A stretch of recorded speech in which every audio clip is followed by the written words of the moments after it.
Hello guys, welcome to this live stream. We are live. This is a live stream. Unless you missed it, therefore it's not a live stream. It will be a catch up. But I'm talking to people that are here. If you are watching this as a catch up, hello, you can subscribe and then you'll catch the next time we're live. We don't normally publish our streams on YouTube, but I think I might do. I might make the YouTube live streams live. This hello Strikefly Pilot. This stream is for the Antipodians today. Those of you that are inverted. May your inversion be a good one. Hello, Oliver Wilson. How's it going? Now, from my understanding, the F4 is at Laguna Seca. It is at 4 AM. Oh, we just missed one. We can practice now. It's all good.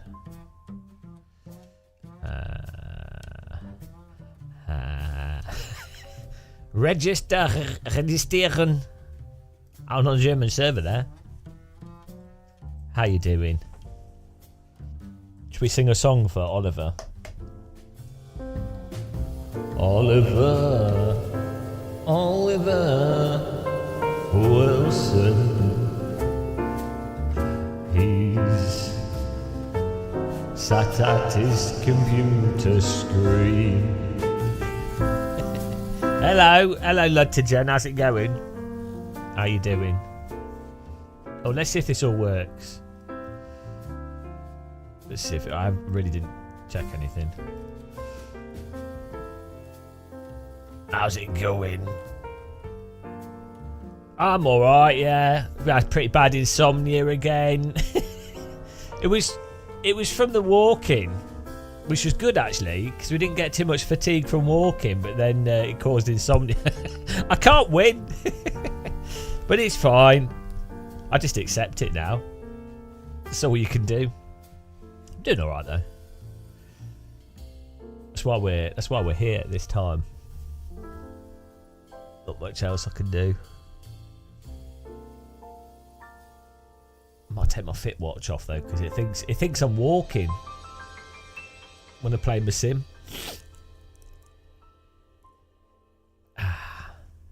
I know. Well, if we keep doing our Nordschleife walks, we'll eventually get up to a level to be able to do Scotland walk.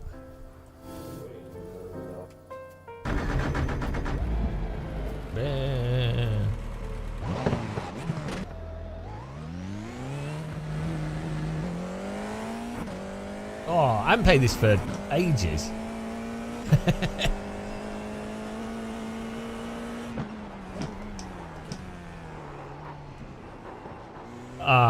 I know. Well, so the problem I have with my sleeping, I have three separate issues with my sleeping. So one issue is I have back pain from an injury. I couldn't really call it an accident. I smashed my spine when I was a teenager. That is caught. I have like nerve damage and stuff from that, which comes with some other issues as well, which I won't go into. But basically, back pain, and then I have like this weird rolling, like I always want to go to sleep 1 hour later every single day and wake up 1 hour later. I'm on the wrong planet. And then I have mild chronic fatigue as well if I happen to do too much exercise, or like so not even exercise. If I do something too strenuous, it triggers this chronic fatigue thing, which can last between a week and 2 weeks. That doesn't matter if I'm sleeping a lot or not. So yeah, I've got this like multi-combo. But it's fine. It is what it is. As you get older, you just accept these things. You make it work. I make it work by being a recluse. I'm quite happy, so I think it's alright.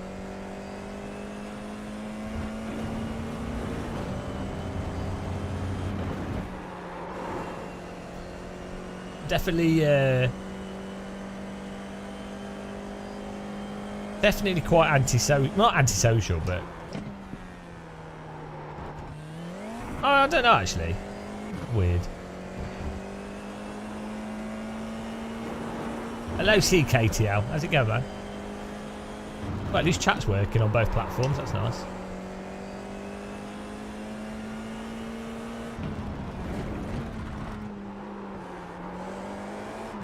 Woo! This car's so weird.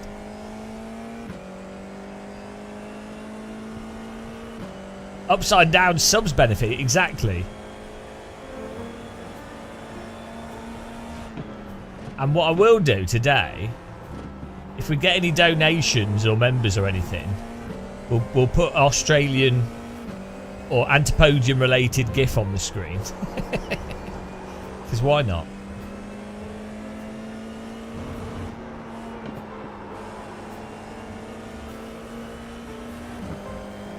Thanks for the tea bag, CKTL. We got a well good... Whee! Got a good video coming out today. Well, it's not a good video.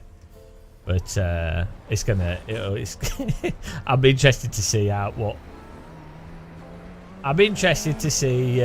what the response to it is.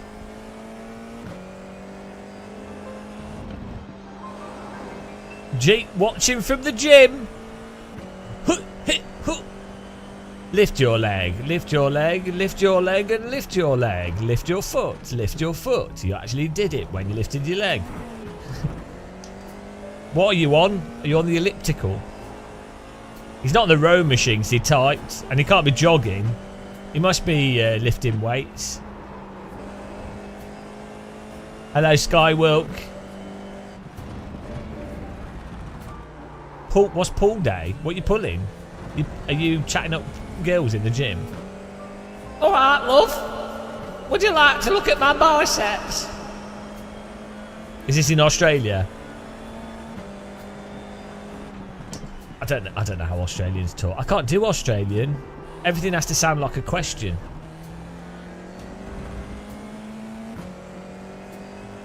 Are Australians real? Whee! I don't think they are. I think they're fictional.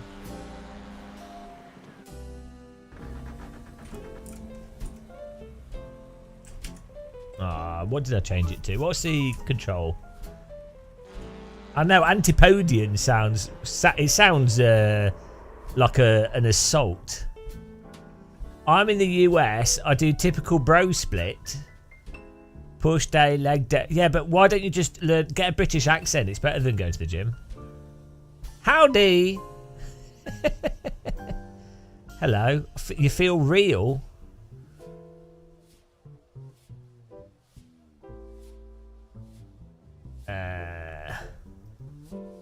Controls. Where is it?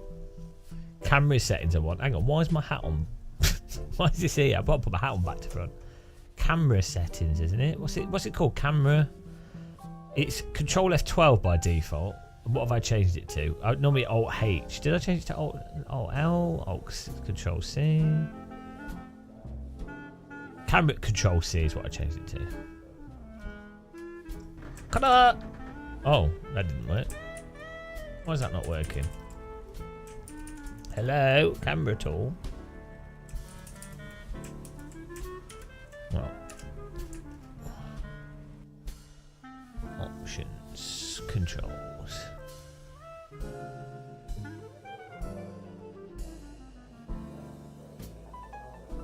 Let's change it to Control H. Why not?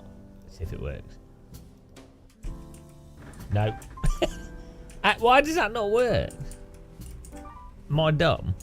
Well, we all know the answer to that. No, I don't care, Skywalk.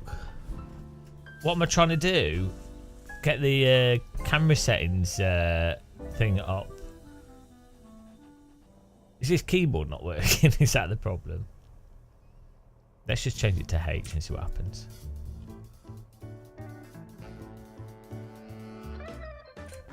No, why is that not working?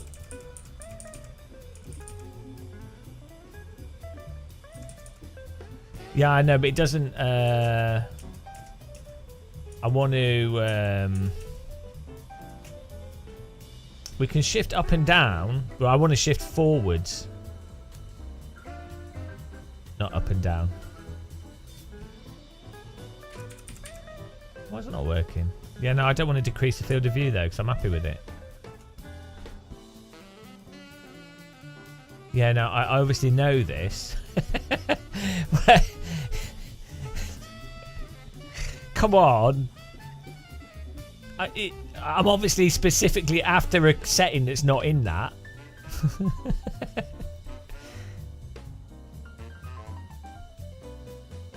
Yeah, well, your field of view. I mean, it's not really making you go forwards. It's what's it doing? Making your eyes closer and further away. No, I don't really know. Because you can't change the field of view in real life. I mean, you'd have to put a lens on your face. Thanks for following. Hello. It does. It's got the camera. It used to be Control F12. For some reason, the camera tool's not loading. Yeah, no, I don't. We've obviously tried that.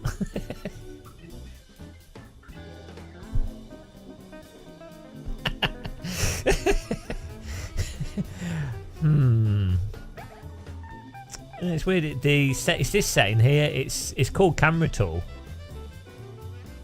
Open the Camera Tool, and I changed the text, but it's not loaded for some reason.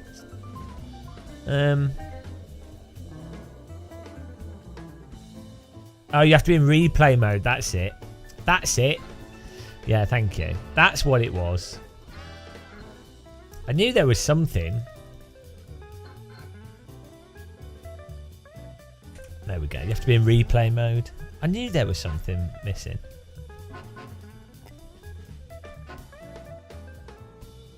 So we should be able to move. Look, see, offset X degree. No, you save it. Basically, it's saving the cockpit camera. So you change it in here. Because obviously it'd be dangerous to move your seat forwards and backwards in a moving car. I did that once.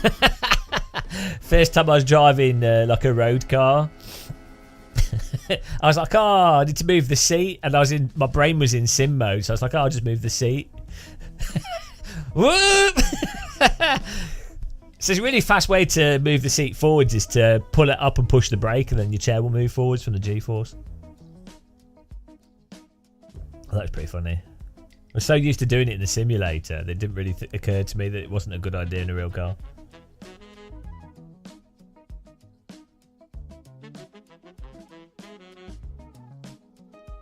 Did there? Well, I mean, you shouldn't have been in GT Academy.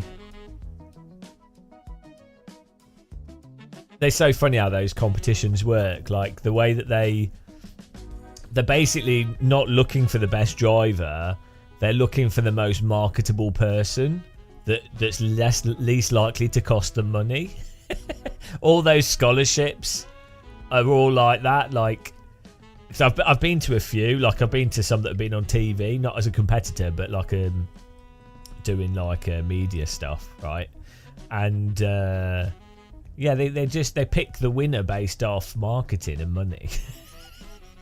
Even for something that's like really low down. It's so funny. It's so stupid how rigged they are.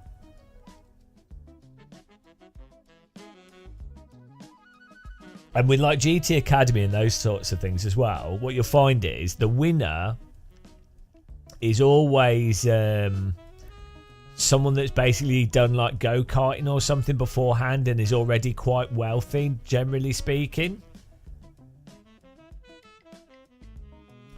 Wow, I mean, that's what you get for being autistic. How dare you be autistic? It's illegal. How dare you? Right, the thing is, Why do people assume that everyone automatically understands implied stuff that's not that intuitive? Because right, a lot of stuff isn't intuitive and it's not told to anybody. So why do... On one level, people don't assume that people magically know how to play instruments or magically know how to do certain things like paint or whatever, or you know, they don't assume that people can magically do things. Yet they assume, oh well, you magically understand these social indicators or you magically understand this subtext. It's like, why? If anything, people that are a bit autistic are actually more genuine. Like, it's the idea that someone should know stuff that why would they know it? Like, it's insane. Yeah, I know. Like, they didn't tell you the rules, and nobody really explicitly explains what the rules are to a lot of things. It's ridiculous. Well, that's it, real gluten. But they know they're aware of other things needing to be taught. That's what the irony is that they it's like, oh, they're just they are equally as blind but in different areas.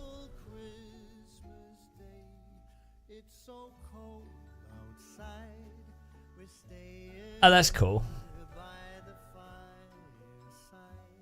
Well, yeah, it's not about speed or skill, is it? That's motorsport. Motorsport.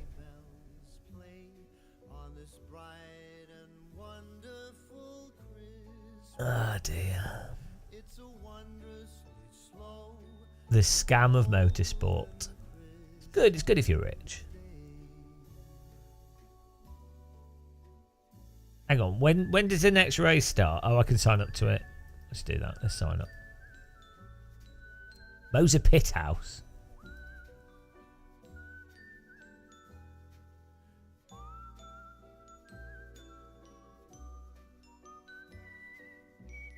Beautiful. Have you guys seen the new Nvidia cards? I'm gonna have to spend so much money. I'm gonna have to. Ah, dear. Well. I need to upgrade the graphics card in this system.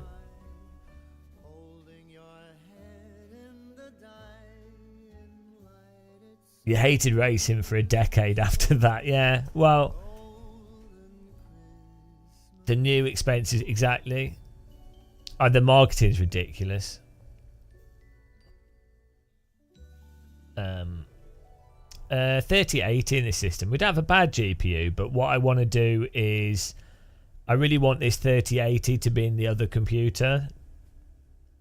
And 5090 will last for like 3 or 4 years, I think. So it'd be great. Mind you, I feel like everything's going to... I feel like 2025 is going to be a terrible year, like for political instability, economic instability, and a whole host of terrible things. So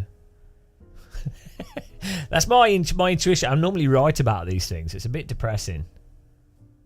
I feel like 25 is going to be really bad. I mean, I hope it isn't, but no, it'll be fine. The pace car is out of control. I mean, maybe it'll be all right for very rich people, but thanks for following. Okay, let's go. Yeah, the 40 series aren't going cheaper. I think we're just entering into the problem. So, well, I mean, I've talked about this quite a bit, but the problem is all the people that were in like World War II and all their children have basically died or are dying of old age.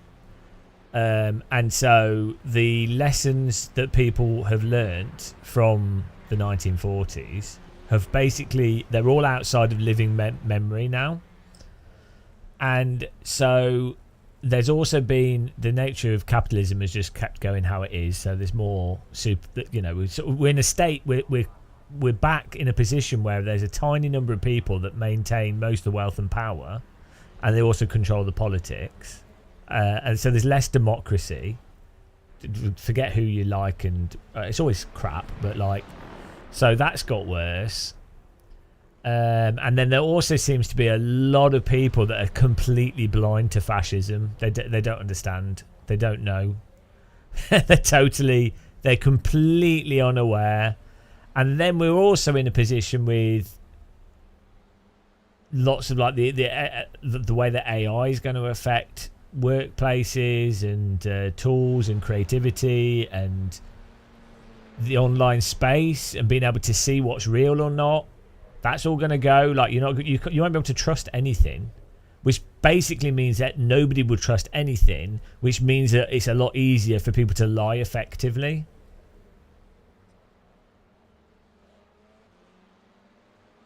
So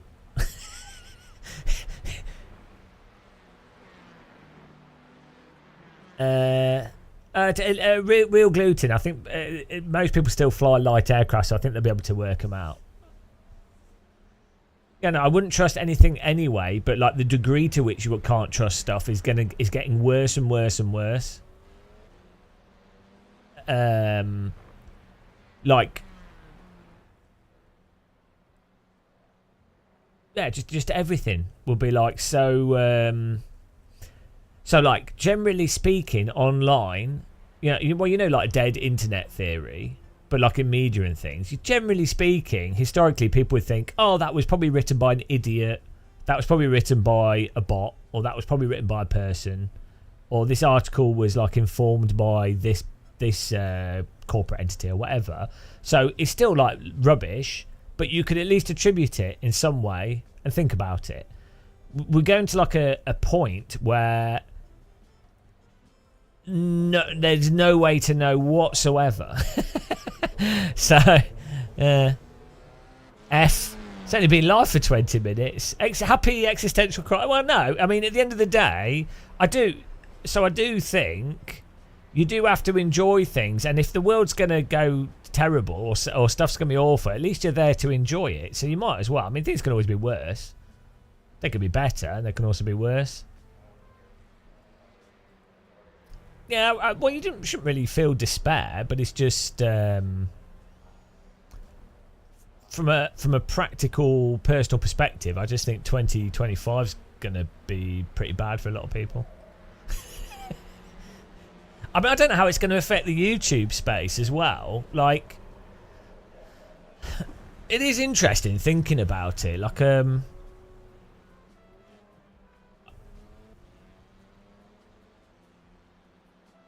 I mean, things just change, so...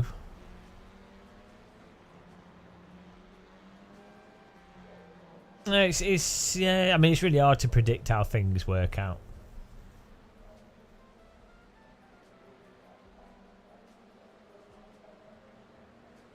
$2020's been a hell of a journey. Yeah, well, you know.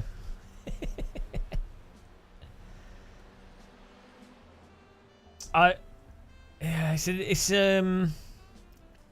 the thing that it's hard to block the stupidity. That's what I don't like. Yeah, Fanatec's fine. They're owned by Corsair now. So in the past, it was a lot easier to, like, you know, don't buy a newspaper or magazine or watch a TV channel if you don't like it.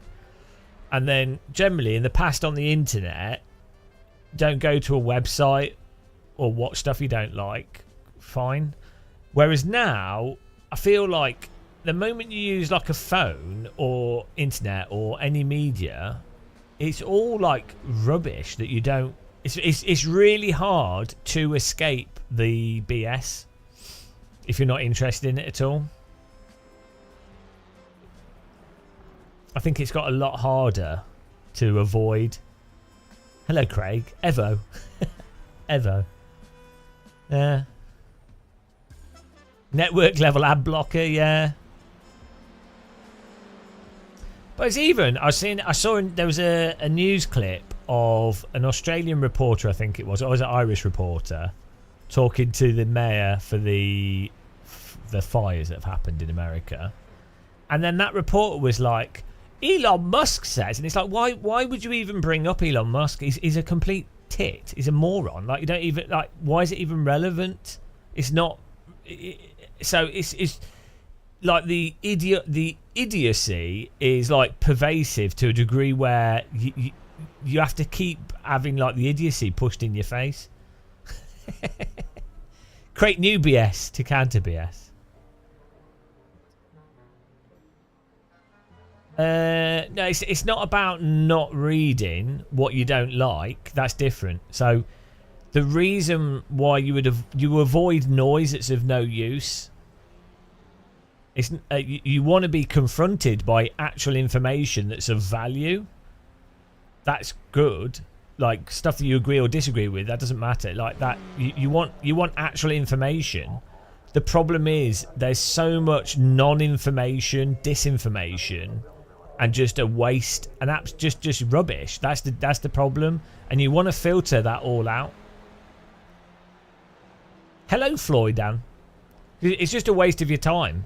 It's like putting Fox News on is just a waste of your time. Watching Piers Morgan it's just an outright waste of your time. If you happen to find it entertaining, then fine, good, it's entertainment. But you're not going to get any information from it of any value to yourself.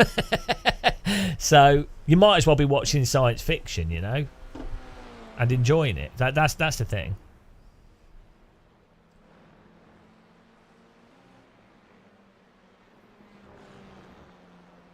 The Twilight Zone.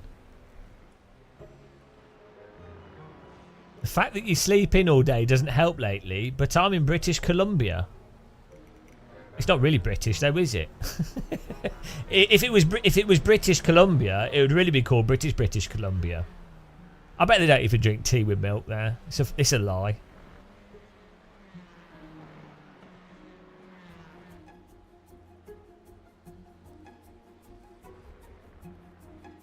It's not Columbia either. Yeah, it's a double. What a fraud. You're not going to learn anything from this channel. What's he parked there for?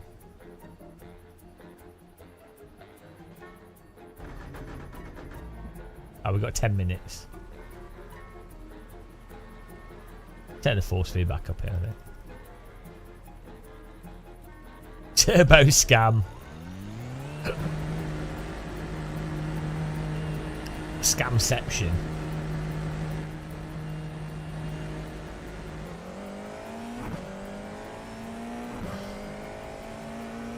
And the race is at 4 AM.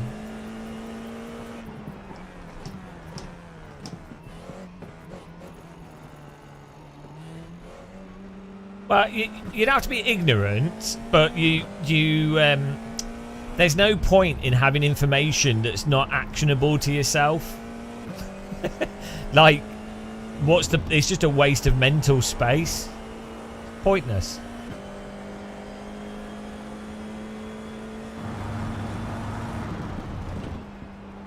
So you might as well spend your time thinking about stuff that actually you have agency over.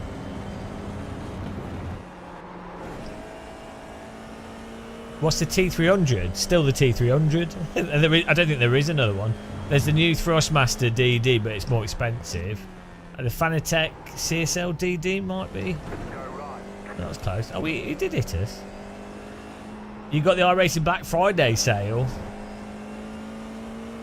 You have no idea where to begin. Just start driving.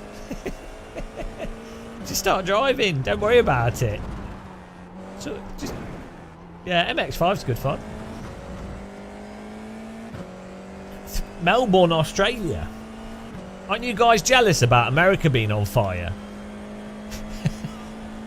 Australians are like, that's what we do. We flood and burn.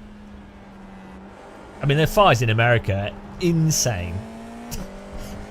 I wonder if those fires will prompt people to be more concerned about global warming and governmental corruption and corporate corruption. No, probably not.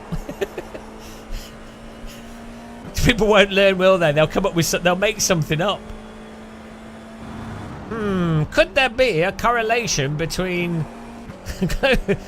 global warming and these ridiculous fires occurring? No, it was just local weather. It's gonna, you know. Whole town's burning down. Bloody hell. I mean, it is insane. Like the thing is, right? You have those whole the whole areas have completely destroyed, right? Now imagine if that was like a terrorist attack or something. There would be people go, oh God, we need to billion dollars. Let's invade this country. Like if another country firebombed and did the same amount of damage and deaths that's happened from this natural disaster, America's response would be war, right? But because it's a natural disaster, they're like, can't do anything about it, mate. we haven't got any brown people to blame. How do we know what to do without a brown person to blame?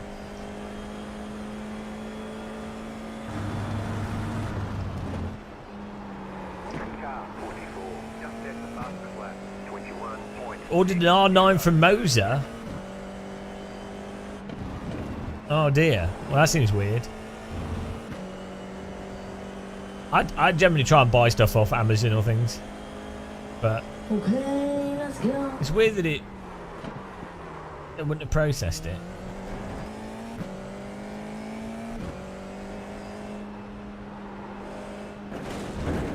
It's like listening to the BBC. No, the BBC's like way more conservative and neoliberal than me. I'm worse than the Guardian. Killer fog.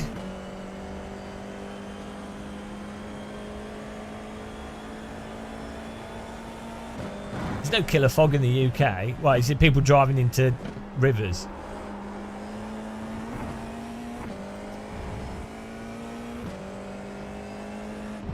I like the fog. It was nice. Car 30, just left the master flat, 21.336. Oh, the drone stuff is ridiculous. I don't know what that's about. It's like we're in the 1950s or something.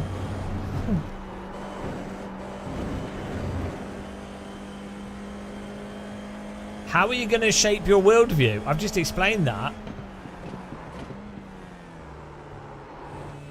You're not going to challenge your worldview by consuming bollocks. You shape your worldview by reading actual, interesting, useful information, scientific papers, studies.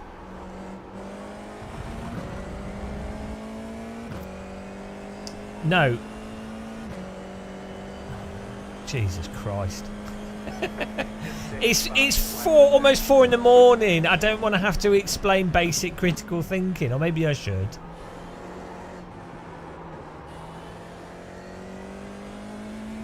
Like, you're not going to find more about geography in the world by considering flat earthers, right? No, you're banned. Give me a timeout for being stupid. Timeout. Here you go. You get a stupid timeout for 10 minutes. Here you go. Goodbye.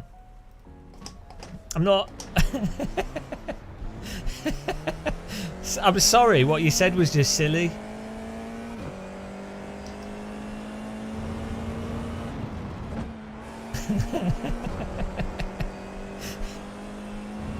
He got put in the sin bin. I won't have straw manning. This is the danger, though, guys. This is what the problem is. Is that people don't know the difference between like actual information and disinformation, and it's conflated and it's on purpose, and that's the danger. It's actually really, really bad, really dangerous. And so it'll be conflated as, oh well, you know, you're not being open-minded. You know, it's really, really dangerous.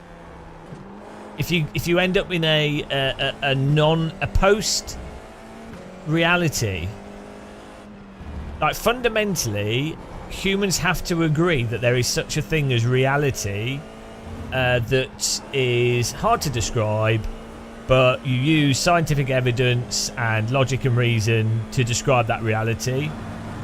If you have people willfully constantly derailing conversation with like flat earth or aliens or you know, stuff that's just obviously not true, it's not a different point of view. It's actually genuinely just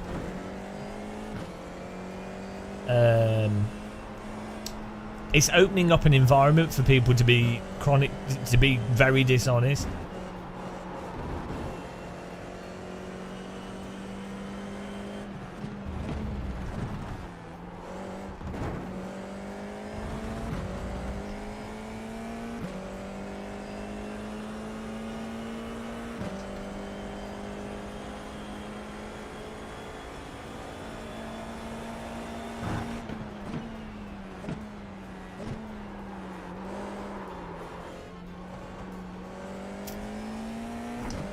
Yeah, I think there needs to be like a separate regulatory body, especially with AI and stuff. There needs to be like a separate regulatory body that's like a fact checker. So the fact checker is operating as an independent that's basically going through what the actual evidence is and then fact checks stuff, and it's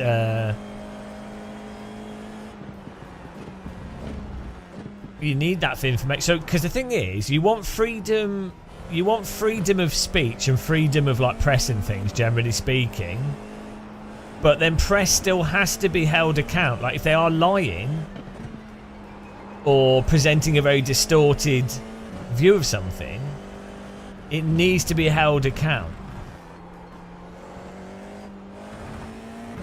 Or like, yeah, say someone uses a fake image or something, it needs to be said, oh, this is an AI generated image. The truth is always nuanced. The truth is always going to be murky, but that's fine, and that's where you can have an interesting conversation. But what doesn't help you understand that murky truth is if you have someone intentionally further obfuscating the truth about stuff, or, you know, intentionally misrepresenting the science, or intentionally misrepresenting the evidence for their own gain or for some political reason. That's the problem.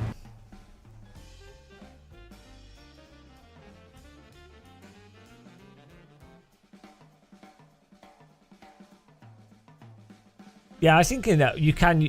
One of the good things with the AI tools is you should be able to use them to.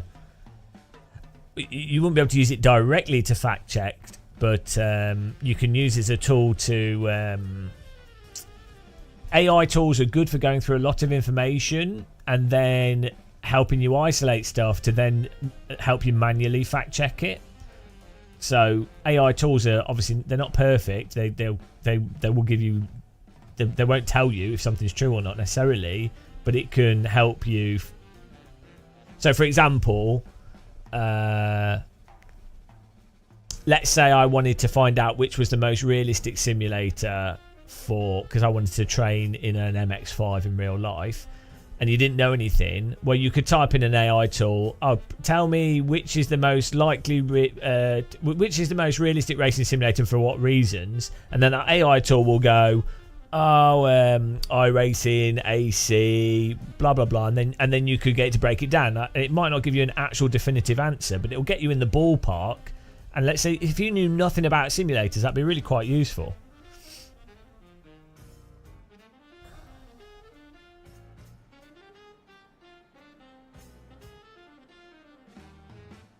Yeah, it's hello T Race. How's it going?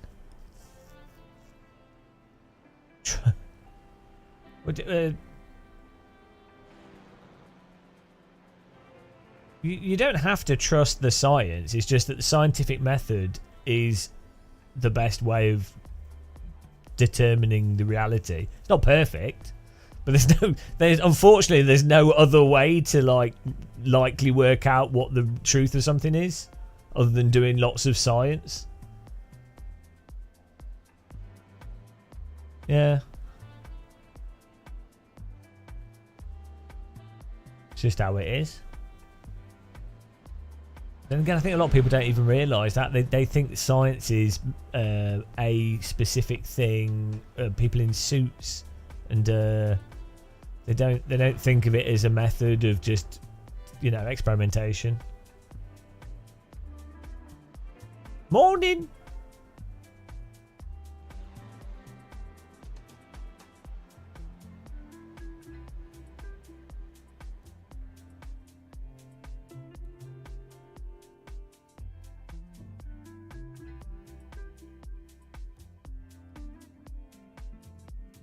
These cars parked on the hillside. I don't think I parked my car on this hillside. Let's fix that up here. Oh, should I do a poll? The Twitch crew. We'll do a poll. Not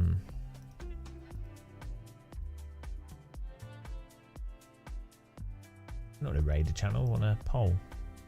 Manage prediction. Start a prediction. Top 10. There you go.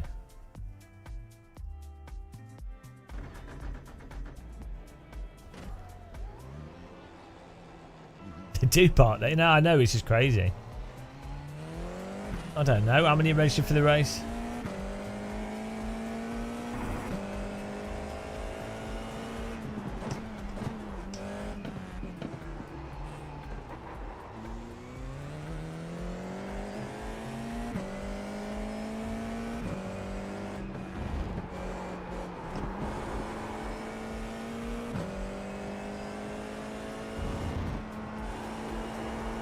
It's on Twitch, Tayson.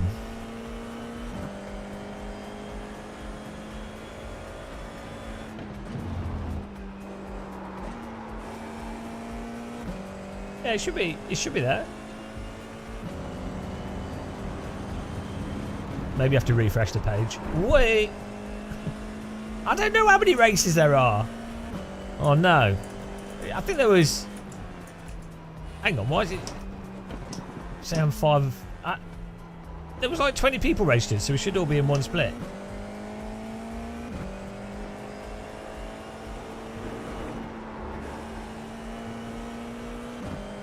There we go.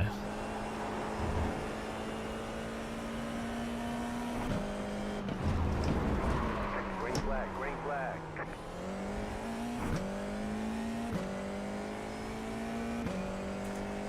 Okay, here comes your third time lap. Good luck. I need it. I've forgotten how to play iRacing. Oh.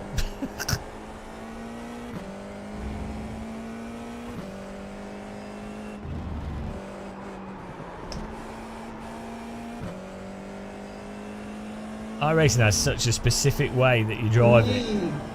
Thanks for subscribing. Bernardo? Dyslexia. Thank you. Glumin.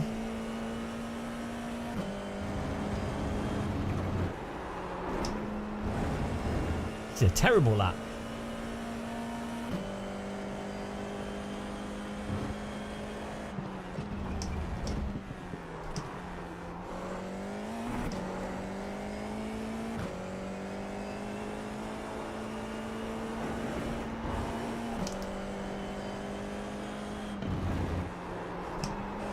need another cup of tea. I've been drinking too much coffee recently. I got really nice coffee for Christmas. So I've just been drinking that. Got coffee beans and I've got a coffee grinder and a DeLonghi Dedica. DeLonghi Dedica's well good.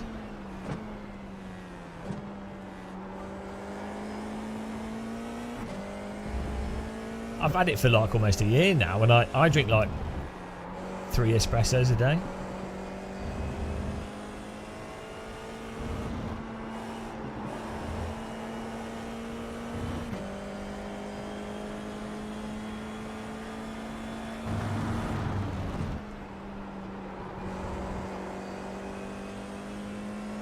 Well, I don't drink coffee before going to bed, so it doesn't tend to keep me awake. I mean, if I have too much caffeine, it definitely can cause like some like ADHD issues. Like what's it called? Like when you have like racing thoughts where you can't think of one thing, you just keep thinking of so many things. Like every second, it's crazy. I have to drink a lot of coffee for that though.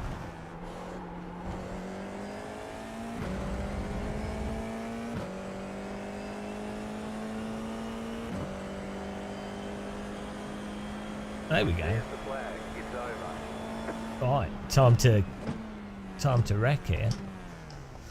Started in the crumple zone.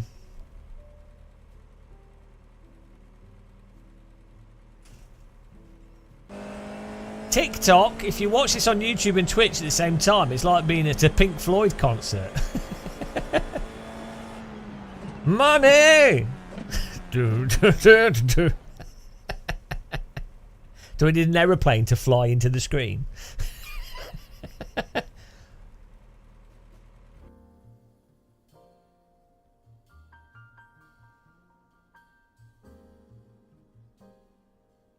I think Pink Floyd's overrated.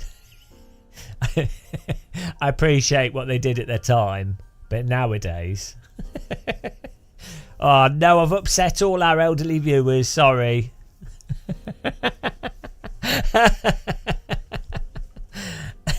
Yeah, like you have to appreciate in their time period they would have been like ahead of the curve and stuff, but... Blasphemy. Yeah, you're all old. Did iRacing change something with the car? It has three wheels now.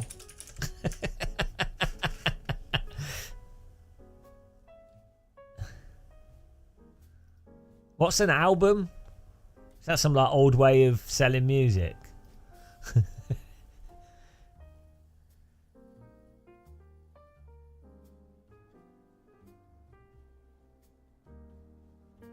Yeah.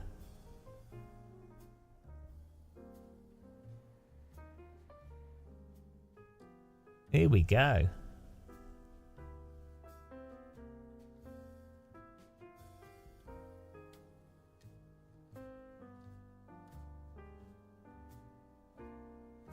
Feels grippy but loose. Okay, let's go. Hello, Racecrafted. Yeah, the flagman's he's been attacked by bees for over 15 years now. Poor guy. He's got what's it called when you're allergic to bees? You go into anaphylactic shock. What's bee allergy called? He's like, oh god, I don't want to get stung. I haven't got my EpiPen.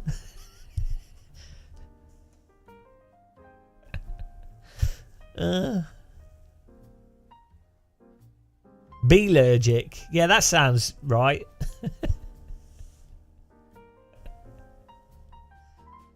Oh man, I got wasps stuck in my hair when I had hair. I was camping and I had like 2 wasps got stuck in my hair and they kept stinging me. It was awful. Although actually it was only the first and second sting that really hurt. After that they stopped hurting because they'd used all their venom. It was just like ow, ow, ow. More like stinging nettles. The 3S. Why didn't you get the normal Oculus 3? Like the 3S has the. It didn't have the best lenses on it. I mean, I've not used it, but I don't think it has as good lenses as the proper Quest. Good for the price, though.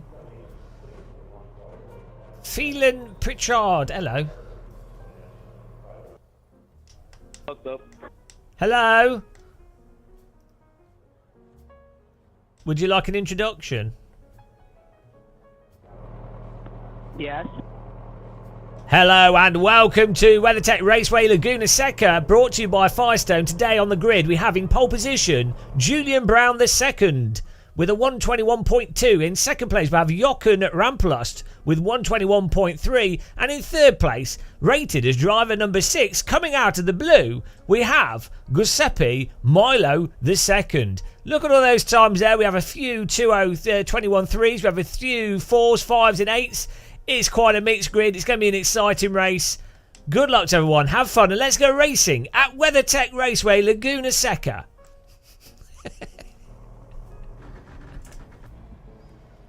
There you go. It's the best I can do at this time. The strength of field is 2,332. We expect to be fighting for the Mid. podium. Very professional. Should have given some jazz music.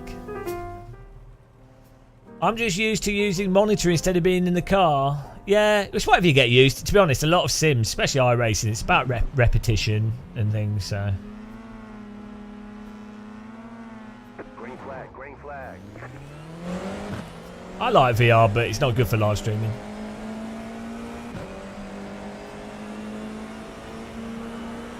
Car on. Stay on the left. Stay on the left. Still there, hold your line. Still there, hold your line. You're on the left, 3 wide. Right side. How on You're on the earth left, 3 wide. Car right. do they drive into me Right there? side, 2 wide. Still there, Where's hold he your going? line. Car right.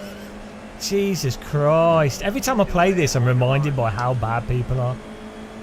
There's an incident ahead. Keep to the left. You got a slow car on the right. Clear. But like, all that was unnecessary from him.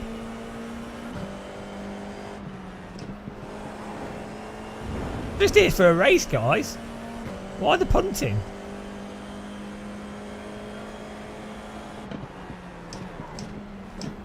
Right side. Clear on the right.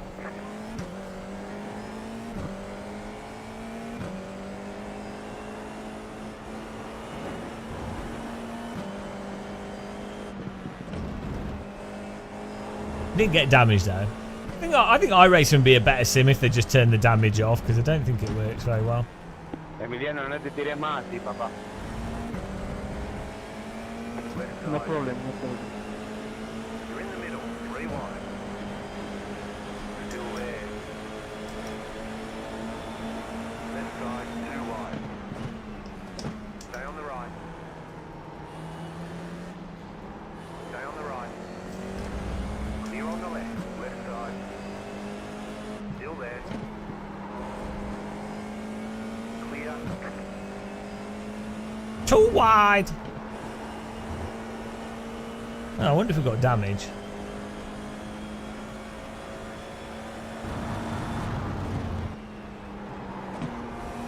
Okay, let's go. Let's go.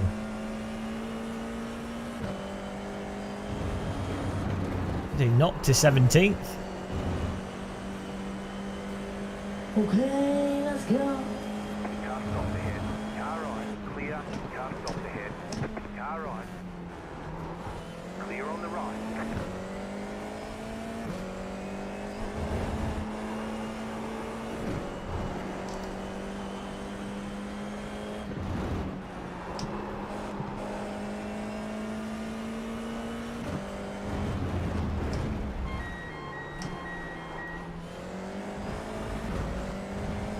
Eight-foot USB-C I cable. don't Will that like work? ACC, but I do like the normalist.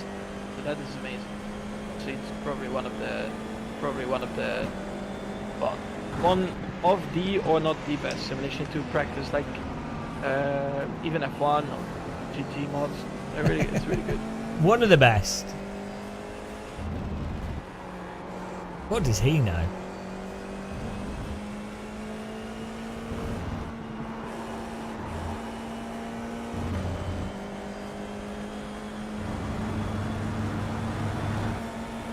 Car right. Keep to the left. Keep to the left. Clear on the right. There's an incident behind. Oh, they drove into each other. A tale as old as time. What's that about? Why would an F4 car do that? Yeah, caught it on the brake and accelerator there.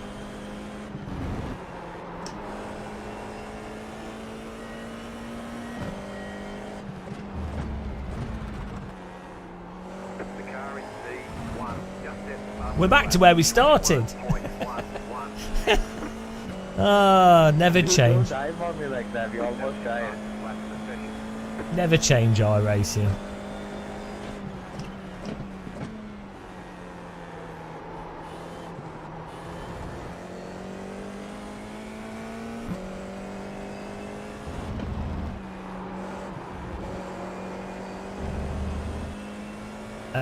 At the bottom right, we're in 11th.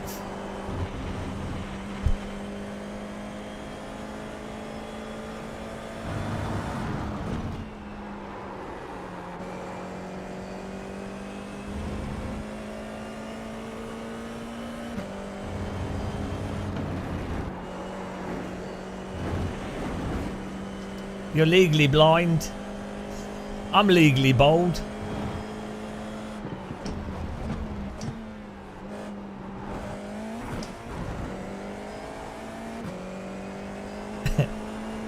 Wait for our iRacing video that goes live at 8 AM, guys.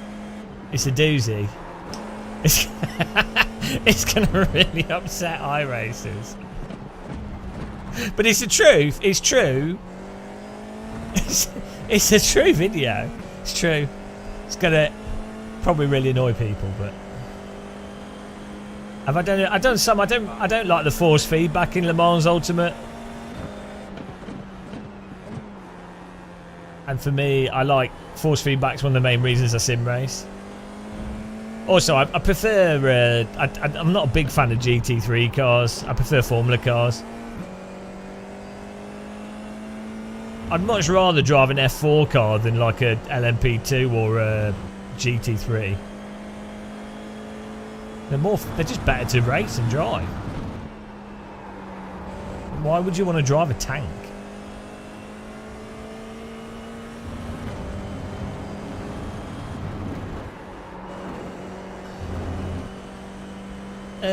But no, it's rubbish, King of the Hatch. It's actually rubbish. The force feedback's terrible. LMU's force feedback is garbage. It's worse than iRacing force feedback, and iRacing force feedback's pretty terrible. So yeah, MX5. F4, MX5's better than GT3 and LMP2. I mean, don't get me wrong, I like LMP2 cars in real life. I like them. I'm sure I'd. No, I like watching them. I like the shape of them. I think LMU's massively overrated. Controversial, but I actually think for myself. I won't quite you down. And force feedback's terrible in LMU, so as a result, it's a terrible simulator.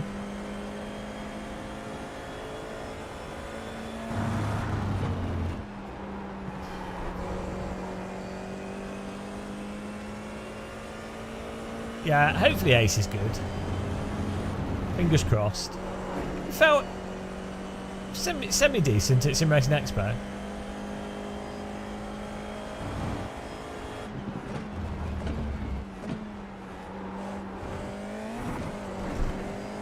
Sanchez, easy, brother, easy. right, Senna.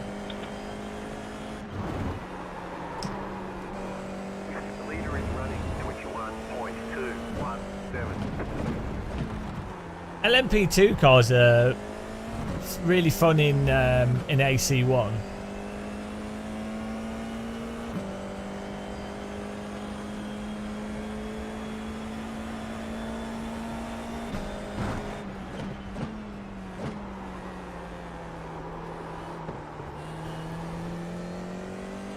I think LMU just has similar issues that R Factor 2 has, where they, in many ways, there's aspects to the tyres that are really good, and there's aspects to it, but there's just ultimately AC1's just better. Just more springy, more concise, more detail. So just how it is. No, I haven't heard much, man. I know there's towards the end of the year there's a Sim Racing Expo in Chicago, Sim Flight and VR Expo, and next week we're going to Sim Formula Europe in Maastricht on the 17th. All good, mate. All good. You're a lot quicker than I am. So The car in C1 just stepped past the flat. 21.004. hello, Tony. I don't think AC will kill all the other sims, because people still enjoy playing different sims, and Can move up. EVEO's not, you know, it will have some good things and some bad things. So people get used to each sims as video games as well. So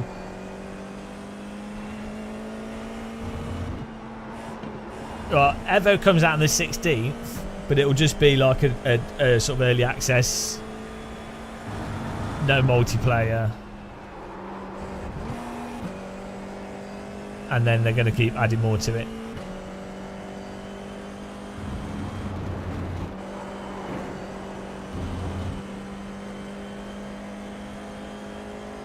Yeah, there's meant to be a Sim Racing Expo in Texas in May, but I don't know exactly what's going on.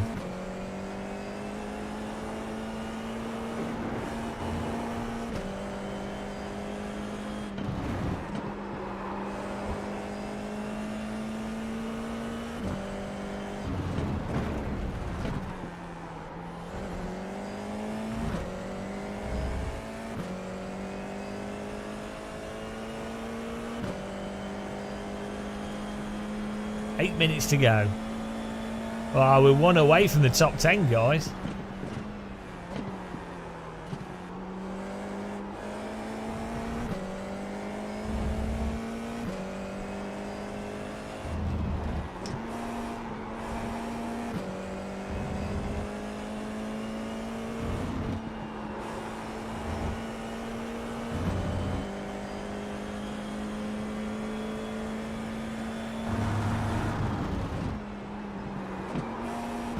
I think a new Valve headset will come out at the end of this year. The VR.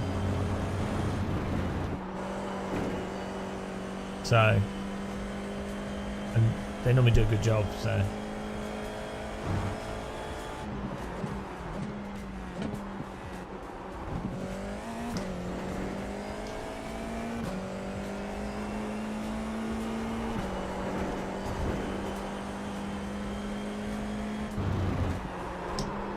The car in C2 just stepped past the flat. 20.847. Closing in on Mr. Tomiki Hajuzugumumi. I tried.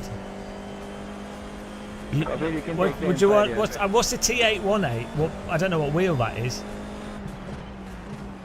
Just remove. All you need to do to get good force feedback is remove all damper if it's a low end wheel, and then make sure it's not clipping. Done.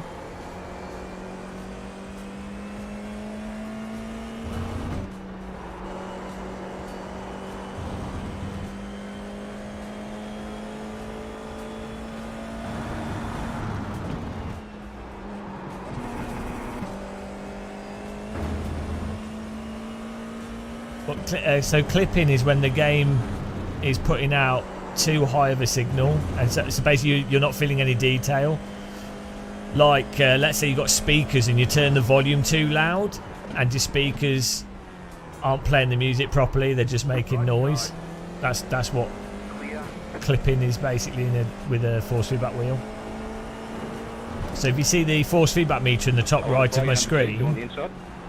where the F is, if that was like red The pace car is out of control. all the time, that'd be from clipping.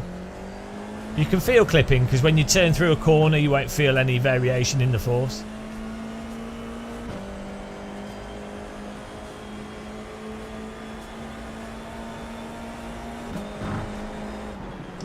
Car on. Clear. I hate iRacing's physics. That was a really nice overtake, but you can't do that in iRacing. That was as a completely perfect overtake, but the tyres, if you go slightly over the limit, get stuck. Yeah. It was I timed it perfectly as well. But then, oh, you slightly lock. And then you can't rotate either to still stay on the concrete because it's slopping. No battle. Yeah, iRacing is so restrictive.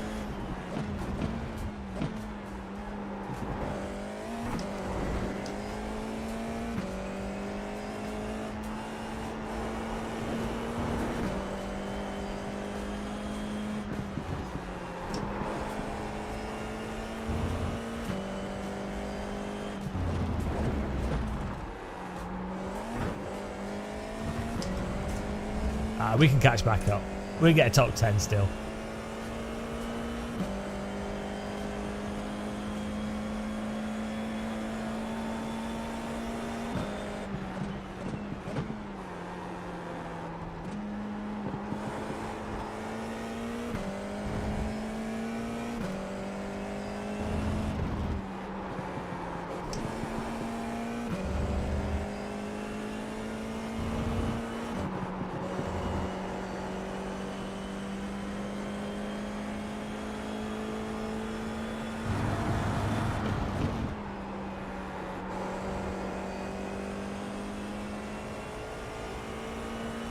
Yeah, I wouldn't. Lot files are pointless.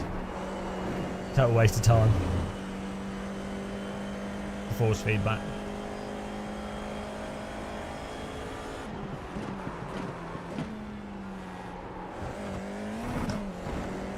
The leader is running 20.809. We're coming.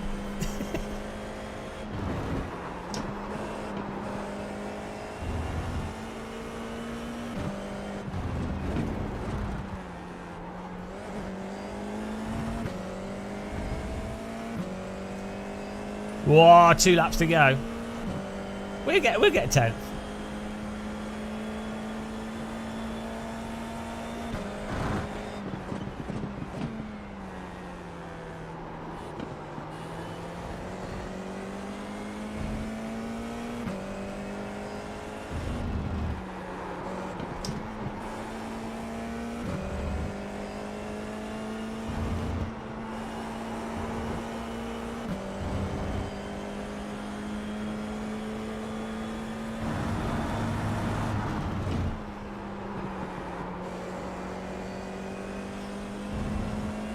I think Kabir's going to murder us before the end there.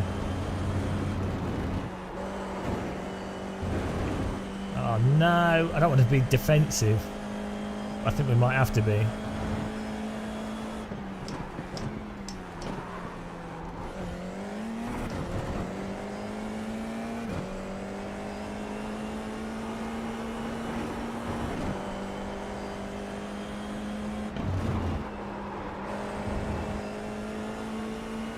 Oh no.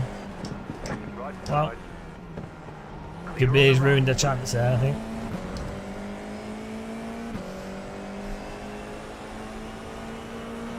Right side. I think we might have a bit of damage based off how fast he is.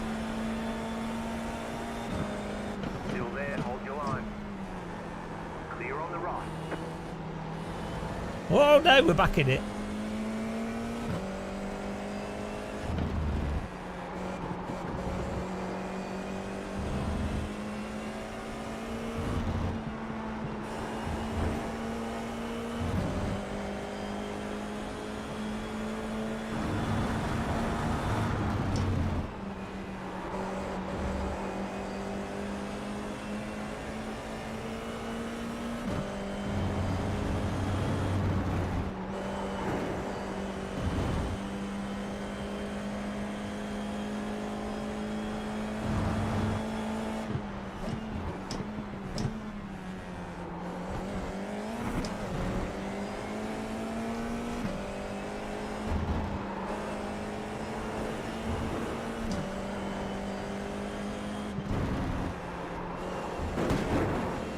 Oh, that didn't help. Alright. Still there, hold your line. White flag, stay smooth. Clear on the right. Oh, we got another lap. Thought it was over. That sausage is bigger than I thought. Clear on the right.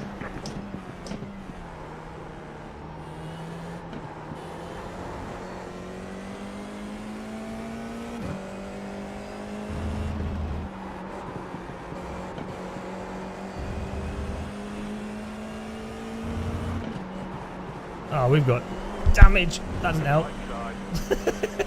Yeah, we definitely got damage. There, hold your line. Keep to the left. Clear on the right. Why did he keep driving into me?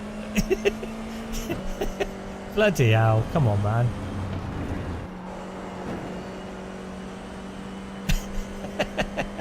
This car's wrecked. We're on 10x from him driving into us. 5 laps of fuel left. Oh, my suspension's damaged from him driving into us. Good race, dudes. Good race.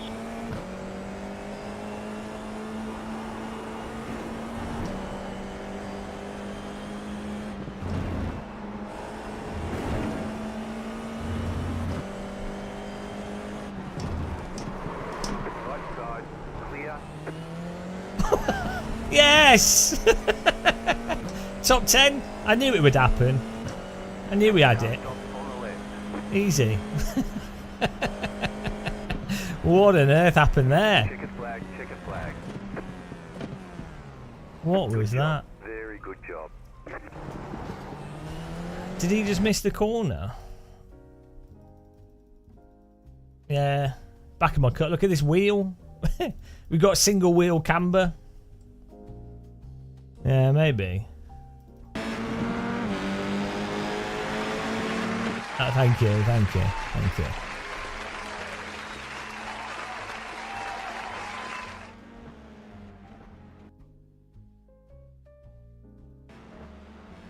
What? Why?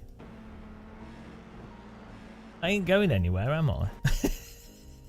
My car's not going anywhere. And they're like, how many times do you want to drive into us? Where's my car going? It's not. I'm not gonna magically disappear, am I? Ah, oh, dear.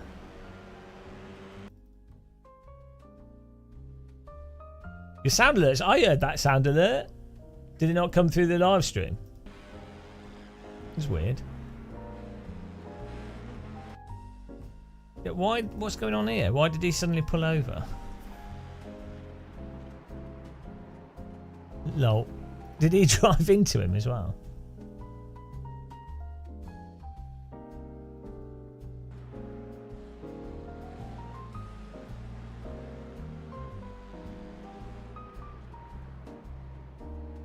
Lol. He did. He punted him. How did he get a DQ? Kabir.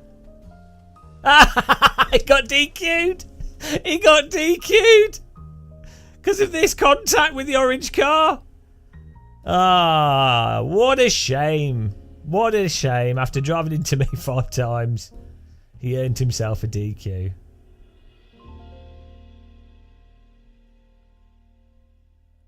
Oh dear. Let's have a look at the start of the race as well. Our car was wrecked. Cooked. I need a cup of tea.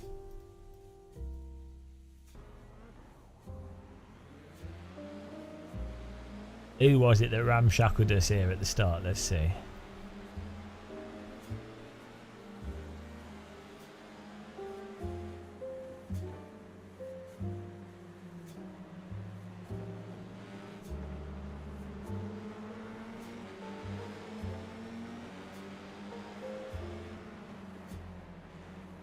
What? Oh my goodness! Look at the net code on that. What is that net code? There's a meter between us. There's a meter between us. Nothing wrong with that. I see no issues. And that's what punted us off there.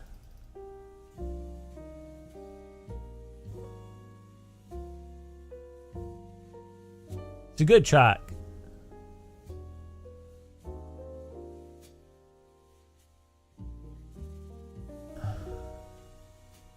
Why do people have names with numbers?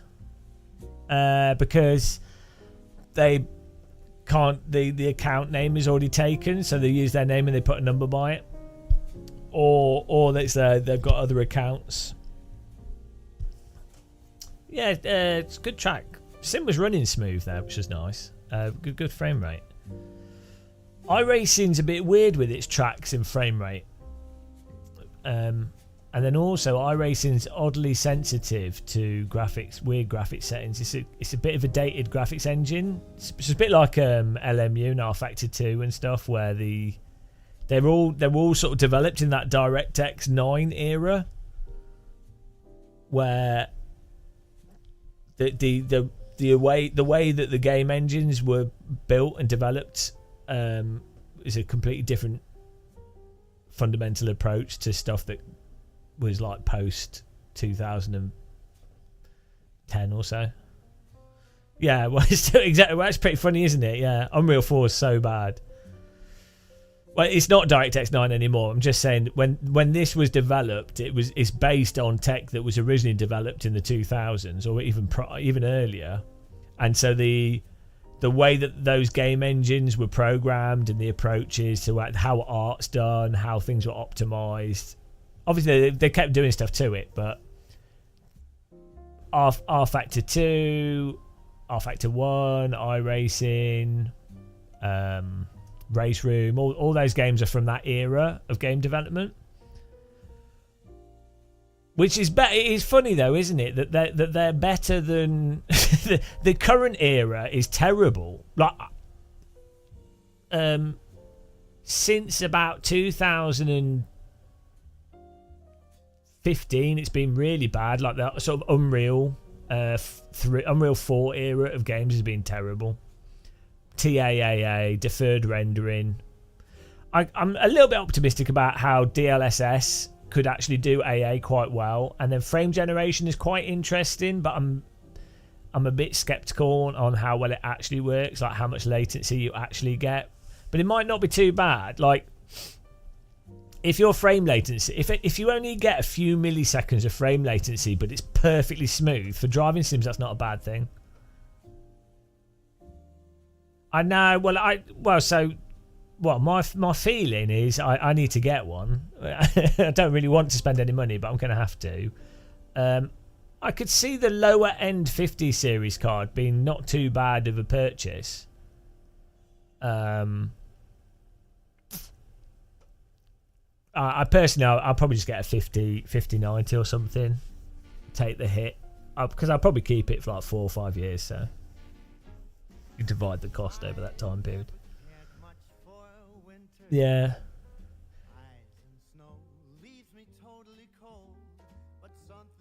Yeah, for me it's a business thing rather than a. If I was a home user, I'd just get a 5070. If you know.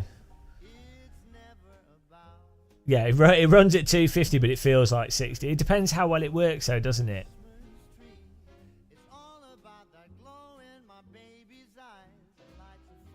Yeah, it's if we can get a 5090. That's the real question.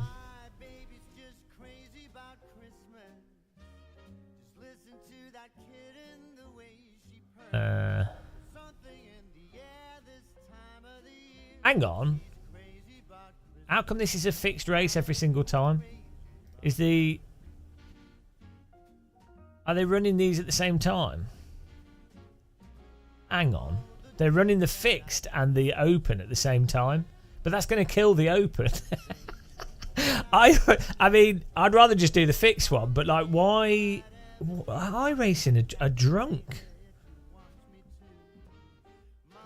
How often are the Formula... These ones? These every half hour? 4:45. No, every hour. What about the open? Hang on, what's this? Oh no, so they're doing this at the same time. Hang on. Since when did this happen? Well, yeah, I might be able to get one Floyd down. I haven't looked into it. I'm really bad at shilling, so...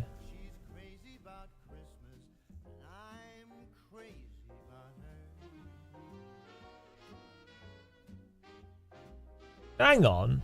This is at a different track. So...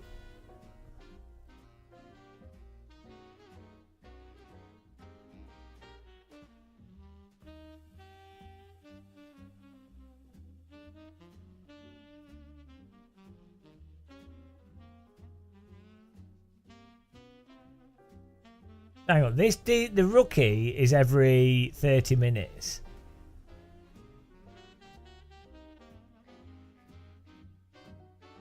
Yeah, the rookie's every 30 minutes.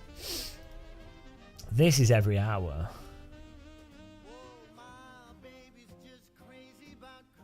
And this is every hour. Yeah. But the open is on a different track altogether. I'm a very successful sim. Well, I wouldn't say that. I wouldn't quite say that. I mean, I guess in this space sim rate, but not really. Like, compare me to like people that are actually doing well. I mean, I'm happy how I'm doing, but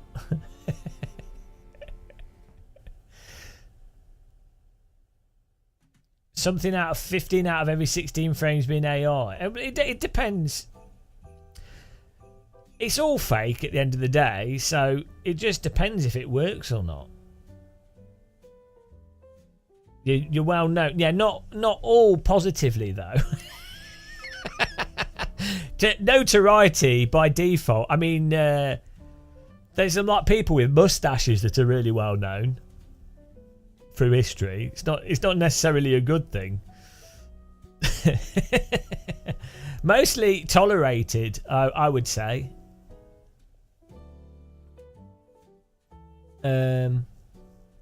Probably confusing, I think, because I'm very clearly not. I'm not a good promoter. Maybe I am. Maybe by not being good, we are actually better. Who knows?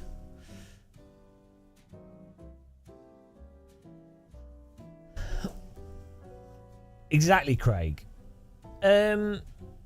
Yeah, so with the DLSS or like frame gen, it's going to really depend on the game that you're playing. Yeah, I don't really want to take part in tax evasion, to be honest. I find going against the government's probably not a good idea.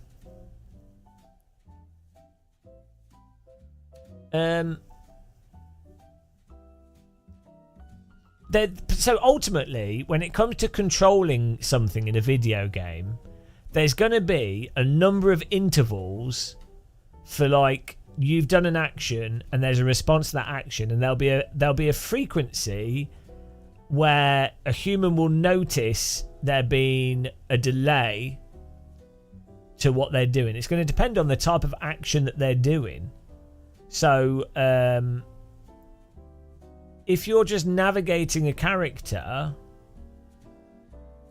and that character doesn't have like immediate physics, you're not going to notice it as much as if you were playing like a old arcade game where everything's immediate with instant acceleration. If something doesn't have instantaneous acceleration, a slight bit of input delay won't be as noticeable.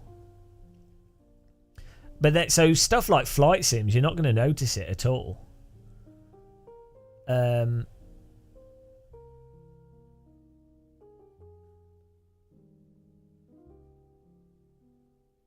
Yeah, so what I would argue, once you pass about 90 FPS from an input latency perspective, the vast majority of people would not notice, but they would certainly notice the smoothness that you get from having the additional interpolated frames.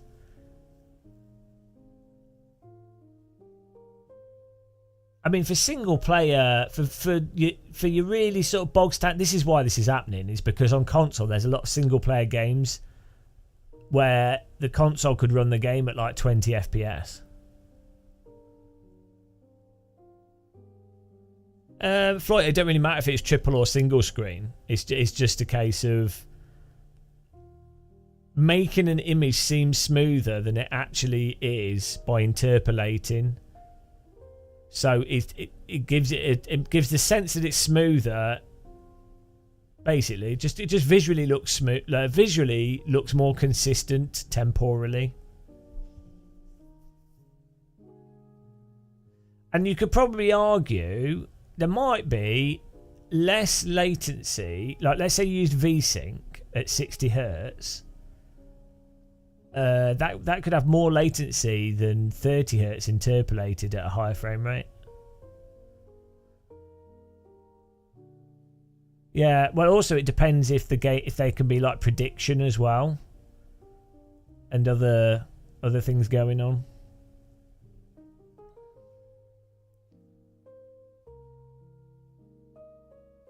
But then also you have to think, well, let's say your game is already running at 100. Let's say your game runs at 100 FPS, but then you interpolate another 100 frames, so two frames. So it visually is 200 FPS, but it's actually 100 FPS. It'd be interesting to see how that affects things. Like, is it better to run at 100 FPS, actual 100, and the game and it looks 100, or is it better to run 100 but the game's running 100 but 200 interpolated?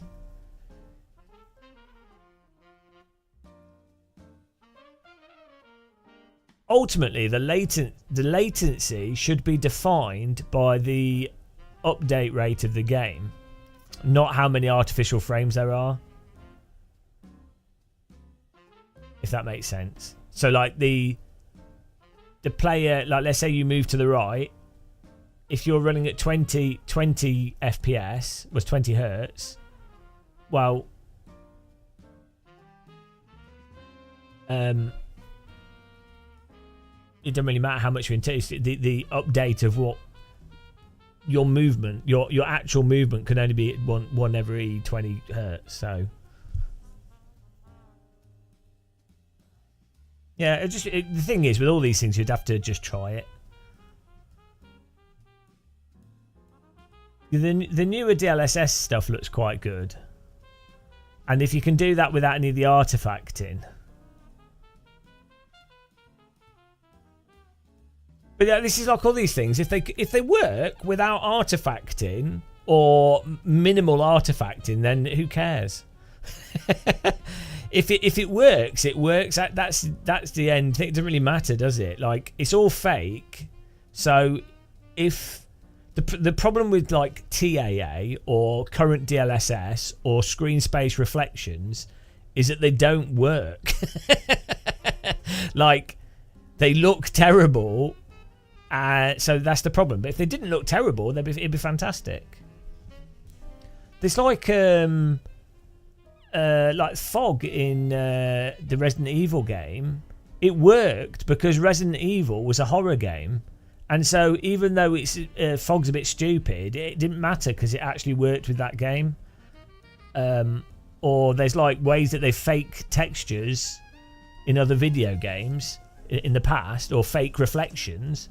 It didn't matter that it wasn't a real reflection because it worked. So that's what it comes down to, really. If it works, it works. Yeah. I think it's gonna depend on the game, isn't it? How much frame gen works or doesn't work.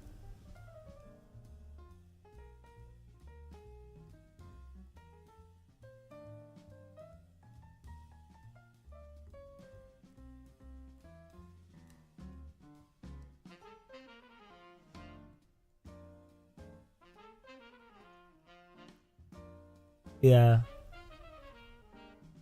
I was playing Counter-Strike 2 on my laptop, which has 144 hertz screen on it, and it felt so much better on that than it did on my 100 hertz screen,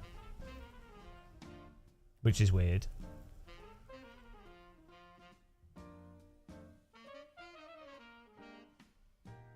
We just have to try all these things out. It's like with OLEDs. You have to just try everything out. All these things. But generally speaking, I don't think... Generally speaking, I'd rather have actual, more real frames and better optimization.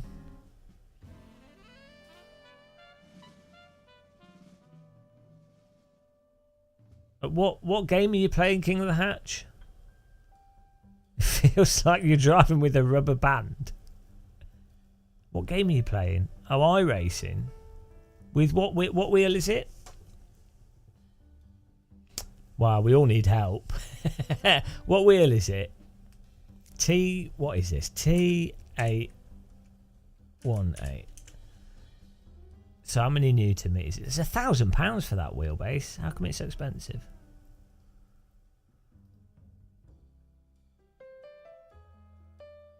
I know, 500. How many Newton meters is it?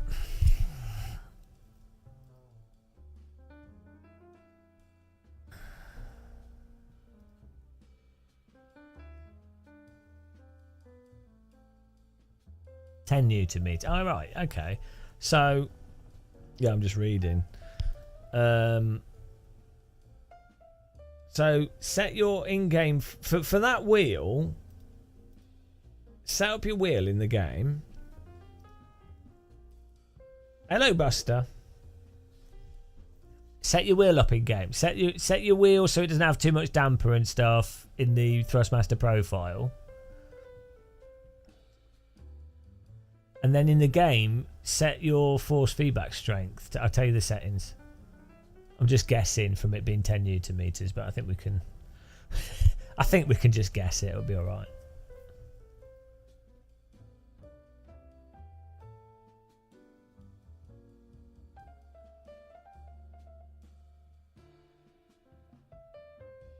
Send invoice. I need to make a cup of tea, actually.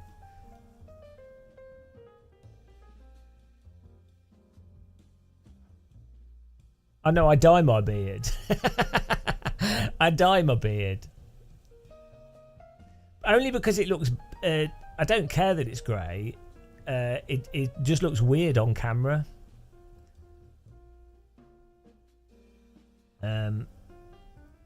So in real life, it's fine. But on camera, what happens is the light goes through it in a weird way and it just looks weird. It's just distracting.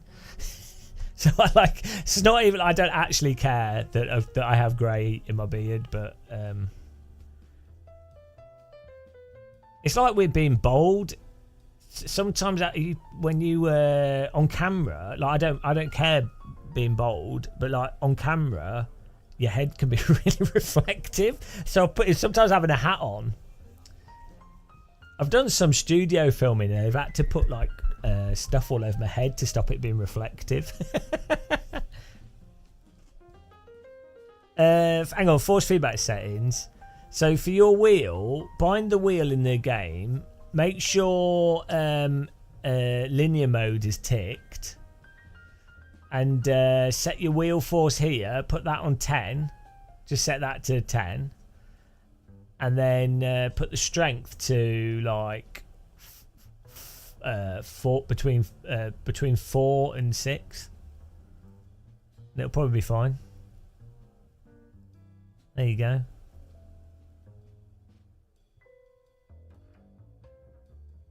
Oh yeah, and have reduced force when parked is probably quite useful.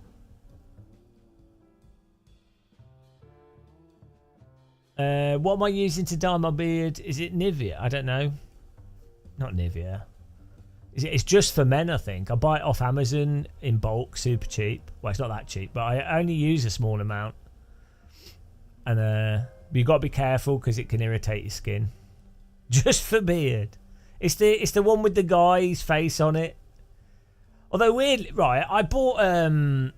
I was traveling, and I was going to do some filming, so I Okay, let's go. I wanted to dye my beard a bit, and all I could find was like woman's hair dye, and it was mental strong. It was like ridiculously strong. Like it felt like I was being attacked because they put more. What is the chemical it's got in it?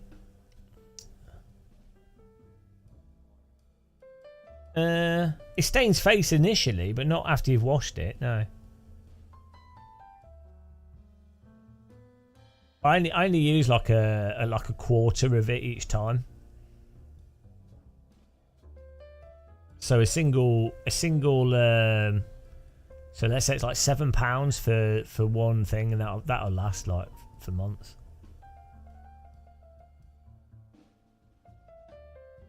But you have to make sure you're not allergic to the. What is it? It's peroxide? Yeah, I think that's what it's got in it. There you go. Because I think what it does is it's a mixture of peroxide and then some other chemical. And the peroxide basically bleaches, and the other chemical replaces it with the colour.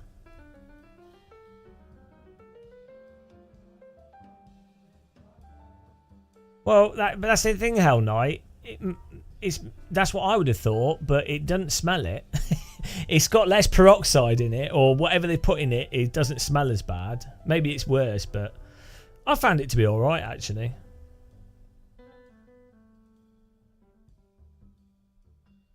I leave it on for like 5 minutes, and then we're good.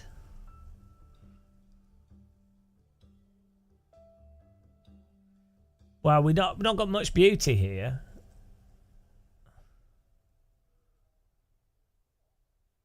I came up with a new shaving technique though for my head.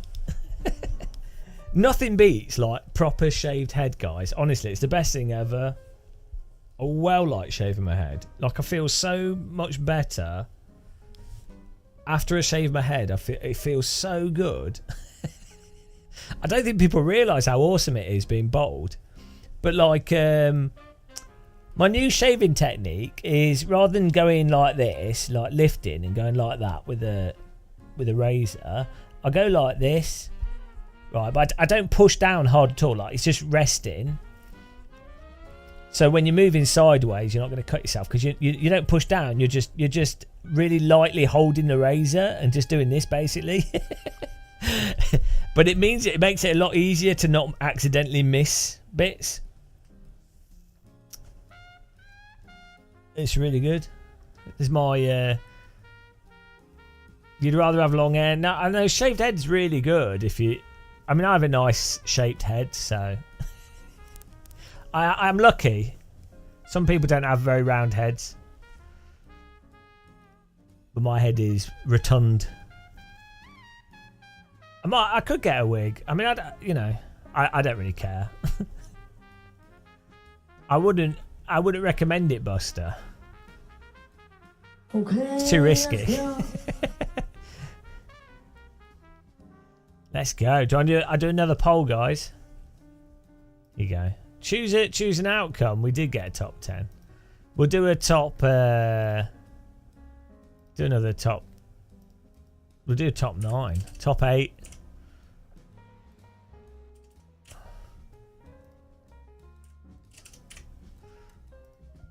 There you go.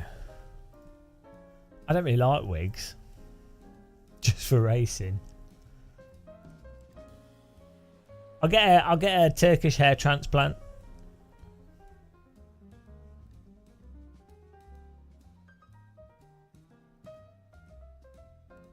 I'd rather have a graphics card than a hair transplant though. How many races are there? Races are like 20. I'm just going to go and get a cup of tea, guys. Be back in a second.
Hello.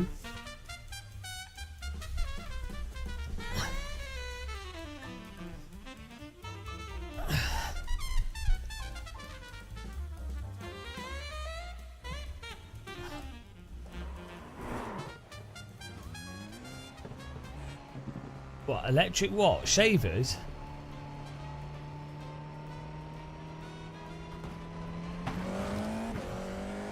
I have an alright electric shaver, but they're just not as good as a close shaver at the end of the day. At the end of the day, you need a good bit razor on forehead. It's just easier. It's easier to shave your head with a Bic razor.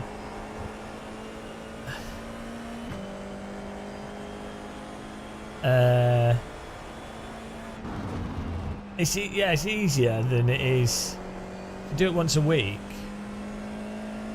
Also, it's just better. Honestly, as I'm saying, a shaved head feels amazing. It just feels really good.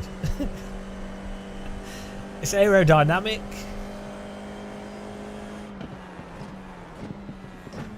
I like a bald head. Will I try triples again? I guess we could do. I mean, I have the triples set up. Just What I really need is a Panasonic Green flag. camera to record them. Okay. That's First time flat. the Panasonic DSLR. I have Sony cameras at the moment, but they only do 1080p 60. They can't do 4K 60. And you really need 4K 60. Yeah, you just use cheapo Lidl's basic brand shaped razors. Come on, it's not wasting money.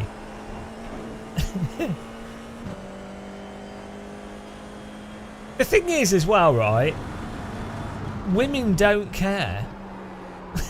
I think a lot of men have this thing about, oh, they're bold, and so women, it's like they don't care. Like if you're confident and funny, women just don't care. It's probably better actually if you look a bit weird.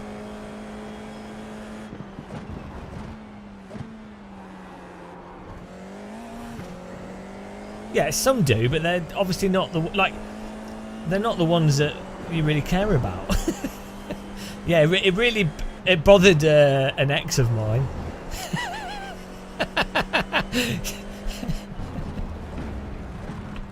She literally started crying the first time I shaved my head, but I just thought it was funny, so.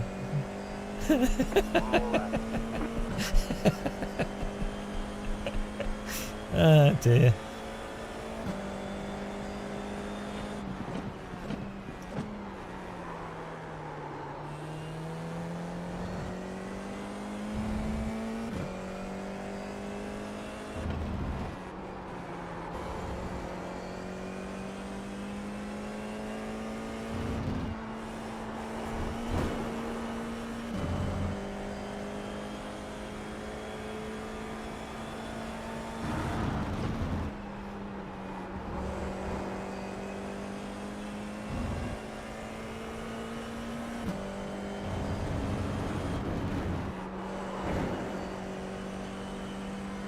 Have I been any nice ladies?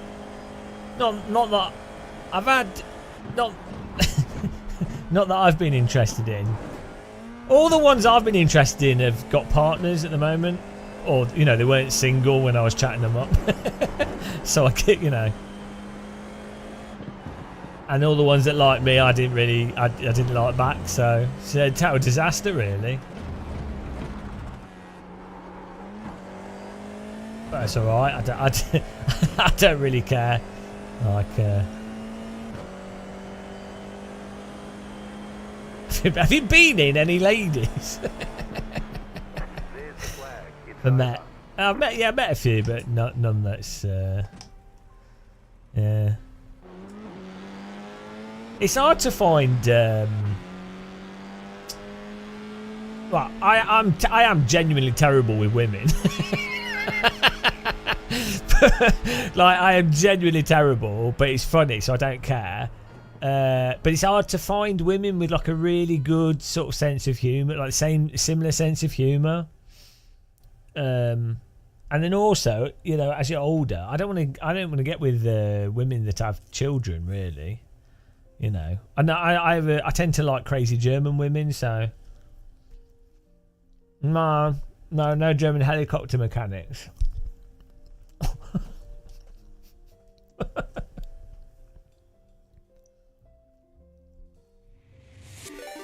Hello, Zero Bandwidth, welcome. Thank you very much. Raiding us.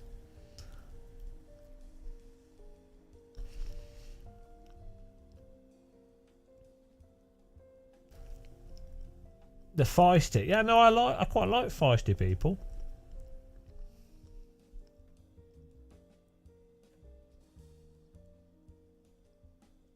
I don't intend to handle them.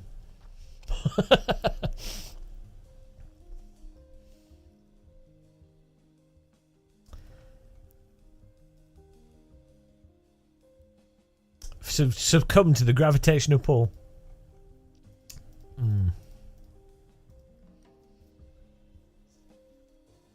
Yeah, no, it's a shame that it's difficult to find people that as creatively mental. Or that don't then have like really severe mental health issues. That's really common.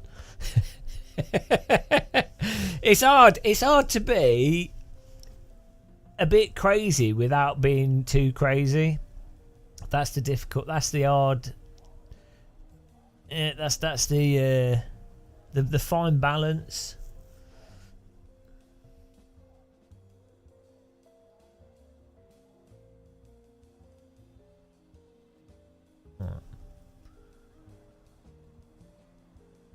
No, I don't.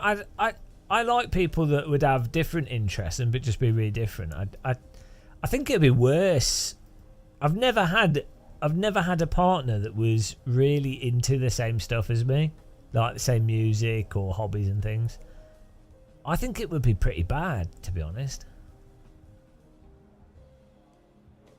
I know nurses are. I used to live with nurses. They're insane. They're completely insane.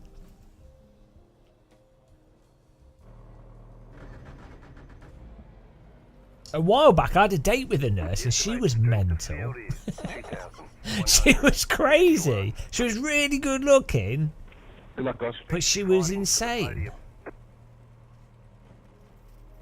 Oh well. She probably thought the same thing of me, to be honest. Well, here we go, guys. Good luck. Let's have a safe. Obviously, she was like, "Oh, he's really good looking, but he's insane." Oh dear, it's pretty funny. Right, here we go. Okay, let's go.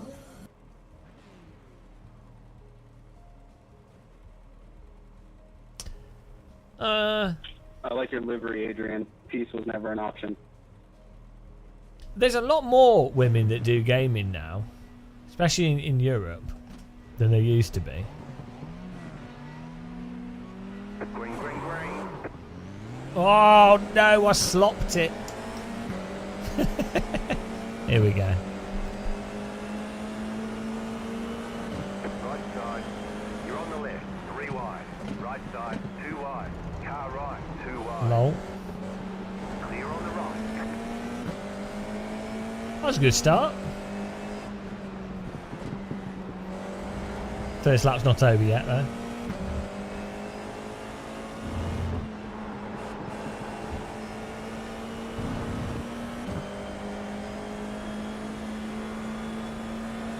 Oh yeah, I mean to be fair, Thank you, I totally get it. I mean, No, you're good. Keep going, man. You're good. Right side. I would probably avoid gamers, generally speaking. Normally, people that do a lot of gaming put to my front way, you think. And you put up the right, so another quite one often right can be very unhealthy. Stay on the left. Clear. I'll send you back anyway. Hate those people who doesn't understand that it's the first fucking lap.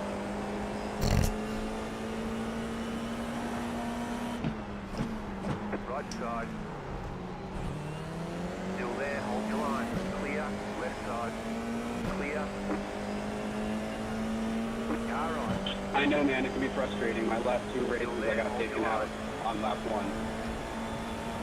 Still there. Hold your line. Clear. Left side. Dude, it's Clear. a 15 laps race, and those idiots pushing on the first lap with the cold tires, cold track, fucking retards, dude. Whoops.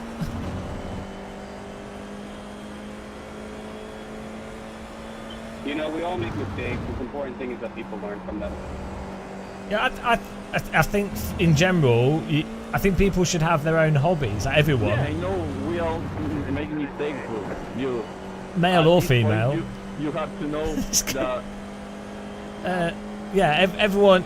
It's just healthy to have something you're interested in, and have activities and hobbies, sports, music. You know, I think that's a good thing in general. I think people that only have like a job, or they only have like they don't have any like specific interests, they might be hot or something, but then they'll be boring very quickly. If you're going to spend like years of your life with someone, you don't want to have to be their entertainment. And you do find it's quite common that people get in relationships because they want the partner to basically be their entertainment. Left side. Clear on the left. And it can work for some people, but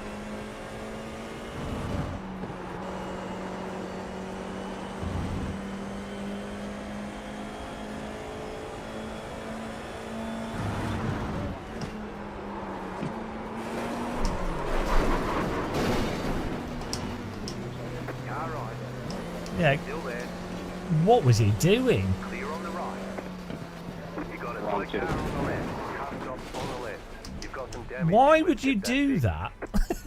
Watch out, watch out, watch out, watch out, watch out! Just like, how can you even be that bad?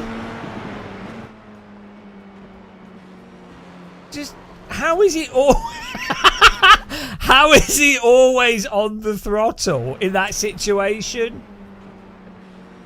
Thanks, mate. At no point does he lift. What is he doing?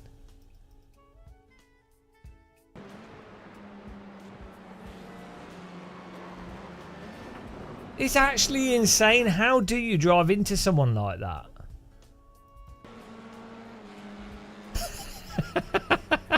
How do you even like keep on the throttle in that situation? Thank you. Thank you, Justin. It's like they're one of those AI, like a Tesla auto drive or something. It's seen a child that's just driving into them. Like,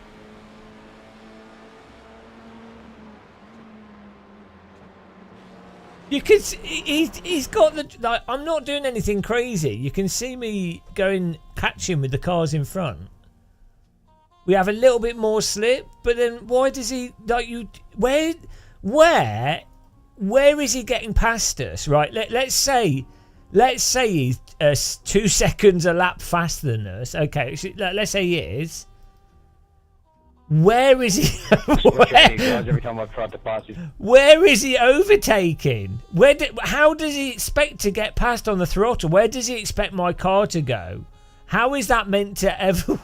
How's it ever meant to work out? Even if I was wrong, even if this car is terrible, how is this supposed to ever be a good result? How? Like, how? Why? In what way does that ever work? And even at this point, right? At this point here, where you've rotated the car in front, how is it even in his benefit to stay on the throttle? Like, why? Like, it's not. There's no benefit to him at all. There's no. Even if he's trying to wreck us, it doesn't make sense. There's no. Unless he was trying to hump us, which maybe that's what was going on.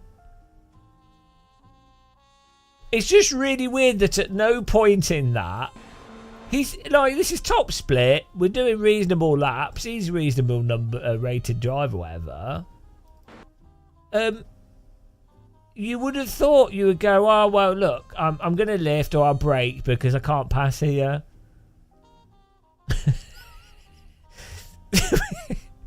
This type of driving this is why humanity is doomed. This right here. This futile destruction and inevitability and despair. This is why humans are going to go extinct. So, this is why humanity is doomed. This is like a racecraft metaphor for the downfall of humanity.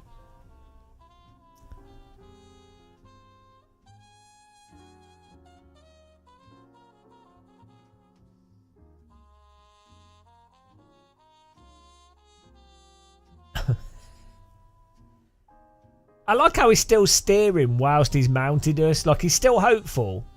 He's kind of trying to counter steer it in the air. I don't think he quite realises that it's a car, not an aeroplane, but...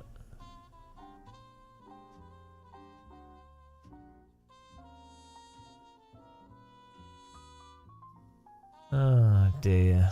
Let's finish this. Okay, let's go.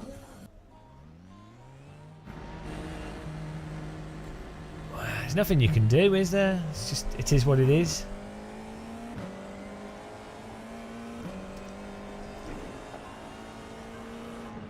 Thing is, he just ruined his own race as well. That's what I think's strange with these things.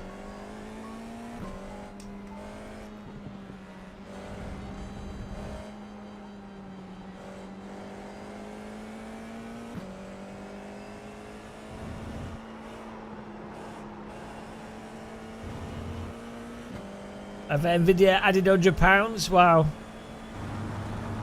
That's what, like 5 minutes of electricity, so no one will notice. Yeah. Well. That's iRacing Hell Night. You wait till our video. We've got an iRacing video at 8 AM. It's beautiful. It's going to really upset iRacers, but it's true. I'm pretty excited to see the response.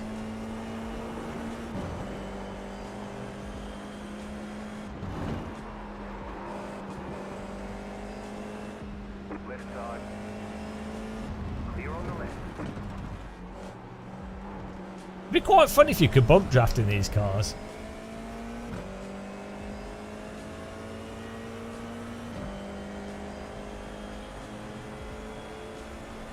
Oh no, I wouldn't listen to me. I'd make your own choices. Time to push. No, I think iRacing's force feedback is better than LMU's force feedback, and ACC's force feedback actually, especially like the F4 car. Car right. Clear.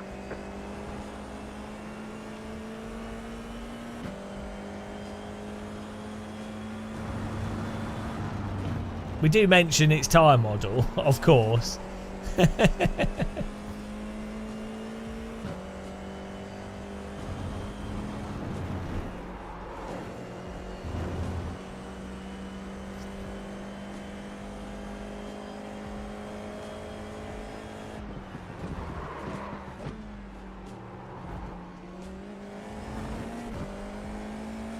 an incident behind.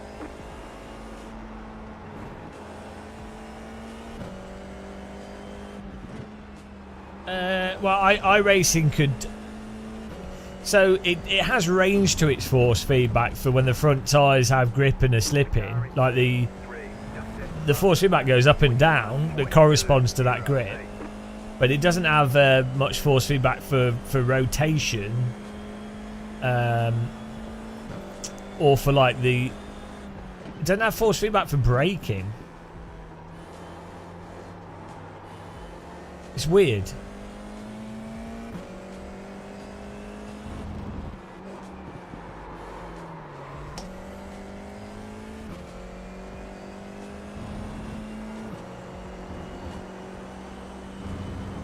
But I think we're kind of stuck with force feedback because I don't think companies really are interested in innovating with it too much, and most sim racers don't seem to care. So, you know, I think it.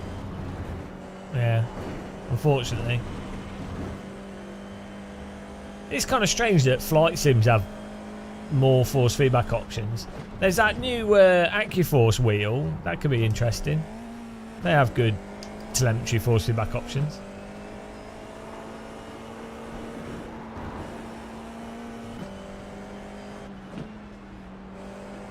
Oh no, why has it got coil one? Car is out of control. Old Moroni, thank you. Welcome.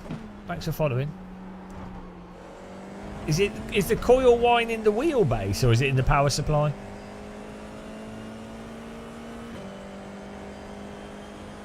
Wonder how you...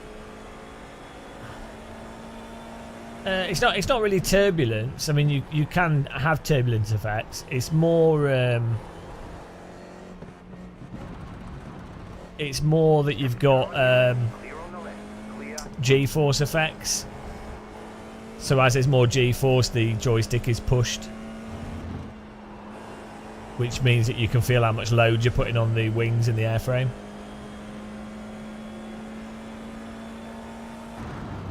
Would a steering wheel feel the rear tyres are slipping?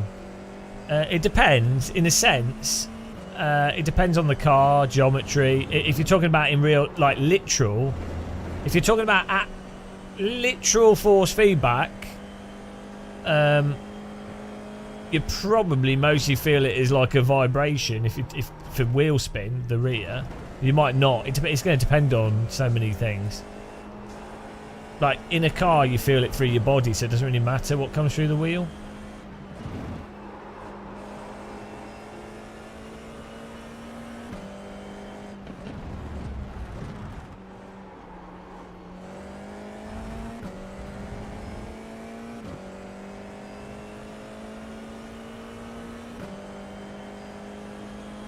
Why would you? You don't really need 32 Newton meters force, unless you want like broken arms.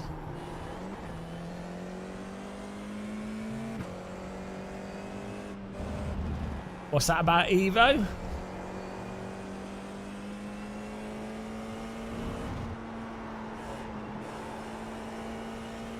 More engine power, good. Yeah, it doesn't quite work like that. Because you're already, with a 20 Newton meter wheelbase, you've already got way more overhead than you need. Oh, there's no price for EVEO, so I think they're going to do the early access for like £24.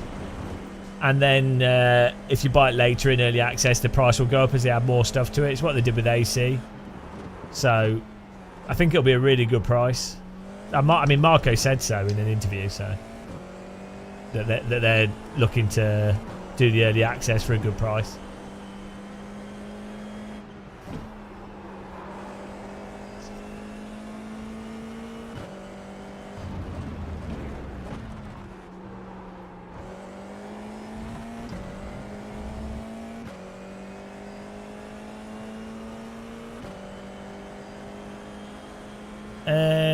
There are no good haptic seats, so they can't work in a way that you need it to.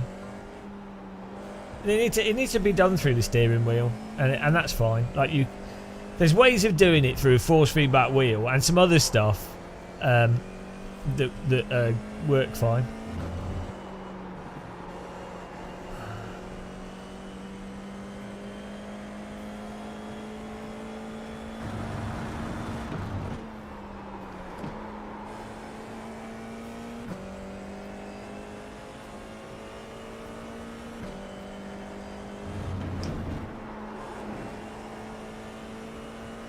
Showdown Cat, no, you can add G-force based force feedback through the software.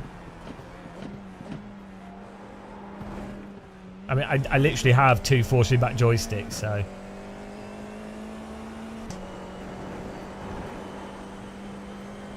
The lead is at 23.163. Car 3 has taken the lead. well, I don't think they care Hell Knight too much, to be honest. They know they're going to make a lot of sales, so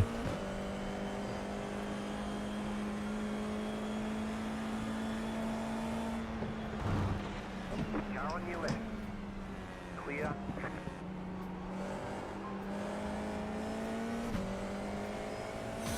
The pace car is out of control. oh, thanks for following. Welcome. Donnie, whatever you said didn't come through, man. No. So the G-force effect with You might be muted. flight sims, the way it works is that if you pull more G's, the joystick pushes back against you in the other direction. So the harder the G's, the harder the joystick is to pull. So but you don't set it up so it's super strong. It's just, it's there so you can feel what G-force there are. No, it's literally based on the G-load on the aircraft. The aerodynamic force. Fuck me. I'm just gonna. Anyone that doesn't listen to what I'm saying, I'm timing you out. See, you've earned a timeout. You go. You get a timeout. Timeout. Put user in timeout. You can have 10 minutes. There you go.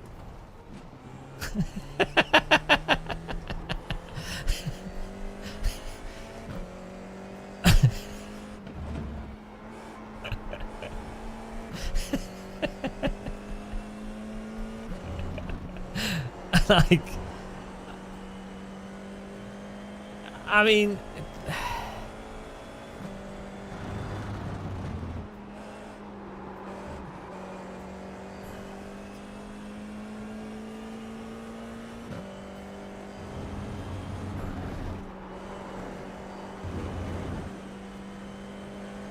so yeah, so with flight sims, the way the force feedback is typically generated is you'll have the load on the control surfaces increasing resistance or decreasing it depending on how much, like how fast you're going, or if the sim's got the actual good force feedback, how much pressure is on the control surfaces. But specifically they have a additional telemetry based effect that applies like an opposite force to the joystick based off how much G-force you're applying to the airframe and in what direction. So it's kind of like the seat of the pants effect, although it works in a different way, but kind of like the seat of the pants effect that you can have with IRFFB. I don't know why. Well, yeah. Well, the thing is, like, I explain something, and then you have people that are like adamant of going, oh no, this is. It's like, no, I'm literally telling you, from 10+ years of experience of these things and having literally done it, like. And then you have people in chat going, oh, it's actually, it's like, no, like, I mean, really. As someone that has been doing this for thousands of hours, no. God.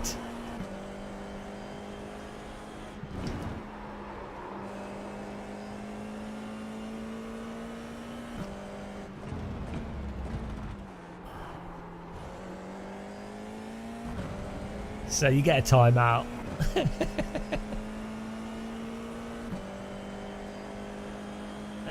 Well, I don't think I disagree with anything that Niels says, to be honest. Bring it back to the pits. So you wouldn't have to listen to anybody over anyone else. So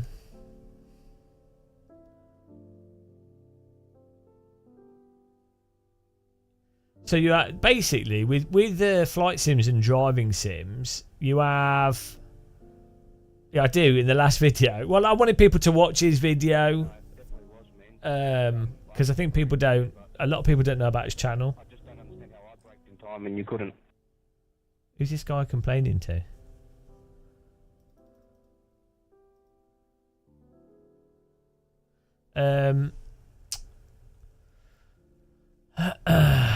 Yeah. Oh yeah. So yeah, with flight sims and driving sims, you can have the literal force feedback, which is great, and you want developers to do that. And in some cases, you'll feel a lot through the force, or you should feel a lot. And in some cases, you wouldn't feel a lot, and in a realistic sense. But then also, you need something additional to that to make up for the fact that you can't feel a lot of stuff because.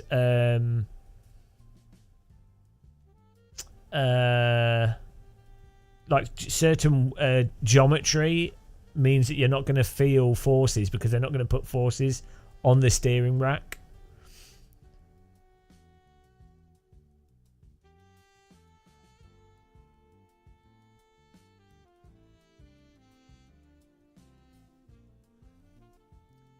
Oh, you're talking about Niels Niox. I'm talking about Niels Housingveld. But yeah, I don't think I disagree with Niels Niox too much. I think he likes ACC though, so he's clearly got something wrong with him.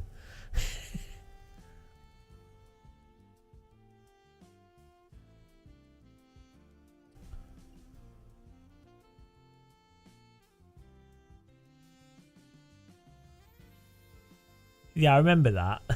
that was just to do with diff settings.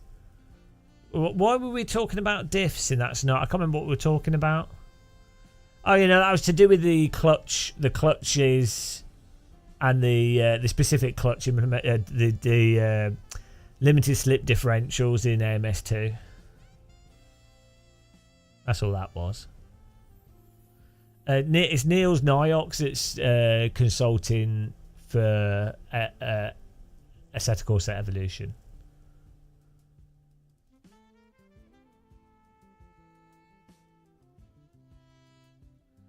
Yeah, I mean, so the thing is, I don't really comment much on like specific physics stuff because it's not something I know about. So like if someone says, "Oh, this is how this works," I just go, "Oh yeah, I guess so." Well, this wheelbase is 12, but so I probably run about 10 Newton meters most of the time.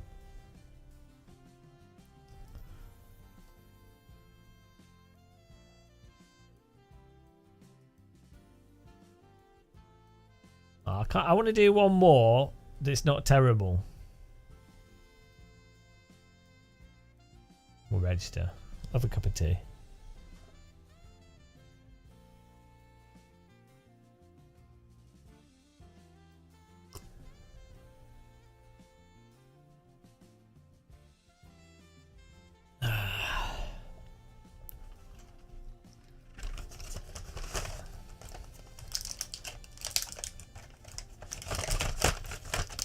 Yeah, most cars will be designed to be around about 8 to 13 Newton meters because it's a relatively strong amount of force. It gives as much resistance and detail that you probably want.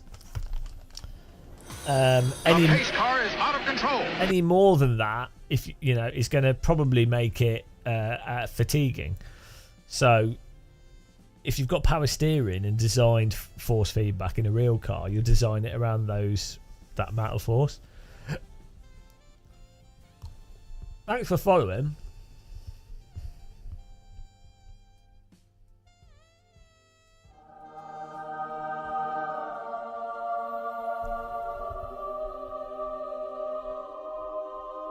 Oh.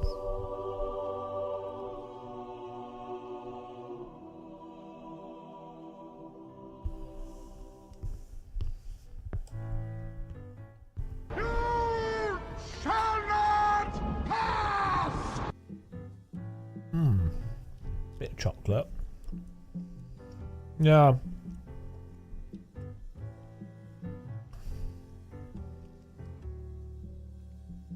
It is weird with the force feedback thing.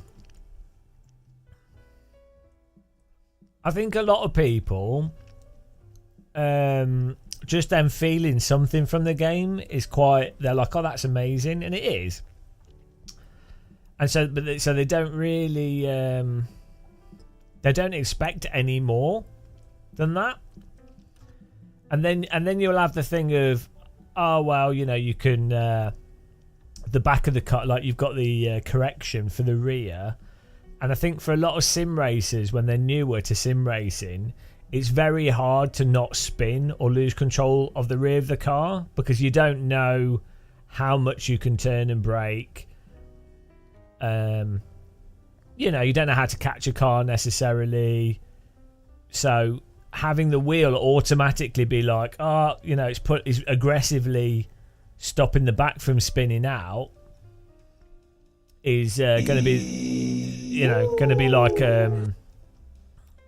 they'll feel that that's making it easier to drive, so they'll be like, oh, that's really good force feedback, and in a sense it is. But then I think you have to get to a certain level where you then are like, okay, well, you understand the physics, you understand the force feedback in the terms of it's, you know, stopping you from crashing and immersion, but then you're like, oh, you then are like, oh, well, what about force feedback that gives you more information? And I think that's where you tend to go towards when you're more experienced with it. But a lot of people, I just don't think, they've never used the wheel, they've never played AC setup well, they've not used a wheel setup well, they're not maybe that skilled at sims, so they just don't, you know, they don't realise. And that's going to be the majority of people, so there's not going to be much pressure on companies to do any better, really. I guess I should make more videos about it.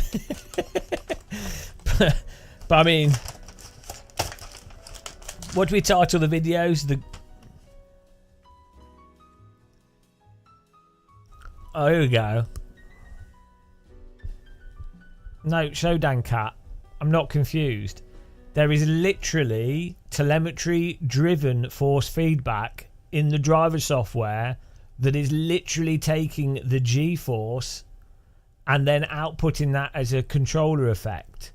I'm not saying that's how simulators generally do the force feedback. I'm saying that is how the G-force effect is implemented on the aircraft with force feedback joysticks. I'm not even saying it's right. It's certainly arbitrary. They're basically, I would imagine they're taking the telemetry data for whatever the sim will have a weight of a person in a cockpit or some part of the aircraft, and it will output a number for the G load on that object, and then it uses that and the direction for that. No, I'm going to time you out again. I've just explained how it works in the software.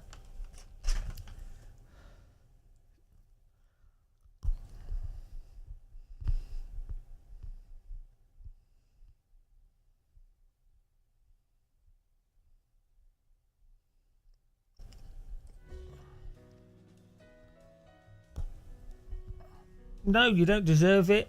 You deserve another timeout. Give you a minute to think about it.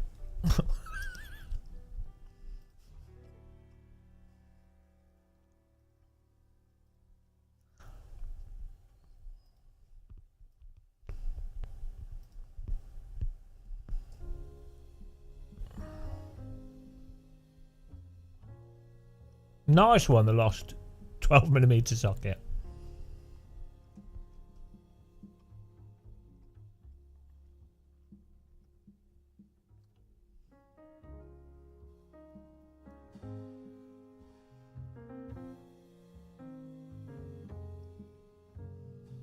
I actually did give like 3. I gave 2 examples as well.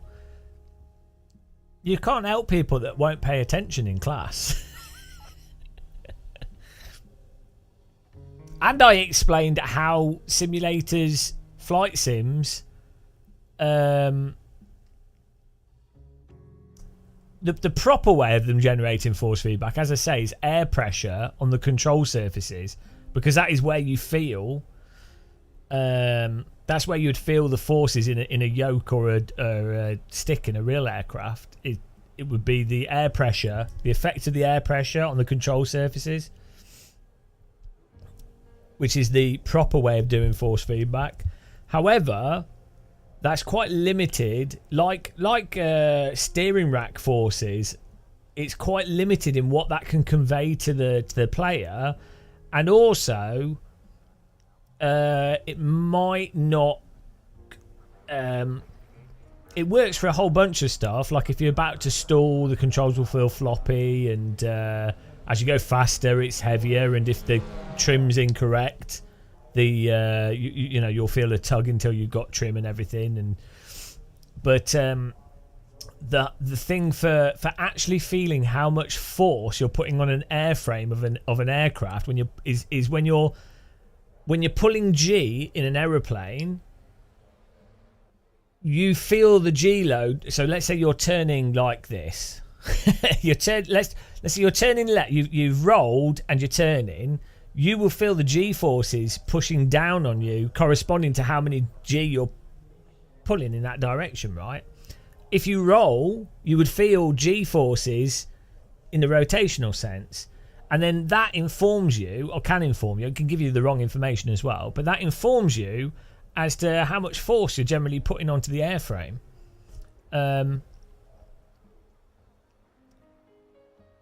So having a G-force effect is really handy, especially for aircraft that don't actually have particularly good information coming through the control surfaces.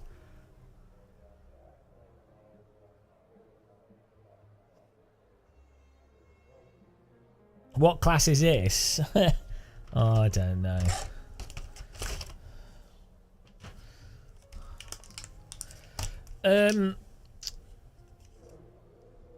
The BeamNG is like a really good example of the limitations of realistic force feedback. You can drive like there's some buggies and truck type cars, things with like quite large suspension and really like cambered wheels and what have you, and quite interesting wheel geometry.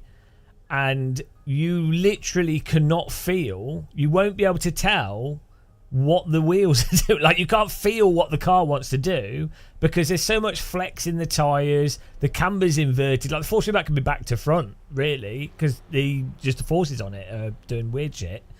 And so, BeamNG has a additional fake force feedback effect that takes the force feedback from lateral load on the entire car rather than the steering rack forces.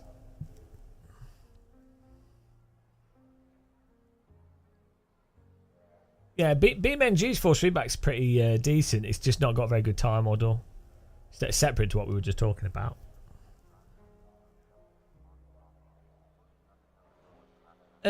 Viking War, you can fly a Cessna. You can do a discovery flight for like £150, £200 for like an hour. Days of no, I think it's probably, well, in some ways it's better than iRacing, but it's just a little bit simplistic.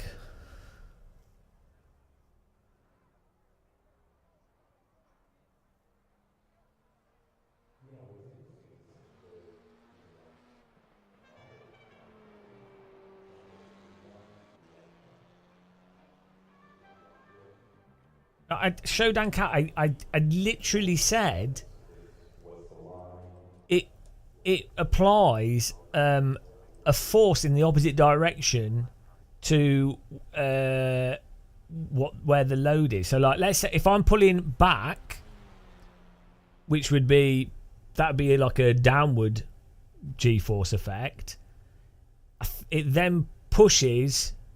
So you're pulling back, but you'll feel a force pushing the other direction. But the strength of that force is related to how much G-force. So if you yank the stick quickly, it will correctively push back the other way, in correspondence to how many G that you'd be pulling due to the amount that you're pulling back. So, but the crucial thing is, you actually turn it down, so you're not fighting the joystick. It's just that as you pull back, however hard you want to pull back, you can just feel a range of forces that are not the literal G load. They're an analogy of 1% resistance to 100% resistance, and 1% being like 0G in that direction, and 100 being 5G, for example. No, they're not fucking hell. I see it. You're getting 10 minutes. I've literally explained this 4 times now. 10 minutes. Literally explained.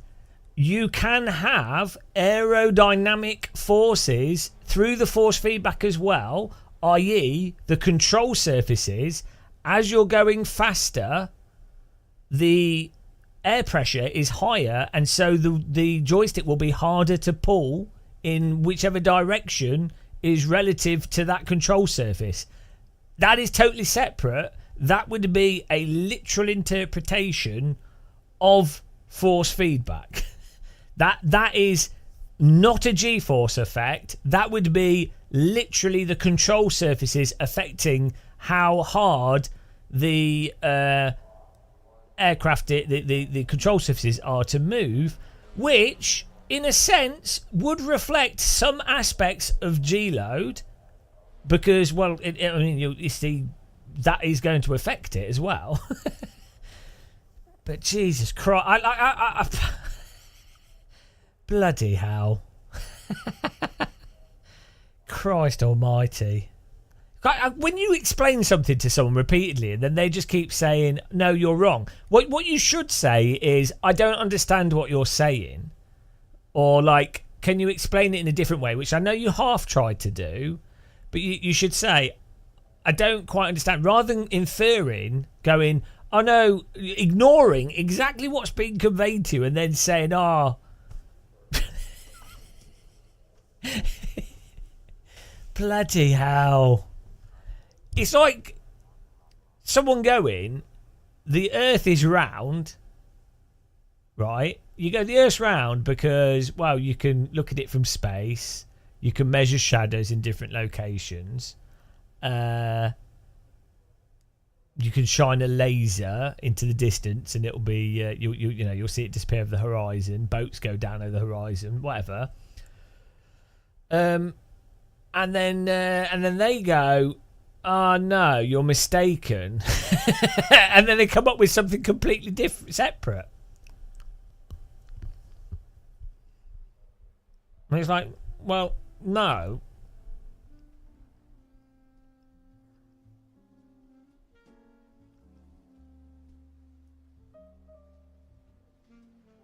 Yeah, a point to make would be, let's say you have a simulated ball in Microsoft Flight Sim with like thrusters on it and no actual ailerons or control surfaces. It's like a science fiction ball.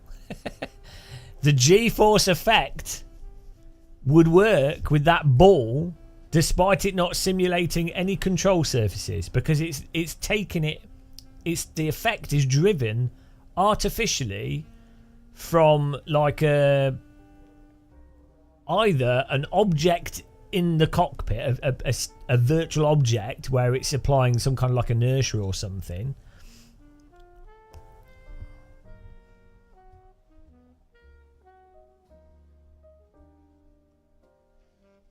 Oh.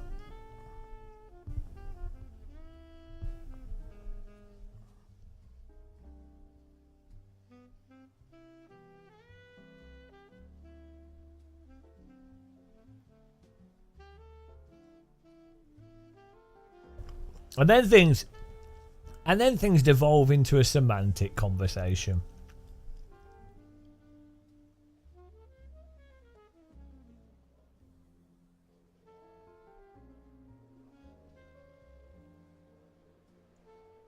If I ever get a chance, can you test AMS again? What do you mean? Oh, Automobilista 2. Well, I don't think the force feedback was particularly broken. It's just the physics aren't very good in that game, so it's all right. I think for most people it's fine. It's just yeah. I mean, I thought the default plus force feedback is not terrible. It's much more detailed than ACC. No, you don't need to use them. No.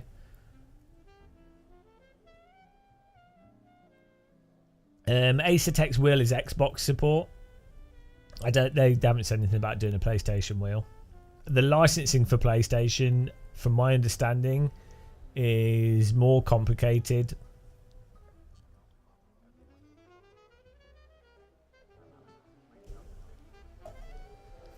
Than you have to put a chip in the wheel, whereas I think you can do the Microsoft implementation. I mean, you have to put a chip in the wheelbase rather than the wheel rim for Sony stuff.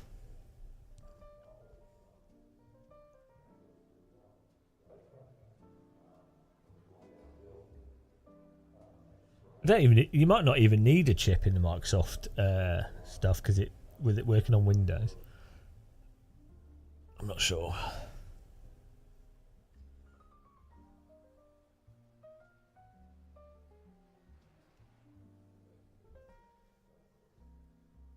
But to be honest, there, well, other than what that Project Motorsports game and the next and Assetto Corsa Evo, there's nothing with good force feedback on console. Exactly Days of Blunder. And GT7 has really bad force feedback, which for some reason GT7 it's like it's clipping all the time. But yeah, people don't notice, so oh well. Oh well. Oh, we'll do the poll for the last race. The world, guys. Should do one more race here.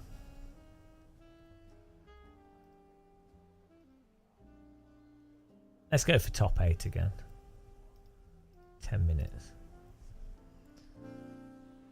Did you see those new pictures? The picture frames, e-ink picture frames.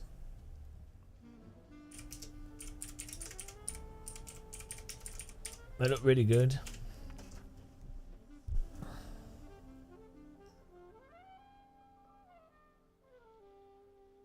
They're not too expensive. The new ones. They were ink poster. They're not crazy. They're like £1,000 or something. Which for a large screen that's e-ink is not. They do a smaller one, I think that's like 500.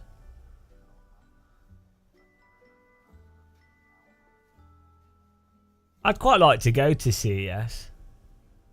Yeah, they're good. Like the quality of the image is really good, and the frame is nice as well. Maybe I can get one to review. They look awesome.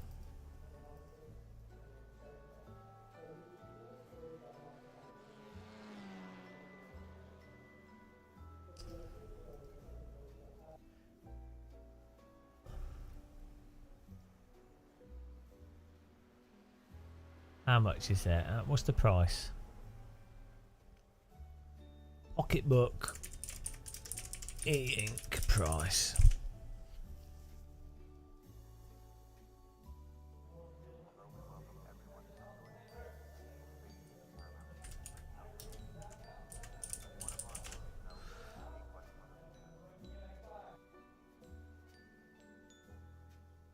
Go.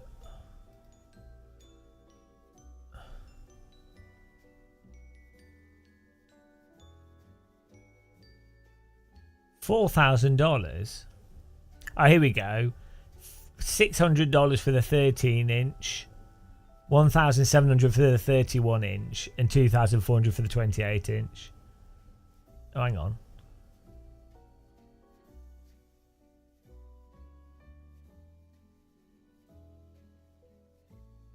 Why is the 28-inch one more expensive than the 31-inch?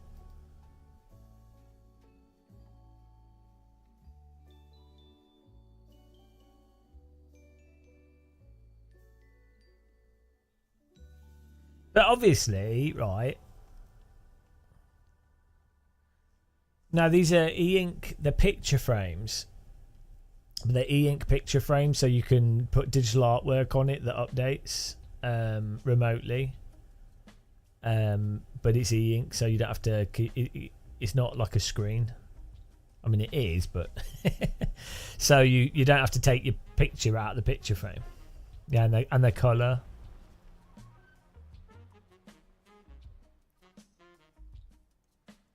And yeah, you'd have to charge it up all the time.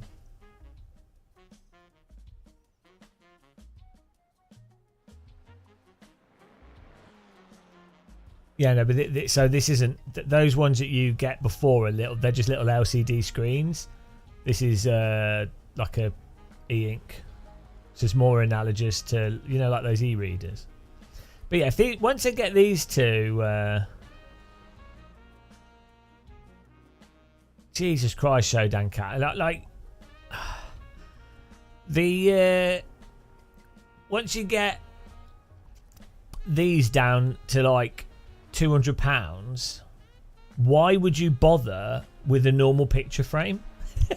Like, there's no reason, is there? If you can buy a picture frame that's £200 and it allows you to put any picture in that picture frame, why would you ever use anything else? Like, because you'd be like, oh right, I've bought 5 picture frames. Okay, now I never need to bother with any pictures. Yeah, that's fine. Yeah, especially if you can just charge it up. Yeah. And what's really weird is I was literally at Christmas, I was talking to my dad about this. I had this idea before this was announced. I was like, why is this not happened yet? And then like a week later, this came out. I was like, oh, there you go. I was just surprised it hadn't happened sooner.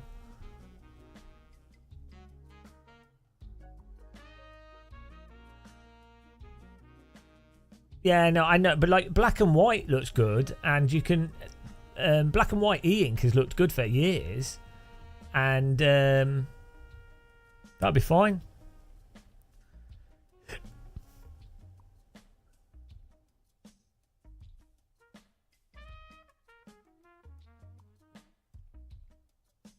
I mean, yeah, for people that don't do, I like photography and like videography and stuff, so maybe other people don't care about it.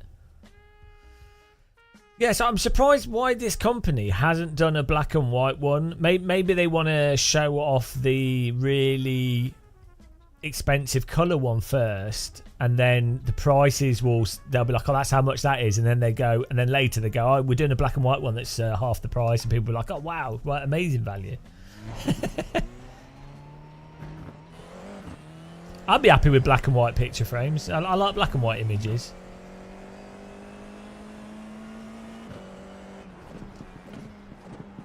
Yeah, I have loads of photographs that I'd quite like to put up, but I couldn't be bothered to print them and frame them.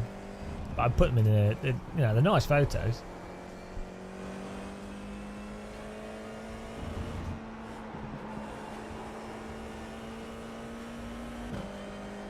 I think also, if you have to print an image, it makes you overly precious about the image that you're printing, which then makes you overly selective about what you print, and then you only end up printing a specific type of image, which I think is a shame, because there's images that are maybe not like the best thing you ever took, or something you want to look at all the time, but it's something you're like, oh, that's nice.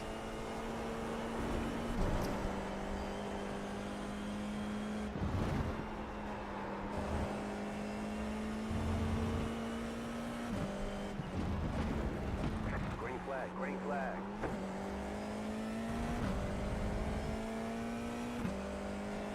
Okay, here comes your first time lap.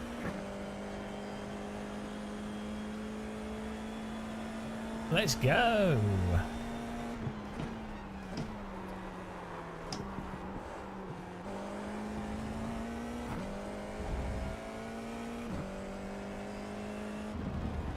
Okay, let's go.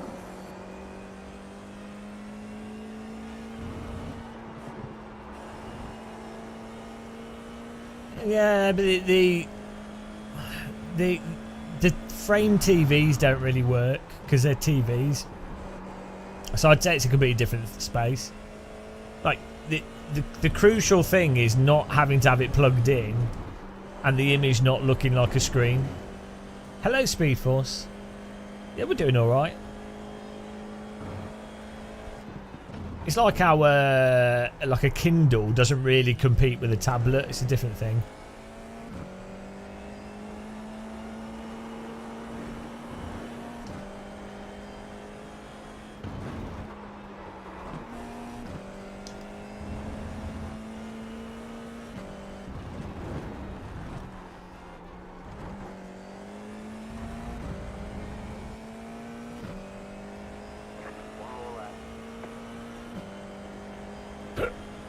Ah,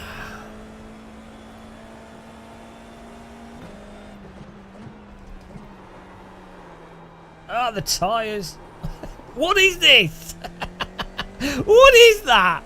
Honestly. Like, the way it's just stuck. Like, it's so weird. It's like, you can even feel it through the force feedback. It's so weird. It's such a bizarre behaviour.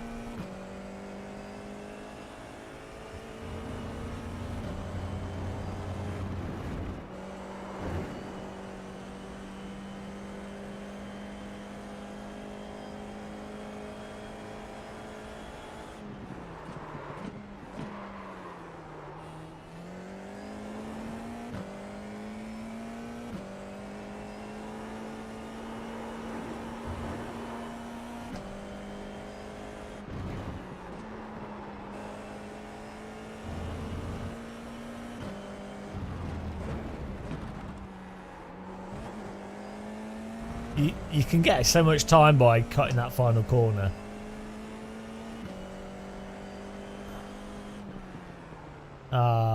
You guys forgot to do the prediction. There's the flag. Absolute It's over. prediction fail. We're going to be starting at the back here. Have a look at the slip-to slot that we had going.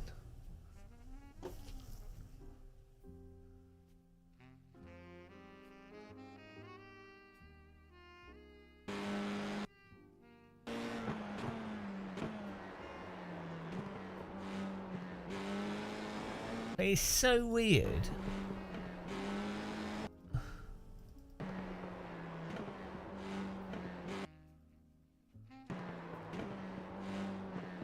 I think it's because one wheel locked there. So one wheel was in the weird slidey sloppy state and the other wheels weren't. And so it wouldn't cut. This wheel was broken because it had overheated, but all the other wheels were working normally. So it was causing this weird, really strange rotation. Weird.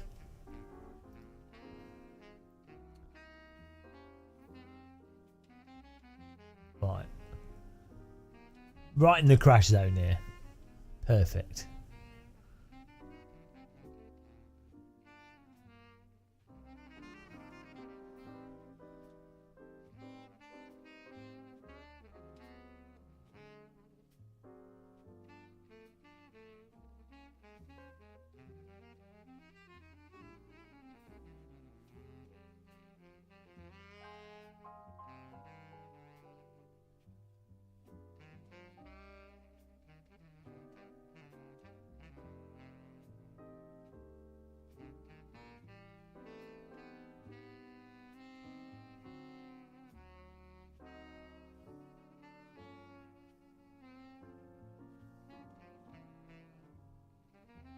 You ready, guys?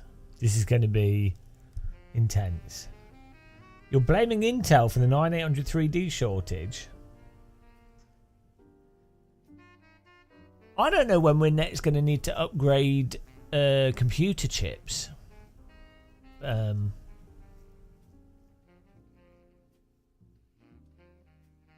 feel like we're with those 3D chips. I feel like do you remember was it the 2500K from Intel? I feel like the 7800, was it 7800? What was the last 3D X3D from AMD? But I feel like that 2500, it's like the equivalent of the 2500K.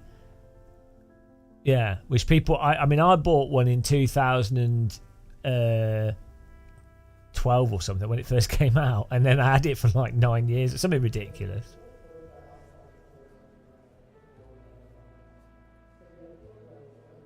And yeah.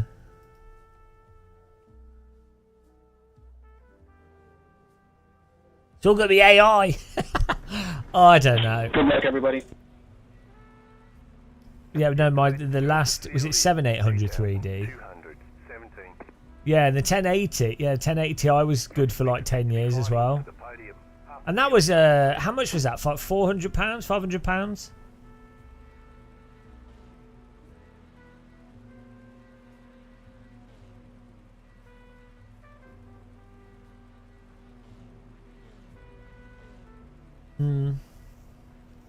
But what tends to happen? Hello, Mr. Beaches. What tends to happen is Good luck, people. The brake is on the left side of the pedal box. the great joke there. The games tend to game graphics tend to get stagnated by where the consoles are.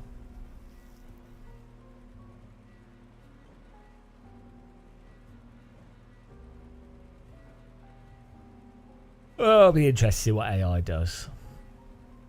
5 cars left to grid. You'll generate, yeah, it'll all just be what everything will be a virtual frame. Who needs real frames?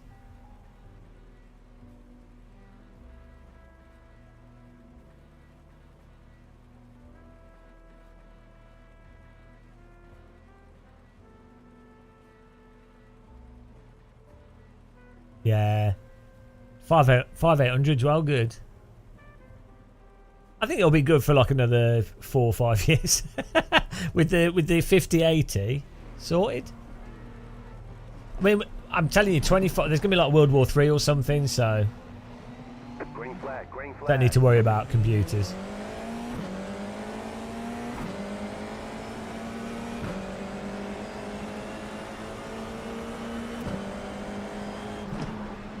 Car right. Keep to the left.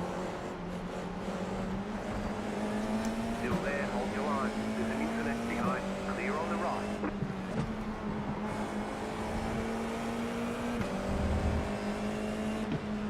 There's an incident behind. No, I know we need to. We'll just have to test.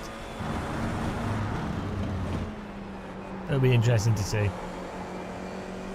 There's no way to really know about the input latency without. We were talking about it earlier, without like directly testing it, and then also seeing how much it is actually relevant as well. Not yet, man. Just avoiding the mine bombs.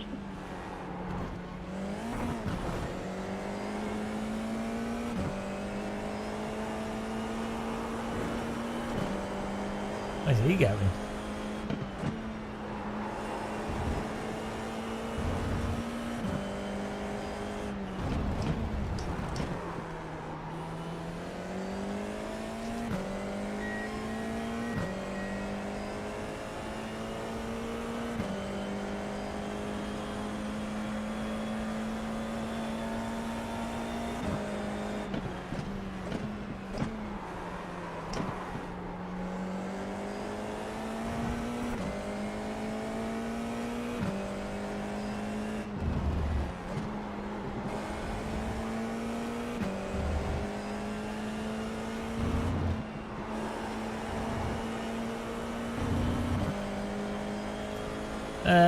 It's not that important in sim racing as it is for like FPS games.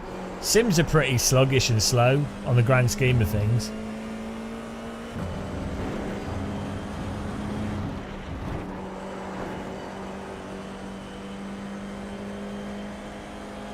This looks like a crash about to happen in front of us.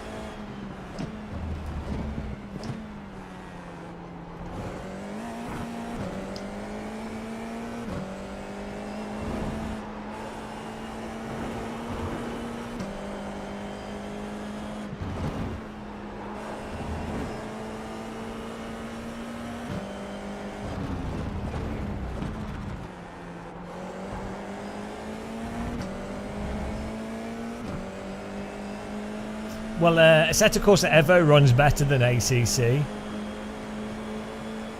So there was a rig at Sim Racing Expo that was running at 100 and like 70 to 110 FPS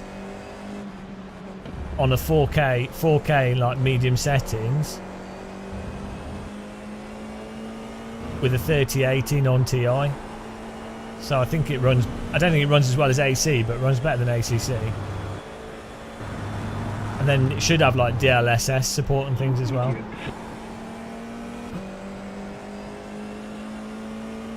No. Yeah, it's good. I mean, it's not exactly the best benchmark, but you know. How is that? The bar is low. It did have some stutter though as well, so hopefully they fix that. Like some weird, seemed like an issue with how the game was managing assets. No, there's no price yet.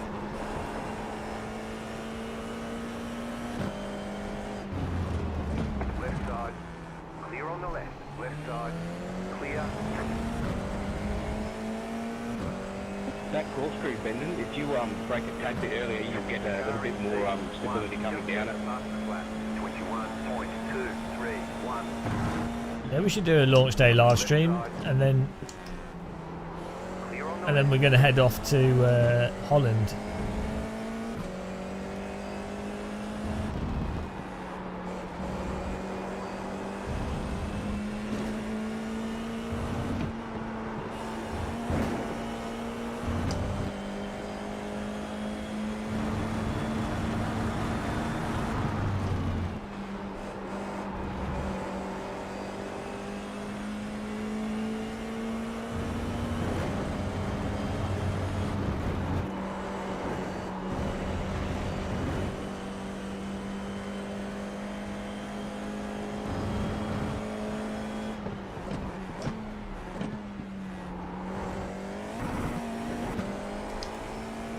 Sim Formula Expo on the weekend, well, 16, 17, 18th, 19th, like a 4-day thing. I'm just going for the weekend.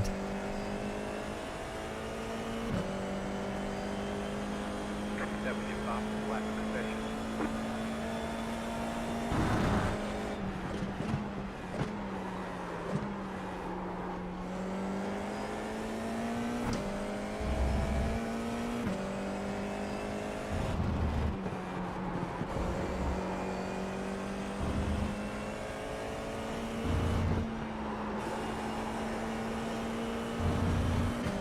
Get the beers.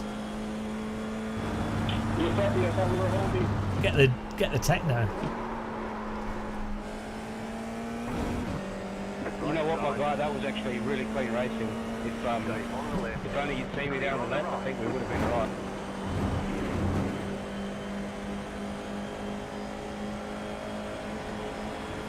I'm glad that we didn't go off track. That was good.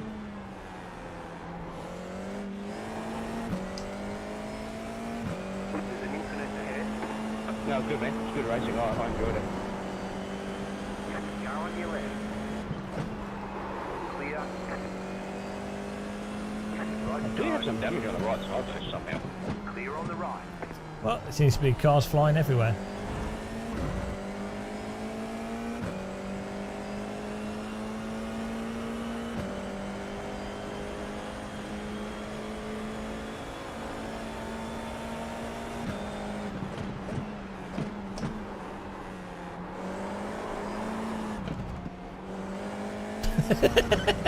The physics in this game when you go over the limit are absolutely absurd.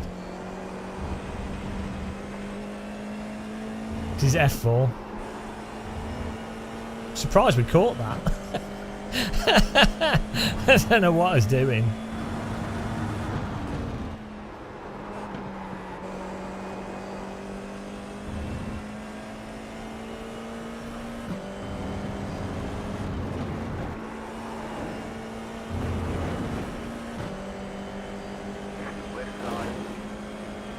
Why is I mean, you know, spotters are free.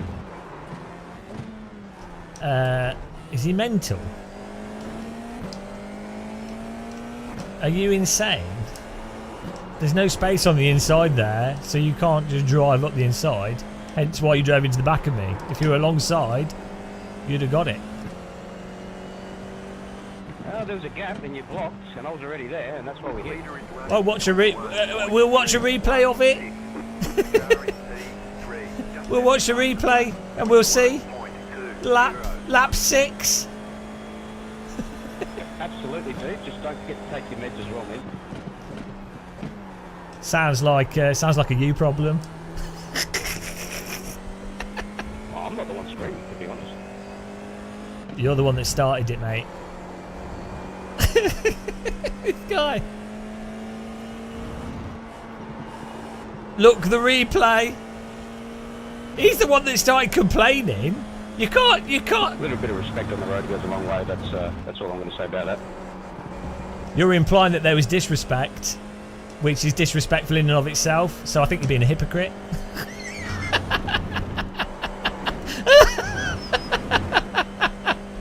Look, the replay.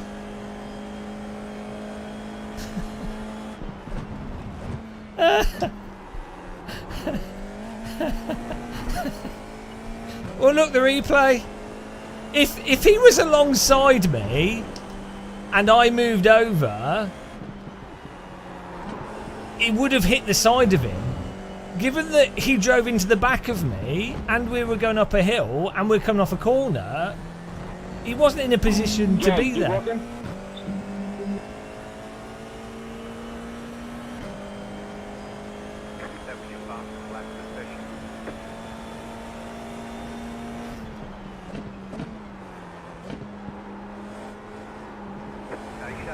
You walking?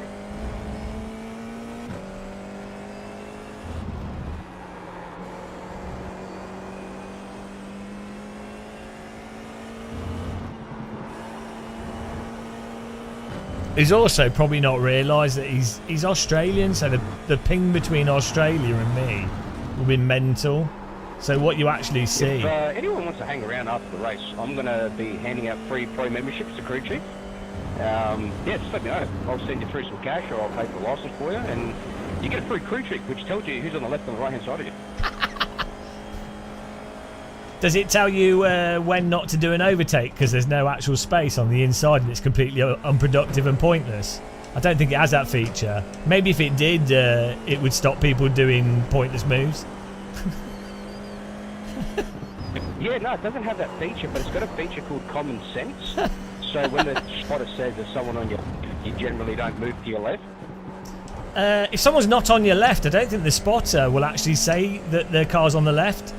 I wonder if someone's live streaming and has like a few hundred people that could confirm whether or not the spotter said anything. I've officially got absolutely no idea what you're talking about now.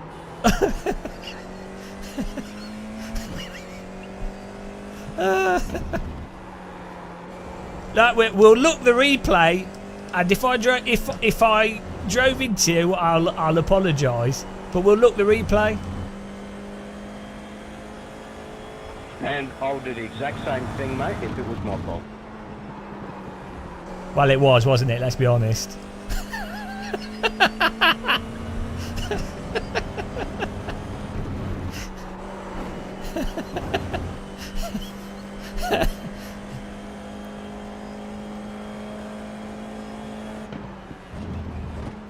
Neighbours.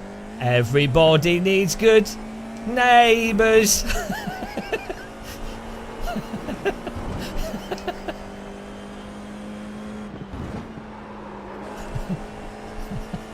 Pat versus Madge. It's so stupid. It was like a 0x contact as well. It's like over nothing. That's what's so stupid. It's absolutely over nothing. Like, it's even if it was his fault or my fault or whatever, it doesn't really matter. It's completely nothing. Like in an F4 race, a car in front moving over or a car trying to move up and having a little contact, which is from causing a 0x, is nothing. Like, nobody got wrecked. Nothing happened.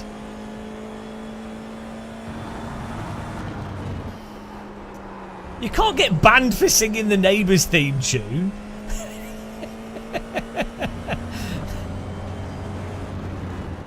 Well, maybe you can. You never know with iRacing.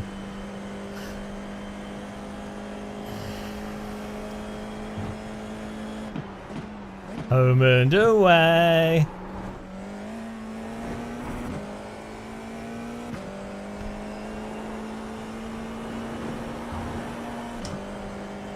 We're going to look the replay.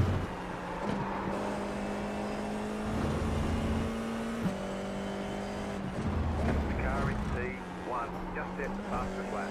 21.115.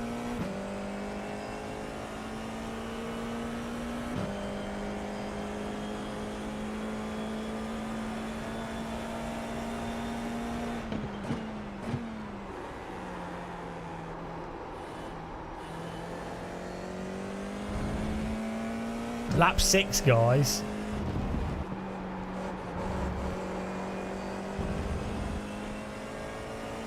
Holly Valance has turned out to be a complete right-wing mentalist.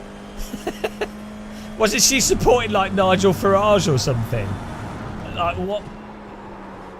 I don't think she's got too many candles in her brain. I think she's a bit. I think she's not exactly a lighthouse.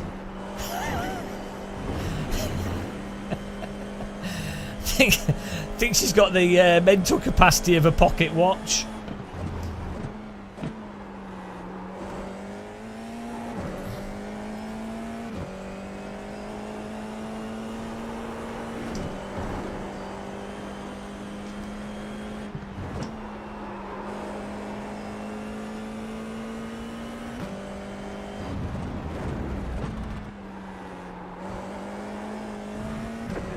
What are you doing, dude? What are you doing, dude? Sorry, mate, I didn't mean to go up. Chris Tinkler. Lap to set. You've been Yeah, I tinkled. really appreciate the good fight, but trying to overtake on turn 7 every lap is not going to end well for either of us soon. Tinkled.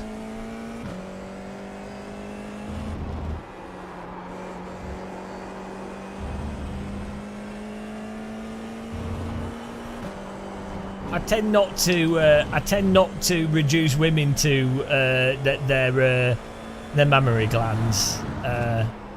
Personally, Sorry, let me rephrase that. It normally doesn't end well for either driver. that'd be like reducing men to their perfect, bold, shiny heads.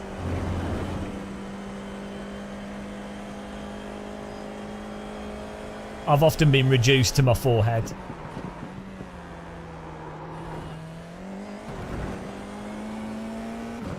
Forehead reduction.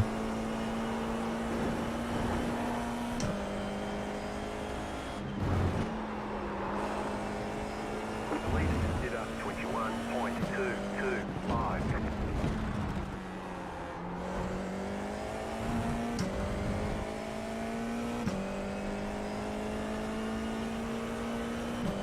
Ah, did it help you learn?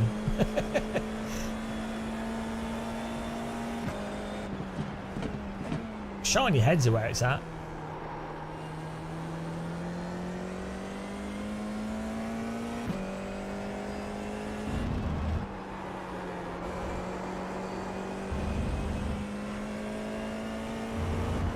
Majestic light diffuser.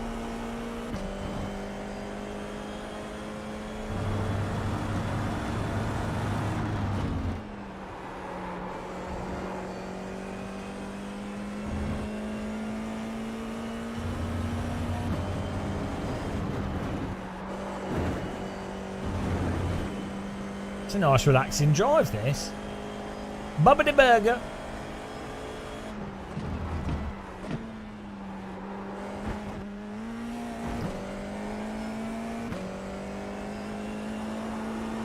I don't think an F4 round here in real life I think would be pretty terrifying.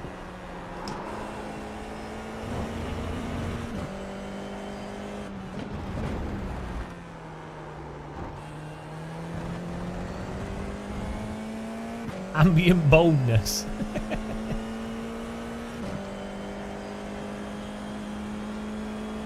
New Ambi Bold.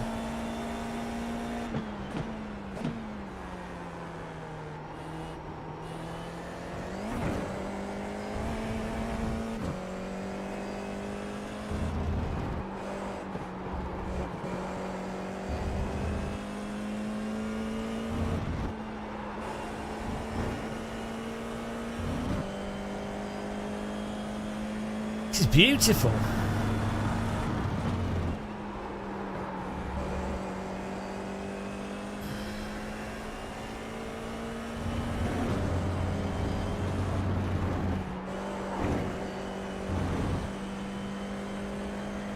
Well, we're getting faster, gradually.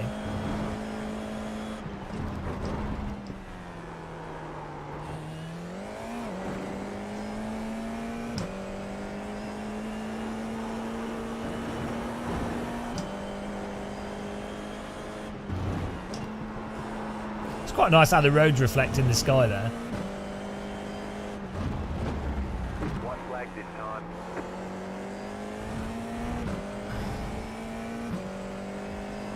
Yeah, well, because he's dropped back. he's no longer competitive, and he's realised it's all for naught. But we'll look. We'll have a look at the replay. We'll see the evidence.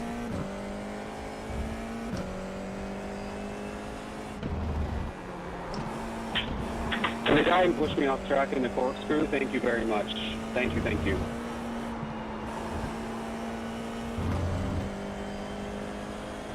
The expo? What expo?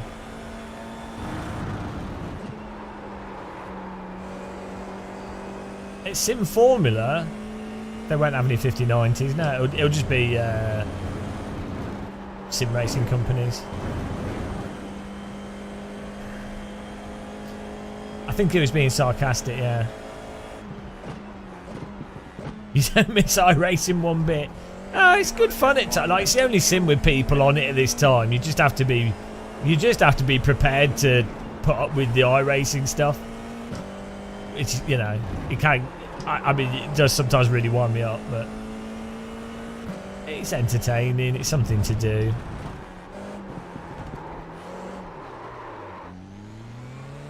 Oh no! I gave him the corner. What's that for? Car stop on the left. I thought you wanted to go in front. Look, dude, I'm man enough to appreciate that, so thank you for that, but I have no idea why you did that. You didn't owe me nothing, man. Oh, dude, what are you parking there for?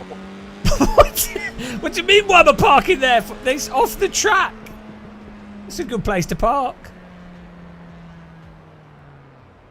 It's pretty out of the way, mate. Sad. 12. Good race. How does he drive into us?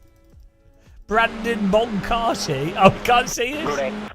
He couldn't see us. I can't park there. Oh, that's pretty funny. Right, here we go. Look the replay. Blind corner. It's pretty funny. Right, here we go. Lap 6 was the criminality. Parking on the racing line. We're going to have a look at this replay, James? Yeah, we're looking at the criminal activity here on this episode of Neighbours. Right, what are we on? Lap 6. Lap 5. Right, here we go. Grundy. Is it the uphill going towards the corkscrew? Hang on, we've got to play the theme tune first. Neighbours, everybody needs good neighbours. With a little understanding. Yeah, you drove into the back of me. I'm allowed to come off the corner and move to the left. Of course my car's going to keep going left. How can he turn into you when he's on the line? He can't go any more left. You literally just drove into him. He's driven into the back of my wheel. No, you've turned left into him. He can't go any more left. You can't just cut him off No. when he's... That's not him being cut off. He's... If you're turning left and you run into him, that's your fault. Right, if the car behind has... It's like they have... Well, he's actually driven into the back of my tyre. So, no. Alright. You would have been fine. Anyway, that's my opinion. He's going straight. Can I just say something quickly? Okay, so firstly, Nathan, Thank you for that input. That's basically what I was kind of talking about. I had nowhere else to go apart from off the track. You can lift. Already on the left-hand side. You can lift. Brakes to avoid the contact. You can lift. But yeah, no big deal. Heat of the moment. I've been pretty frustrated this week, so I apologise if I got under your skin because it sounded like you got pretty upset. No, you need to apologise for inferring that I was upset, because it sounds like you're actually inferring that I was upset, which I think is egregious and worse. So I don't accept your apology. Okay, I didn't hear what you said because I was still talking, but you can please repeat it. That's cool. I'm happy to hear it again. I'm not going to say anything.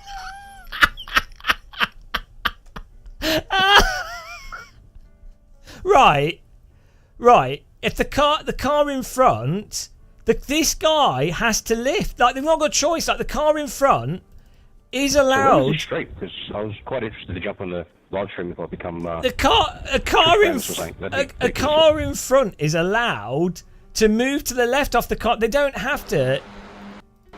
He's actually driven into the back of my tyre. It's like, yeah, the car in front is moving over to the left, which they're allowed to do. They're allowed to move over. Like, where do you draw the line between...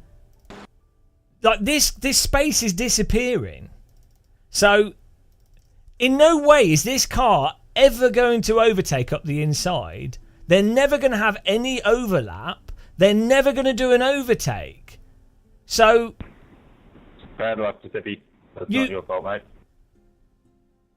No, it doesn't matter, Jake. It doesn't. It's irrelevant. I appreciate it. I shut the bed in qualifying. He's not ever. Just got a little bit too much white knuckle fever during the race. But you guys you and Nathan had a good finish, which is good to see the Aussies. He's not even got any. Yeah. Right. He's not even got. Where is his car going to fit through? Like, is he trying to do a pass? He's not got any momentum. He's driven into the back of me. No, he's the car behind. It's the car making the pass. The car behind is the overtaking car. So it's not a reactive block. I've come off this corner, and before he's moved, I've started moving at the same time. At worst, car in front is moving at the same time, and you'd expect the car in front to move to the inside. It's perfect defending. It's absolutely perfect defending. No, he has a slight bit of momentum because there's also a bit of draft as well, potentially. Maybe not. But yeah, it doesn't matter. It's irrelevant. This is a perfect defensive move. You can't just go, oh, I've put half a centimetre of my nose on your rear on your rear wheel. Where's he going? Even before the contact, where's his car going? You can see that, like, the car in front does not need to open up for the car behind. The car in front is perfectly within their rights to keep driving into this. Yeah, he has to lift. It's just defensive driving. It's at 100% completely normal defensive driving. Is what you'd expect. It's not a block, it's defensive driving. It's not reactive. You've come off the corner, you're going to defend the inside. It's the most reasonable thing to do. Why would you even be upset that the car in front did the most predictable thing? I didn't close the gap at the last minute. The car is gradually moving across. There's no last minute about this. This is entirely predictable. No, you don't need to. It would have been worse to move across sooner, because obviously he would then move to the right. Literally, what I've done is textbook defensive driving, and if this had punctured the tyre, he would have been penalised. He would have got into trouble for it. And also, at what point is this driver ever doing an overtake? He's got no overlap. He has to just lift. There's no overlap. There's no space there. The space is always disappearing. My car has been coming. It's not like I've suddenly moved. My car has always been coming across the track here. So It's not a last minute block. My car has been moving to the left constantly at a continual move. Like, and it's what you'd expect. If you're this car, you expect this.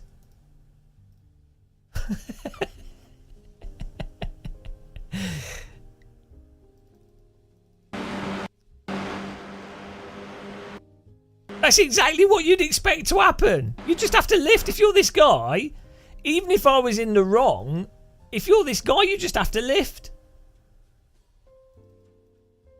That's just how it is. If his car was, if I'd not come to the left off this corner, fine, and if it actually got overlap, fine. But there's a reason why he drives into the back of us on the throttle. He doesn't hit the side of my tyre. He drives into the back of the car. Into the back of the tyre. Look. You go, okay, so you go, well, maybe 2 centimetres? But you can't count, like, when... Let's say he has got his car to the side there. What does he do with it? It's not enough. Yeah, I mean, if I was him, I'd have probably put my car on the grass and then wellied my way through. Rather than... I'd have probably put 2 wheels on here and then I would have been much further to the side and then the car on the right would have to move over. You know.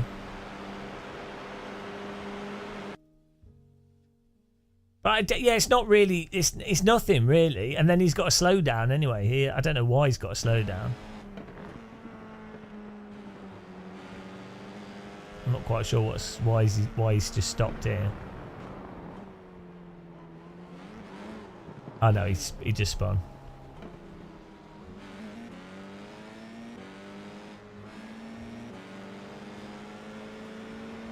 No, you wouldn't, Jake. The car behind. No, because the car. If that happened, the car behind that drove into the back of this contact, and it's in the back of the wheel. So the car in front would get a puncture, and the car behind would be penalised for causing the car in front to get a puncture.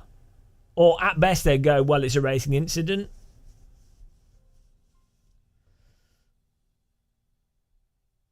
You would just always lift. A car. So this is a thing in iRacing, especially. People don't understand like the most basic defensive driving. It breaks people's brains. Jake, if you've moved before they started moving, 100%, yeah, the car in front, if the car behind, if the car in front moved to the left before or at the same time as the car behind, yeah, the car in front is allowed to do that. That's actually perfect defensive driving. That is literally what you're supposed to do. That is the optimal thing for defensive. The absolute optimal defensive driving would be to move to the left as slowly and as ambiguously as possible before, so it's not a reactive move, before or at the very same time as the car behind is likely to move, so that the car behind cannot do the pass up the inside, and also to time that move so that by the time the car behind is coming, would be going to make a move, they haven't got enough track. That is literally racecraft. No, we'd already started moving. Jake, do I need to time you out? Do you need a time out here? Why is this hard to understand? The car in front is moved at the same time as the car behind.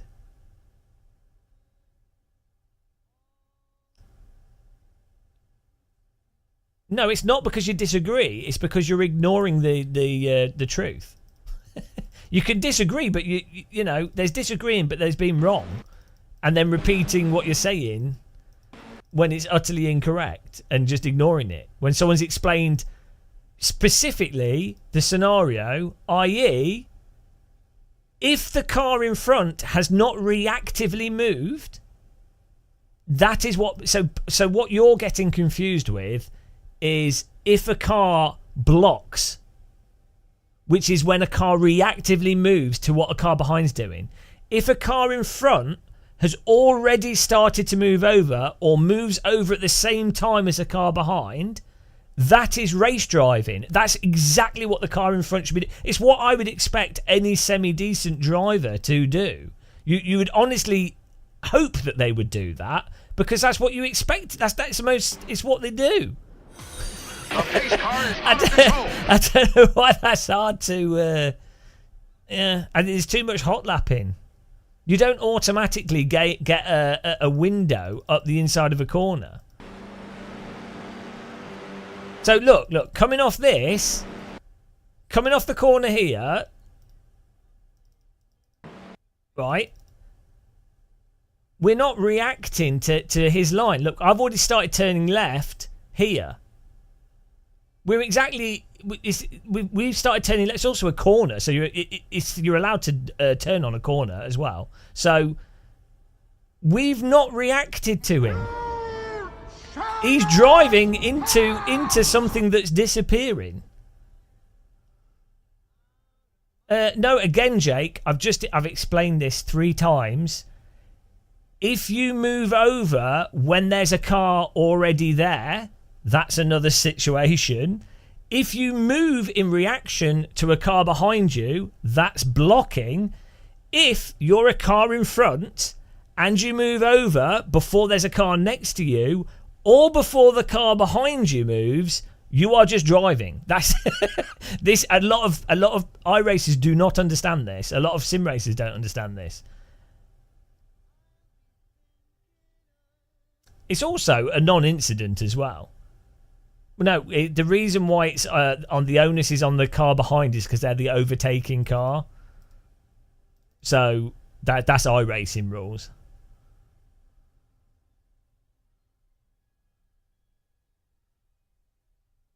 Hang on. Threatening a timeout for disagreement and shielding yourself with it, not because you're disagreeing, is because you're not believing the truth. This subjective question is a weird move. Oh, you get a timeout for that. No, because what you've done there is you've misrepresented what's been said, so you get a timeout. I'm not even threatening a timeout. You can have 10 minutes. Timeout, here you go, 5 minutes.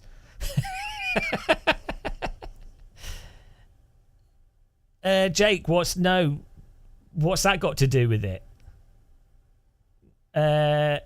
Jake, where are you getting this 0.05 reaction time from? This car behind has, hang on, 1 and 2 and 3. They have 3 seconds. They have 3 seconds to work out that the car in front is slowly coming across the track. They have 3 seconds. The car, even at this point here, even if they only noticed it at this point, they've got over a second, which in an F4 in a Formula race is years.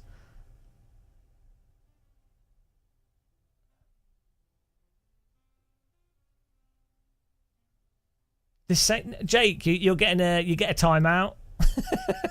you're gonna get a 1 minute timeout for ignoring the truth, for ignoring what's been explained 5 times.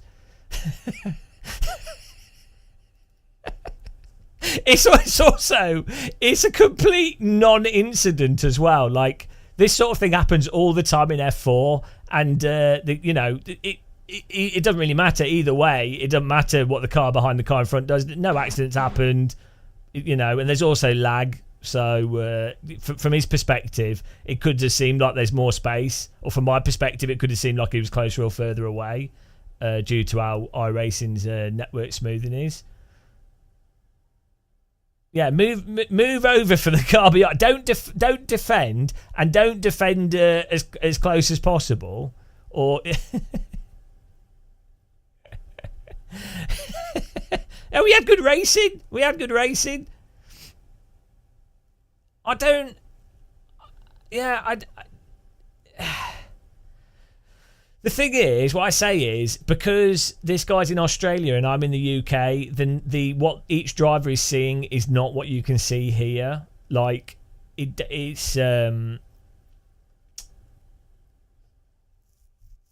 it can look closer and further away, so it can, and also it can be hard to see the acceleration and stuff, which is iRacing masks that. Like, I've done racing with other streamers, and then I've watched their live stream, and I'm like, it's like literally off by like a meter, 2 meters. So, hang on, that's why his channel doesn't grow, and most people pop in to see some funny shit from time to time. Well, Jake, actually, my channel's actually grown really well, considering that I'm really critical. I'm massively anti-commercial. I literally confront people directly rather than being anodyne. So I actually pay people more respect, far more respect than a lot of other people would do. Because it's actually less... my view is, it's more disrespectful to be super anodyne and not talk directly to people. It's also condescending, I think. But from the perception of people that don't know better, they think that a super mega positive streamer that's really anodyne, they will just think it comes across as agreeable, and it also builds you a bigger audience faster, and also gets you more sponsorships because it's more agreeable. But it's actually disrespectful. But it's funny how reality works. If you actually, the more honest you are, actually it confuses people. But yeah, I've done pretty well, to be honest, considering that I really don't. I don't pursue a lot of stuff. I literally turned down quite a lot of money, like what a lot of people consider a lot of money, specifically so I can be directly honest. So, you know, if you see the person, yeah, no, but it was all right. It wasn't even bad driving from the car behind. It was a completely non-issue. It's just funny. Yeah, as per iRacing's rules, even if the car in front did like an egregious block, the car behind still has to not drive into them. But I mean, I personally, I think if a car in front does a block, then you'd expect to be driven into. But bingo. Oh dear. Oh, we're gonna join the next one. I think it's good fun racing. It's nice that you can have like races with Australians and Brits in the same race. Yeah, some people seem to get confused between. I enjoy like disagreement. What isn't useful is it's like the flat earther thing. If you explain exactly like all these things, you're like, all right, here's how shadows work. Here's how a laser pointer works. Here's boats disappearing over the horizon. Here's photographs of the Earth from space. And then someone still goes, no, but the Earth's flat because the sky's a projection. That's the problem, is if you're having a conversation with someone that does that. So like in this case, you explain, car in front has moved at the same time or before the car behind. There's no sideways overlap or very, very marginal at the point of contact. There's no real productive overtake capacity from the car behind unless they were to go off the road. You explain every single actual variable that's relevant, and then someone still goes, car in front blocked the car behind. It's like, no, you've just explained.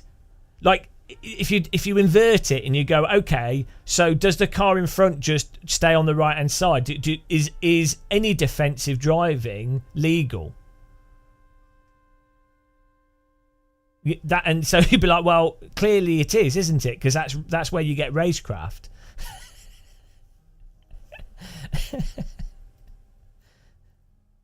There's no reactive blocking here at all. Hello, Racecrafted.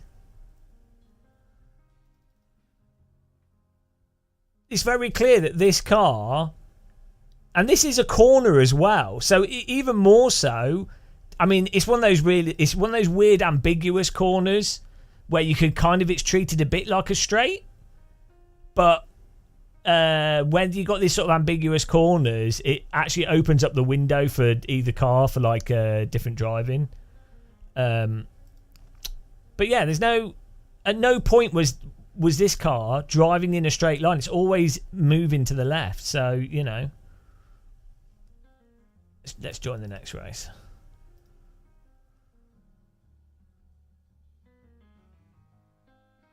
It's good fun.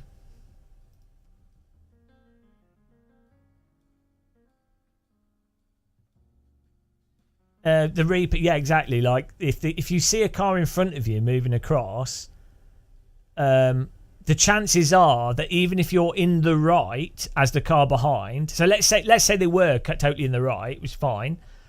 They are putting the car is going to be in a position where they're more likely than not to get driven into by the car in front. Even if the car in front is totally wrong, they wouldn't ever have enough overlap at any point where the car in front would really notice that overlap as well. So basically, the thing of putting your car next to another car is you really need at least your wheels to be in line with their wheels. And the advantage of that is that if they do still turn into you, it'll be a wheel-on-wheel contact. Whereas if you're in a Formula car and all you have is part of your nose cone or your front wing, they'll probably get a puncture, or you'll probably get terminal wing damage. So just from that perspective, you're not going to put your car there. You just wait for another corner. But again, in that situation, there's so much netcode and ping with Australia. So I'm not even having a go at the other driver. I don't think he did anything wrong, to be honest. It's like, it's just driving. It's just funny.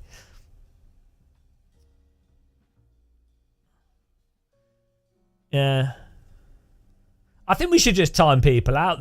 Like, if someone explains something, all the multiple angles of it, and you then refuse to accept what they've said, and then come up with something, you'd have to come up with a new argument. That would be fine. You can't just keep repeating the same argument, otherwise that's a timeout. And then if someone comes in chat and goes, "Oh, you're just timing out. Well, you're just timing out people that disagree with you." That's an instant timeout, because we don't time out people that disagree with us. That's not what we do. We time out people that are destructive to productive conversation. Which is what should have happened to like Donald Trump and Elon Musk. If people just timed them out for destructive conversation. And I'm not saying anyone in our chat is as bad as them. They're definitely not. But like, it's like when you have like the vaccine anti-vax people. It's just destructive conversation. Like they're hardly ever.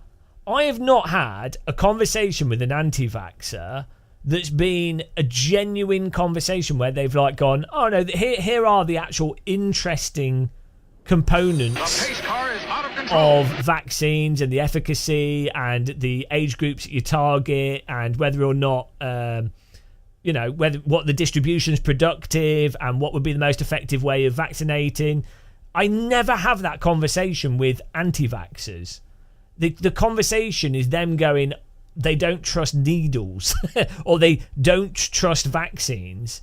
They don't have any nuance to it. It's just a destructive, pointless conversation, and the problem with that is it means that you can't have the interesting conversation. As I say, there is genuinely an interesting conversation to be had. Like even with COVID, there's an interesting conversation of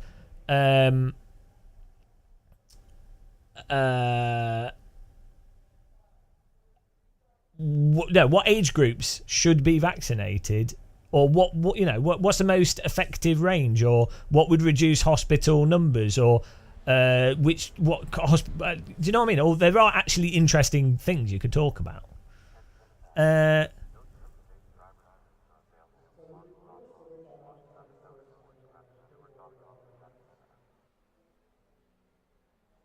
What's this? What's Gusuppy talking about? Racing is learning. Yeah, I'm probably. I would wager. I'm probably more experienced than a lot of sim racers for racing, purely through having wasted probably like 10,000 hours doing online racing. Sadly, I'm not claiming I'm a great driver or anything, but if you do 10,000 hours of sim racing, you're probably going to pick certain things up, you know.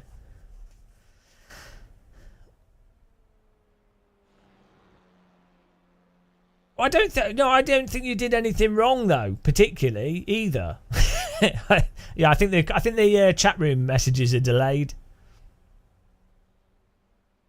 I mean that, like, and then for the other person, someone was saying we're still going on about it. It's because this is a live stream, and it's more interesting someone talking than not talking. So this seems to confuse people as well. Like, right, if I was just playing the game by myself, I would not even have... I don't have voice chatting, Counter-Strike and stuff. I just disable it. I don't even engage with people. I just play in silence. If I'm sim racing by myself, I just drive, right? Like, I'm live streaming, so it has to be somewhat entertaining for people to watch, debatably. So we're obviously going to talk about incidents because there's a little bit of conflict and you know, just silliness, what, right? So some people don't seem to understand that. It'd be like going to a cinema going, this film can't... Actually, this is what my parents do. My parents did this all Christmas, and it was so stupid. We were watching a film, and my mum would go like, I can't believe that character did that. It's so... it's what a ridiculous thing for for them to do. That's so bad. It's ridiculous. And I'm like, yeah, but if the character didn't do that, you wouldn't have a plot. There wouldn't be a story. The reason they did the stupid thing is so that there's some conflict in the story, right? So that you've got something to watch. Because if all the characters were sensible and not idiots, nothing would happen. Gusuppy, it's probably that's probably to do with lag, to be honest. I mean, I don't know, using the in-game spotter, or were you using the what's it called? Because the in-game, so as I say, it could have been netcode. Yeah, if the in-game one did it, then you probably had more overlap on your screen than on my screen.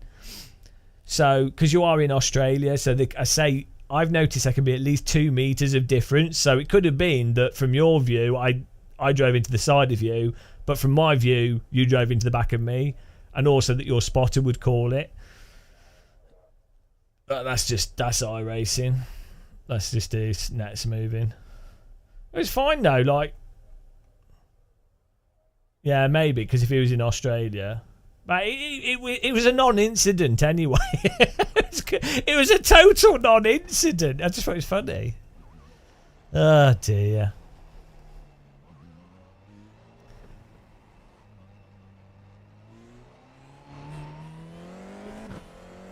Yeah.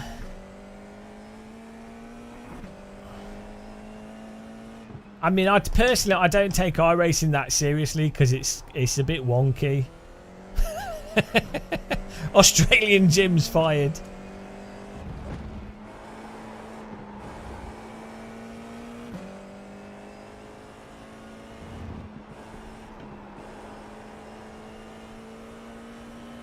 It's good fun.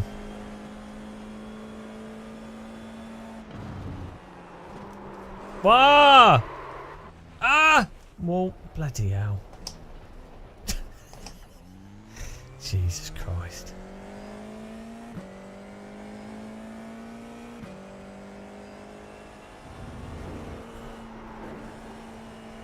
Yeah, sim racing.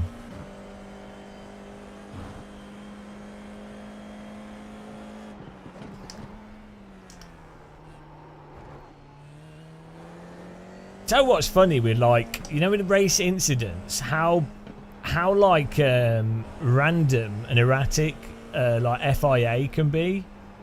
Not in terms of like what me agreeing or disagreeing with them. I think like anyone would say. Green flag, green flag. it's like football refereeing decisions. It's really weird how, like, so let's say a decision's right, could be right or wrong. It's what's weird is when you have a referee of a specific thing, but they operate inconsistently, which I think is worse in many ways than being right or wrong. If they're consistently wrong, then it's like, well, okay, well, we'll just say that's what the rules are. So, but if they are inconsistently right and wrong, or inconsistent with the ruling, then it just means that, well, there's no actual rules. And it, in football and in like Formula 1, it's particularly bad for this. Which is weird because I think a lot of the stuff that happens in motor racing is so much more clear cut than football. Like, there's a lot more going on with people moving around and weird stuff. Oh yeah, I do a new poll. There's a lot of in a football game.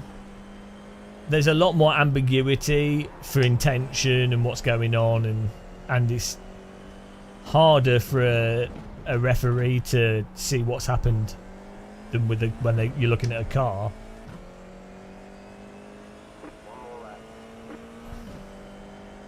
They even have telemetry for race cars, so it's really strange.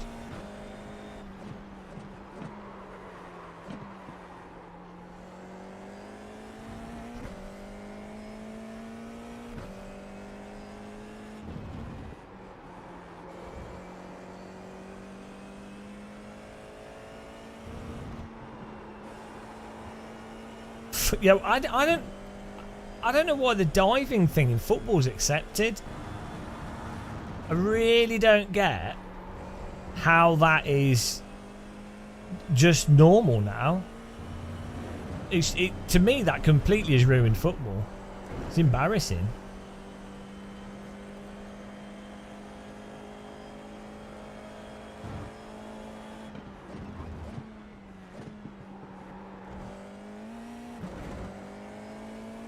I mean, to be fair, getting kicked in the shin and stuff does hurt a lot. And if someone treads on your toes, it does hurt a lot. Oh, no! Ah, jeez. I knew that was coming. Oh, well. Let's start in the middle of the track again. It's my favourite thing to do. Makes it more interesting for you guys. We're doing a new poll. I need more tea, actually. Alright, there's the checkered flag. Let's get a cup of tea in a bit.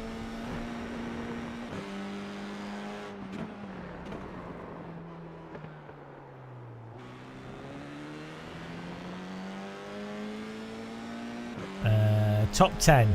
Top 8. There you go.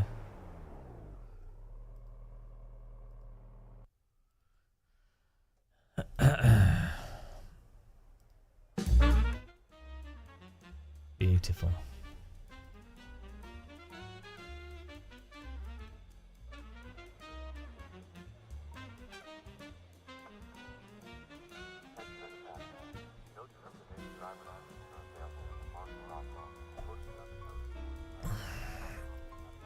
Buster, anodyne learned a new word today.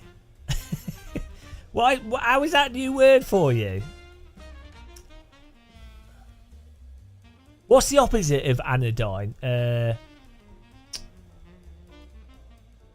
No, there's another word. Can't remember what it is.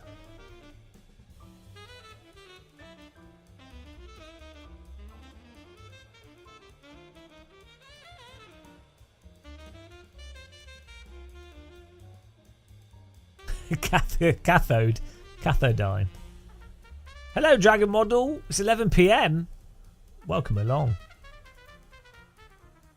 That's fair enough. I mean, there's loads. I people tend to get stuck on using certain words. I know I use certain words. Right, what do I say? Bloody nuance, subtle. Dynamic. I need more. I need a thesaurus update. We've run out of memory.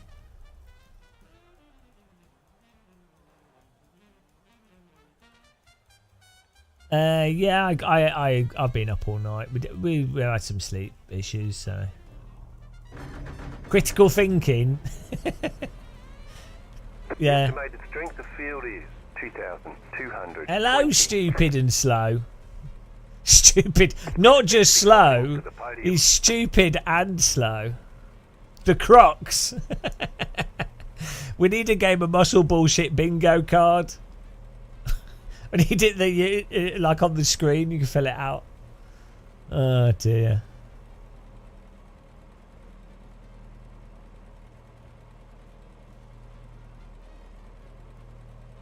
I think you go a bit mental live streaming, to be honest. 2 cards to grid.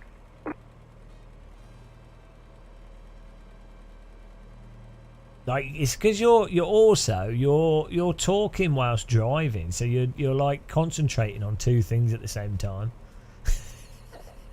Can't be good for you.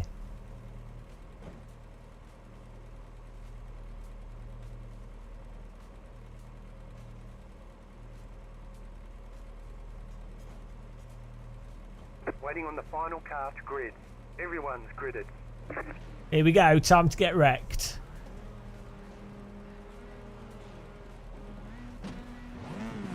Arbitrary, yeah. Green flag, green flag.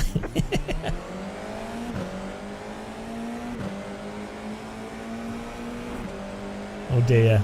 This doesn't look good. You're on the left, 3 wide. Right side, 2 wide. Still there. You're on the left, 3 wide. Okay. Clear all around. Somehow that worked. See, I had to take a bit of grass there. He left it open a bit. I went in aggressively. And he came across, which is fully within his right to, because he's ahead of us. So I had to take a bit of grass. Perfectly fine.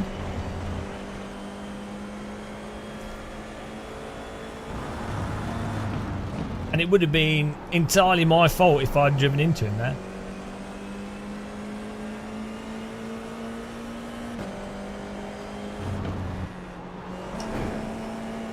He's drifting.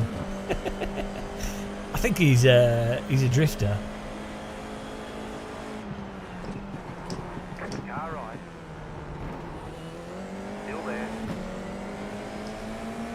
Clear on the right. Car right. Still there. Clear on the right. Car right. Keep to the left. Clear.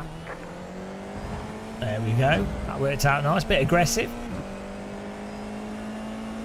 No, I have a. You have to be sub to chat because it means that when you ban bots and things, they can't insta appear back. If that makes sense. We've actually managed to get rid of a lot of. We used to have a lot of spamming and stuff. And we've managed to get rid of that. Like our bot's a little bit aggressive for rude words and things, but I'd rather be safe than sorry. Oh yeah, I don't know, Buster. That's probably just broken. It's probably drunk. Yeah, that's a good point. It's probably just messed up.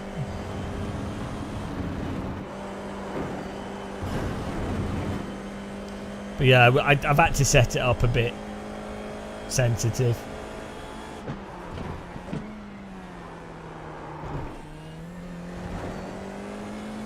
Like I won't put up with like you know, like scam links and racism and stuff. Like I just nope. Goodbye. Goodbye.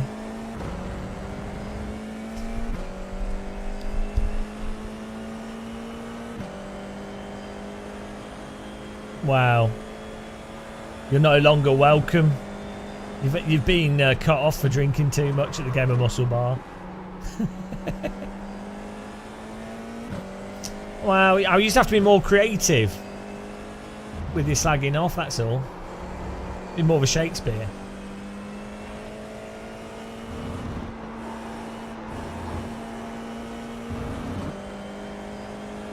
Use ChatGPT to come up with some really offensive ways of saying stuff that get past filters.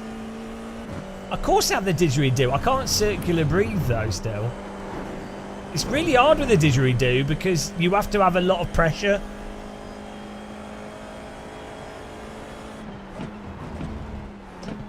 It's a lot easier to circular breathe with a trumpet.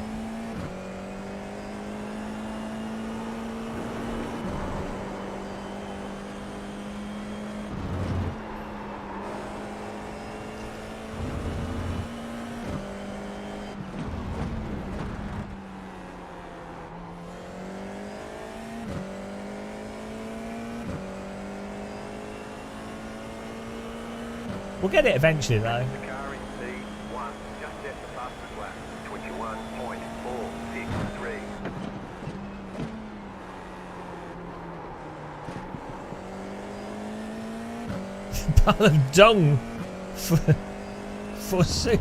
Why you got Shakespearean? Oh, 1 hour till our video goes live. It's going to be the ultimate. It's going to upset iRacers. It's not meant to upset iRacers, but it will do.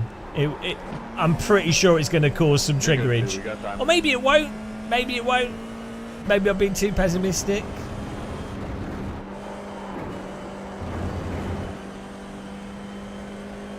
Hello, filing account. Filing account. How's it going? Well, that's a track cut. Got away with it.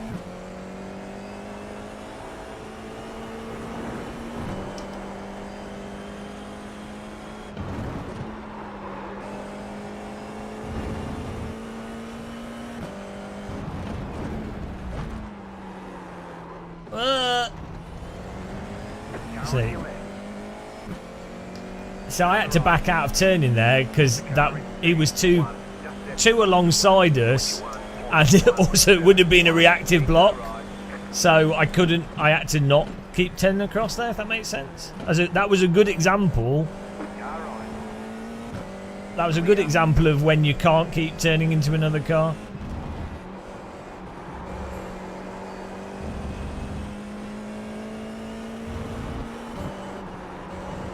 Fortunately, he just took himself out.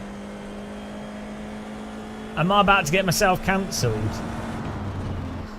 Well, I'm sure it could happen, but the problem is I'm like really like you know, I'm a pro-humanist, so I don't know. I guess you could get cancelled for being humanist, like if you are against.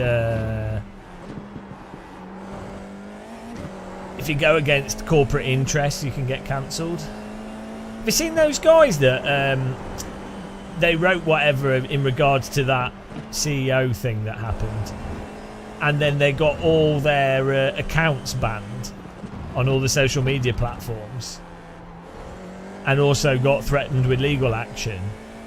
And it's like, you know, those are private companies that run those, so it's up to them what they do. However, it's quite funny how people go on about, you know, the left cancelling the right, and it's like, well, hang on a minute. The moment, if what they've said is nothing compared to like outright promotion of fascism, and yet they've had all their accounts banned on everything and potential legal action. Surely that's more cancelling than someone saying that you should be nice to people that are a different sexuality or whatever. It's really weird.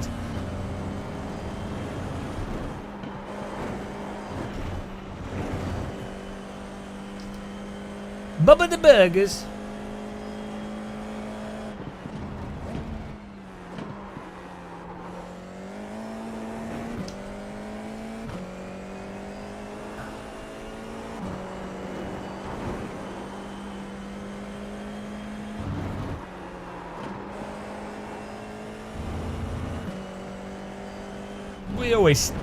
Well, we've been going for a few hours now.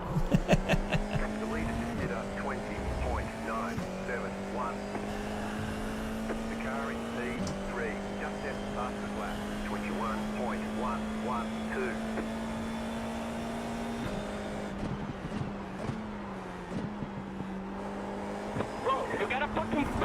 flag, you dumbass. Blue flag. That's fucking all what that means? What the fuck are you gonna win over there? Fucking loser. Fucking idiot.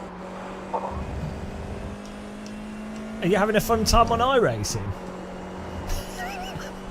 It's incredible how many fucking stupid people are on this fucking shit, bro.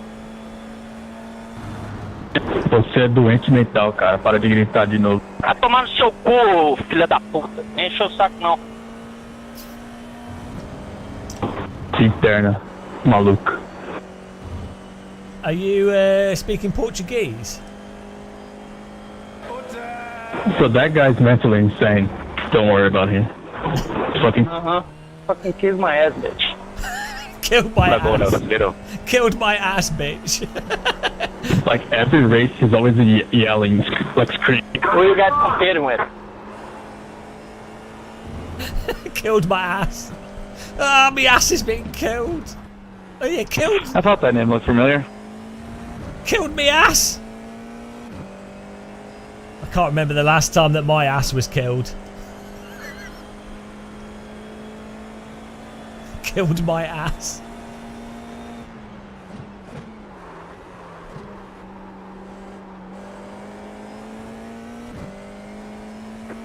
Yeah, he's using the microphone. He sounded like a rapper though. Has everyone calmed down now?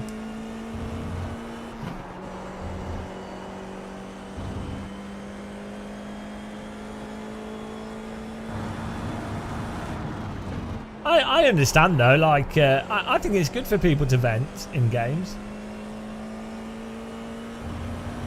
You know, I don't know why people get really upset by it. I think it's good. I know.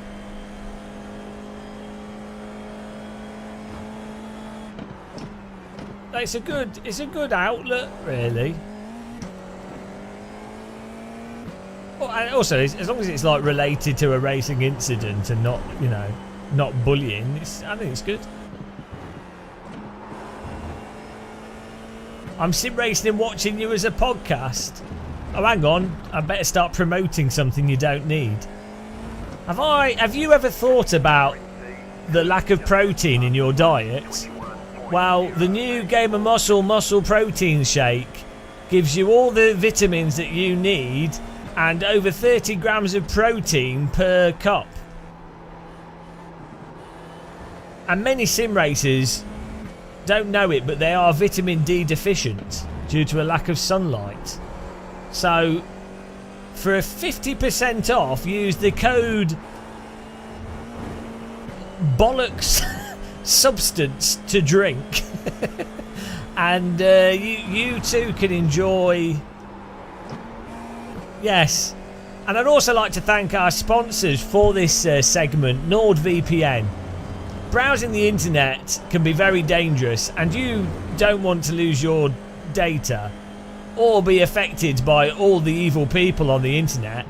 Well, NordVPN helps mask your IP address, although it actually doesn't, but let's pretend it does, and allows you to stay safe online and also watch Netflix in other countries. If you don't have NordVPN, it's quite likely that you and your family will all be murdered violently. So make sure you use code bullshit VPN talk for your 10% discount code.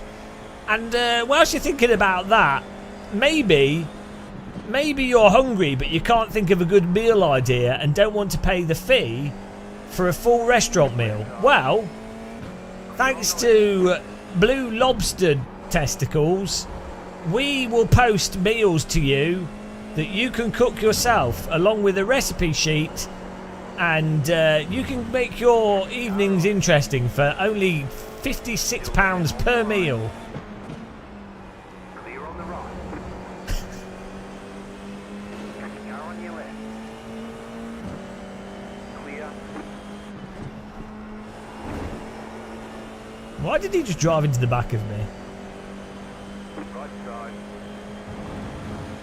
Keep to the left. Clear. Left side. Clear on the left. Thank you. You cut the cord. You've got to slow down and give up that time. Car on your left. Clear on the left. We'll have to get him back. We've got to get him back. How long have we got? Tá apavorado não, bebê. Segura aí. Okay. Car in C3, just left the faster flat. Was that the angry guy? 0.857. Oh no.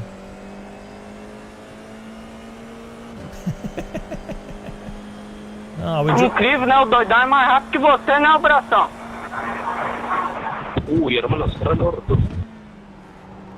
Obrigado! Is he Portuguese? Olha que tartaruga, meu Deus. Vai aqui, ó. Segue o pai aqui pra ver se aprende. Kill my ass! That's what a spicy curry will do to you. Ai, é muito tartaruga, é bracinho demais. Oh no, I think O que my, foi? Acabou? Não tem nada pra falar, não? I think my ass É has ruim, né? damage. Ser pior que doidão, né? I think my ass is being killed. You've killed my ass! Slow ass fucking turtle. Whoa, bloody hell, the limit! We found it!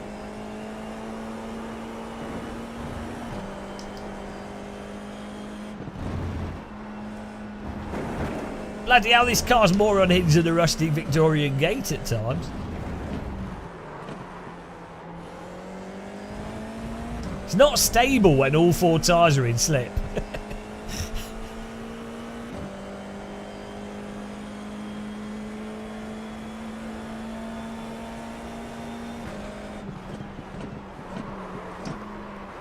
It's less stable than an 80s breakdancer.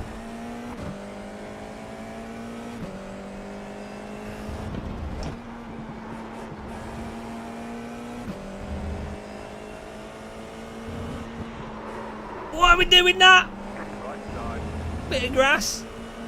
keep to the left. Clear on Oh no. the right side. Still there. Reclaimed.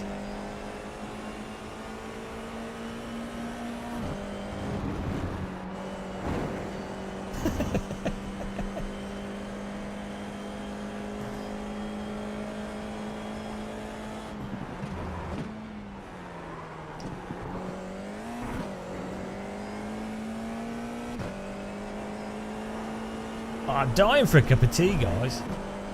Miles Marriott, hello. Lead assisted up 21.28.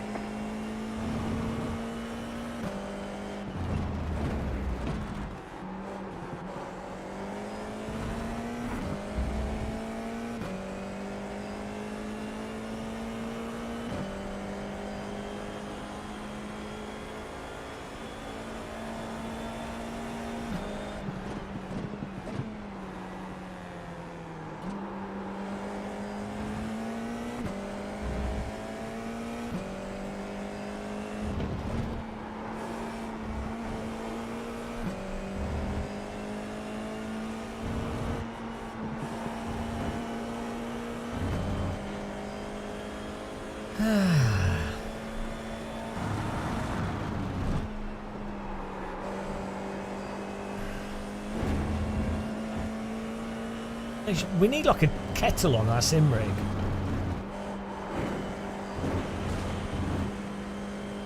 So dying for a cup of tea. I could do with a biscuit as well, but I haven't got any.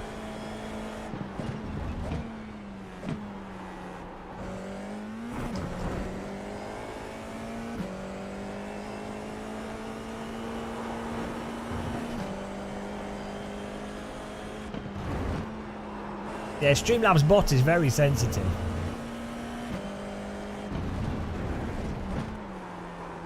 Não faça não, meu garoto. Você é meu aprendiz ainda. Tem muito que comer. Muito arroz e feijão pra comer ainda. That's Brazilian. Obrigado.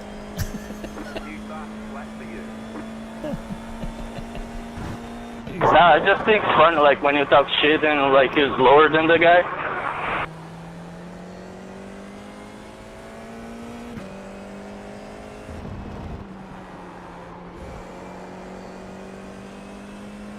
Ah, yes. What?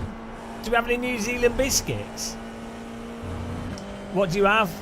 Can you pick me up some pineapple chunks? Or is that Australian? That'd be nice.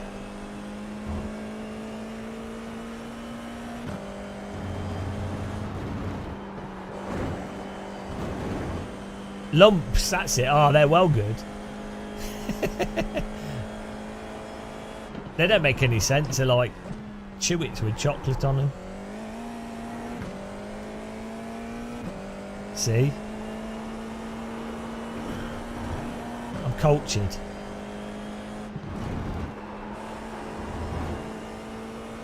Oh, that was well good line. White flag, white flag. Slowly getting better.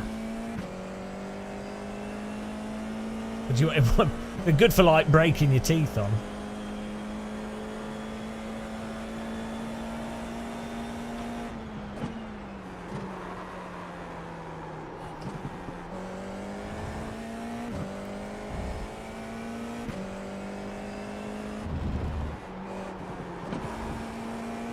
Oh, it looks like there might be carnage in front. Around the world in 80 biscuits. Hello, Chedhead.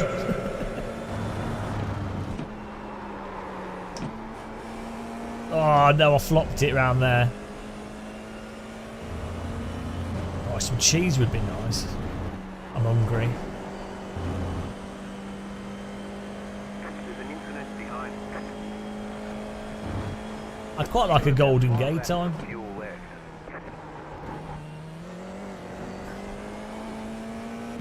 Oh, they're going to crash, aren't they? They've got to. They've got to crash. That's 2 places. 2 place bonus. You ready? Right side. Whoa, sorry! Keep to the left. Whoops, that was my fault. Clear on the right. Right side. Sorry, Ben, I didn't see you on the right there. You caught me by surprise. You got a slow car on the right. Agora vai lá dormir pensando nesse que é pior que o seu braço.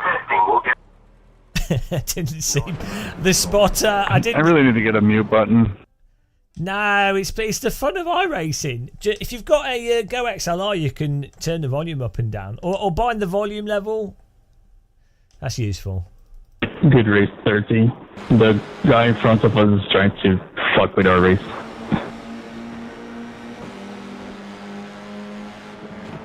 Yeah, he got a much better line through here, and then I didn't see him at all. Then the spotter went car right. I was like, oh shit, okay. That was close. Ah! Beautiful moment here. DD girl with the DD wheel. What a babe, what a beauty, what a sexy lady. It's a DD girl with the DD wheel. Servo motors for her arms and her legs. It's a DD girl with a DD wheel. What a babe, a beauty, a sexy lady. It's a DD girl with a DD wheel. AccuForce, Fanatec, Simucubes and Magic. Everybody needs a DD girl. Put a DD girl in your sim ring. She's so powerful and strong, but if she gets in your bathtub, turn off your electricity or she will fry. DD girl with the DD wheel. What a beautiful babe of a woman. It's a DD girl, dreamy girl. Miles Marriott with her in his bed. She's rotating 14 Newton meters. What a beautiful, perfect babe. Thank you. What an emotional song. It's classic. What a time! What a tune!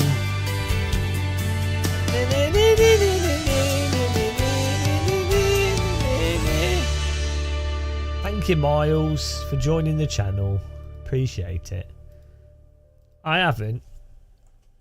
We did make a techno remix yesterday and put it on our Patreon. Would you like to hear it?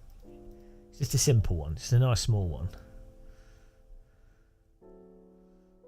Where is it? Game of Muscle. You're a moron. Here we go. Collections. Muscle music. Here we go.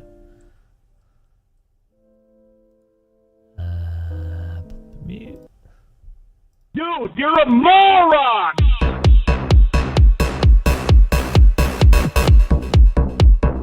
Moron! Moron! Too wide in that corner on the first lap. You just caused multiple crashes. Moron! You're a moron!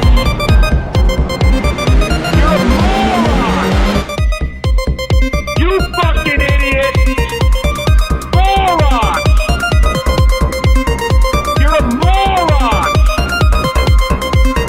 You're a moron! You fucking idiot! Moron! You're a moron! You're a moron! You fucking idiot! You just caused multiple crashes. You're a moron!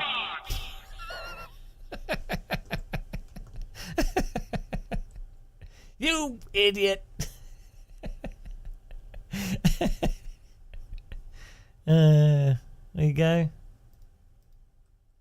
It's a good salt mix. Still too wide in the kink.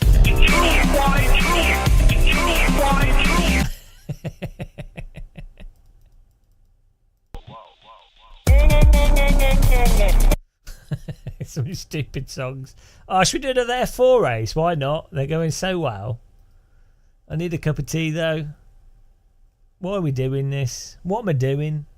It's such a waste of my life. Oh, hang on. The video goes up at 8. Ah, right. Okay.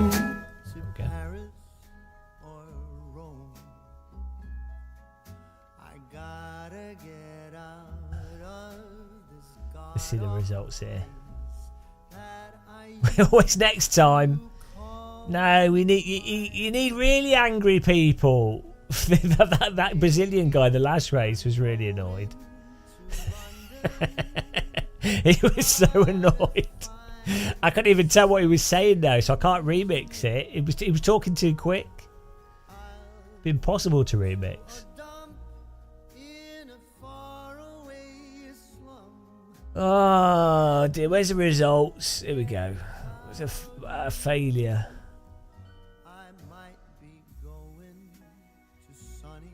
Ah, -1. I didn't even gain a new safety rating.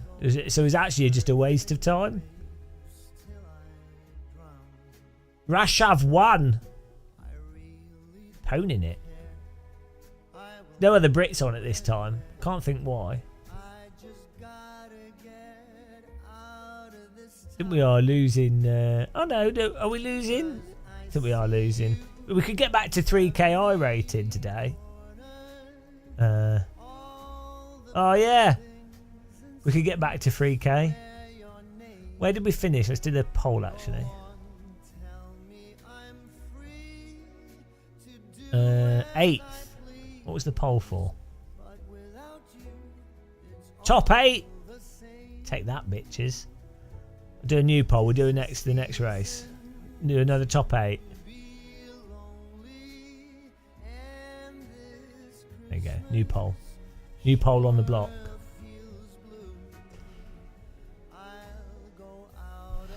Woo!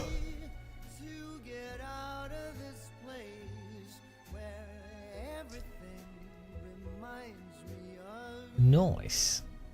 Yeah, we can do one more. What else is happening in Simland? So we've got the new graphics cards. That's about it, really, isn't it? What else is happening? Let's check our sim racing. It's always a great place. Bloody hell. No. Why is it? It's just pictures of sim rigs. What is wrong with people? Why is our sim racing basically here's a picture of my sim rig? Guys, look at my sim rig. It's another T-slot sim rig. You've never seen one of these before. I mean, I guess if people are happy, they built their rig and they want to show it off, so that's fine. Nothing wrong with that. Yeah, but it is kind of weird. Like, imagine if PC gaming was just photographs of mice. It's like our battle stations. Oh, that's a good point, Phantom Racer. I didn't see. Let's have a look. Monitors at CES. I really want to get a gaming monitor. MSI's latest 2025 gaming monitors. Here we go. Yeah, but that's not the point, though, Freaky League. It's not intentional. It's not the entire focus. Bloody hell. CES has mental booths. Right. These trade shows, there's a whole thing around trade shows in that there's a whole industry, obviously, around trade shows specifically. And then the whole, like, booths and how they're set up. But then, obviously, the companies feel like it's worthwhile as a form of marketing. And I guess it is convenient that a lot of influencers and companies can go there. And it is a networking thing. But it's weird. Like, the amount it costs to do trade shows. And how do you quantify that value? Like, clearly, they seem to think that it pays for itself, but it's crazy. I don't know how tracked and tallied. So I think what happens with a lot of trade show stuff is that it's to do as much with corporate credibility. So you could have a company that's doing better financially, got good products, but they need to be at a trade show with a big booth to be like, oh, we're big in this space. So it's kind of like a showing off thing, even if it's actually a waste of money in some ways. It's a, oh, we are relevant in this space, here we are sort of thing. It's really strange though. It's a really strange thing, trade shows. And trade shows are a really bad way to actually demo products and actually look at the details and really see what they're actually like. For the most part, in most trade shows, the bigger the trade show, the worse it is.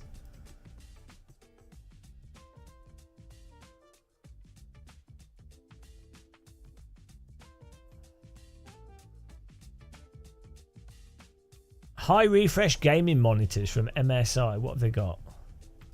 Hang on, I'm on TFT Central.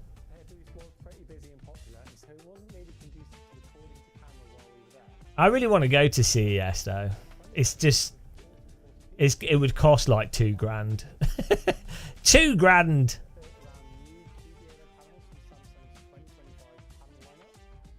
And I don't think we would. It wouldn't make sense for me.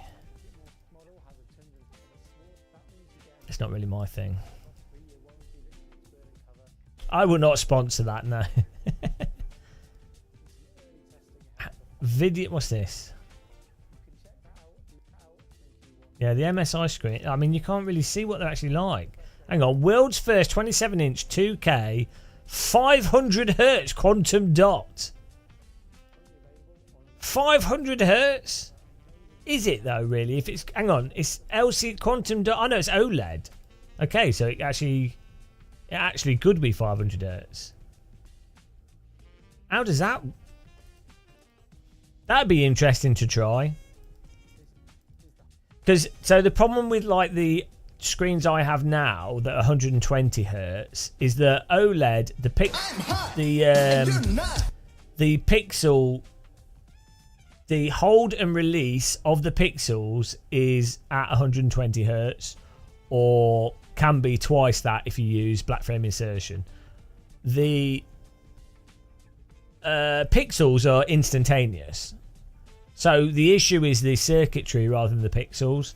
So it'd be interesting though, because I think with an OLED you actually need faster frame rates than LCD because you don't have the motion blur, and so it actually makes frame timing more obvious. Go. Yeah, do you remember? Do you remember?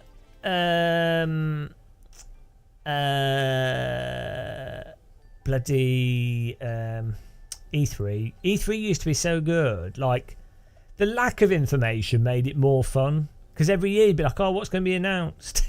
I mean, I don't know if it's better now. Probably isn't. I think it was better in the past. Not knowing anything, and then things being revealed and people having to like really find stuff out. I think maybe it was a bit more fun. I'll have to have a look all night. I really want to get a new monitor for my desk. I need to make more money this year. So. Oh dear. Right. Semi-glossy. Hang on, what's the specs? DisplayPort, HDMI. Oh, okay. Thanks for subscribing, Aaron.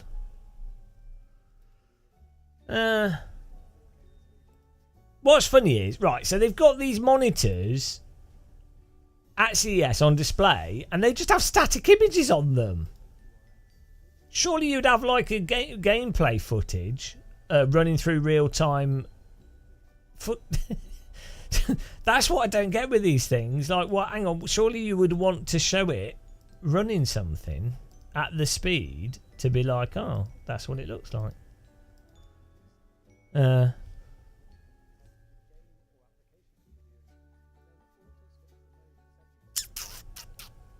Gaming intelligence. How much are these screens? Hang on.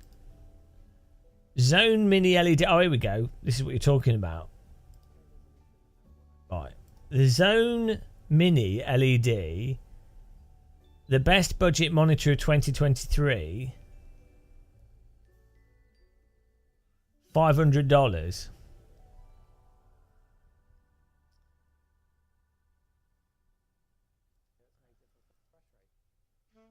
Hang on, what's Mini LED?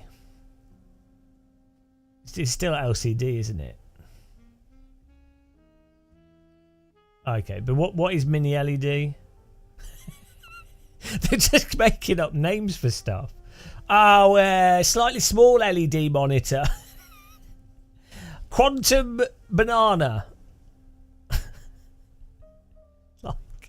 Oh, come on. Oh, here we go. 27-inch 4K. But why do you need 4K at 27-inch? Why? Like, you don't need that. That's worse. That is actually not a say. That's... Oh, it's Daniel Jackson. Hello, from Stargate SG-1. Cree. Hello. Right. If you've got a 27-inch monitor... you would not want 4K. It's too small to see stuff clearly if you're doing graphical editing. And it's too small for the 4K to really matter that much other than anti-aliasing. But then your game's going to run like crap. So...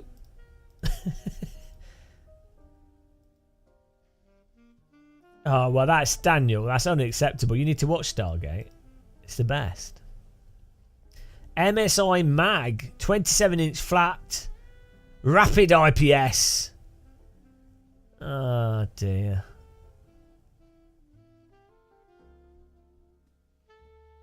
Yeah.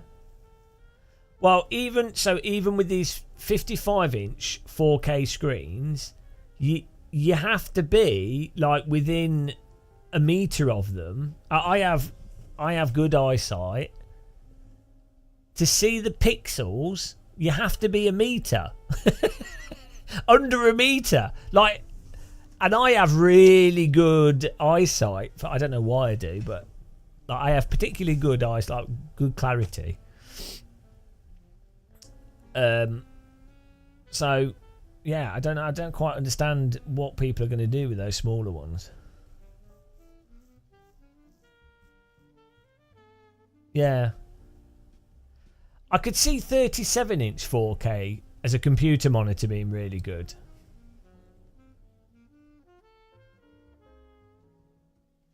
(37-inch) and above.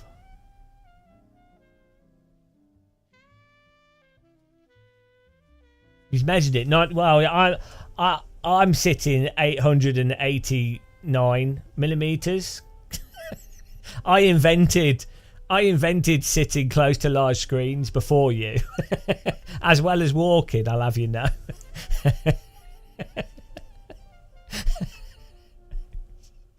Exactly. Stupid. Yeah, 32-inch is really good. I mean, any time I've like shown women my 32-inch, they're like, "Oh, that's too big." So you know, I'm gonna get a cup of tea.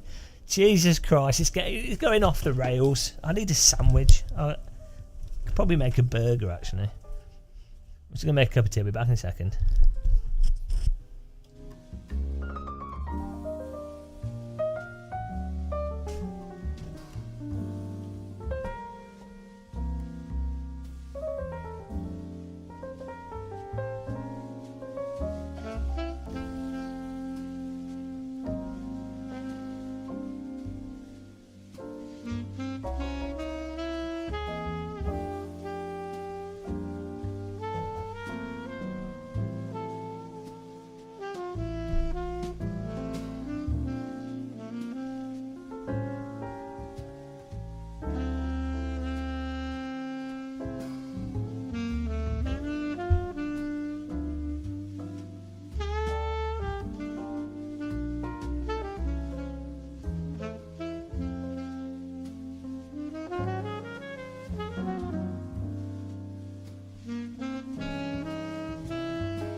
How long do you think it takes to air fry a quarter pounder? I thought I'd risk it for a biscuit and put the quarter pounder in an air fryer. Let's see.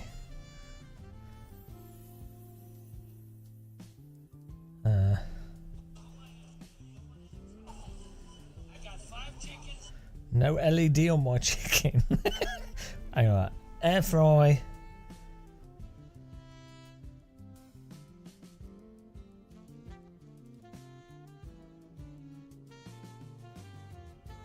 $12 minutes. Okay. Probably meant to flip it over. Oh well, we'll see. It's not frozen. Oh, 10 minutes. Well, I'll put it in there now. I think I'll put it on like 17 minutes. It's going to be a very dry burger. It's fine. I'm not going to flip it over, so it needs the time. No, it's raw. It's raw. Tonight, WWE Raw. It's raw. Uncooked. I should just eat it raw, like the Germans do with that beef. Wow. I think it's on like 18. It's going to be a very dry burger. I don't care. Oh. It's quite a thick quarter pounder. It's not a thin burger. Better safe than sorry. It's going to be more than well done.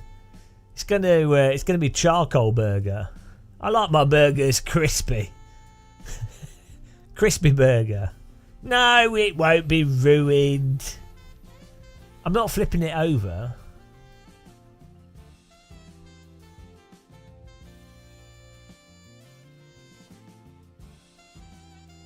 Someone just commented on my EAWRC video. And they just said, I just bought EAWRC for $10 and it's the worst tenner I've spent. What a complete waste of time. Even releasing this absolute shit they call a rally simulator. What temp's it on? 200! Full power! I only ever use my air fryer on full power.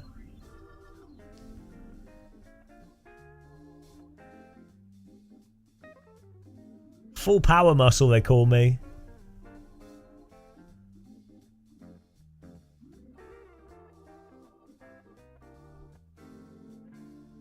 My air fryers have a bottom element as well as a top.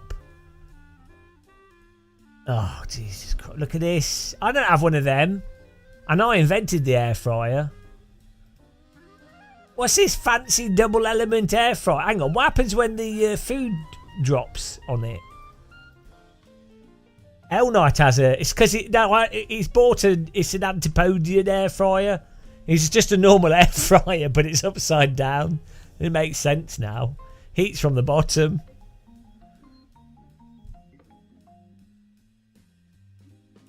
You have 4 of them. What? I have 10 air fryers. Why do you have 4 air fryers? Do you just sit there air frying every day? Think I'll have some breakfast cereal. I'll pop it in the air fryer.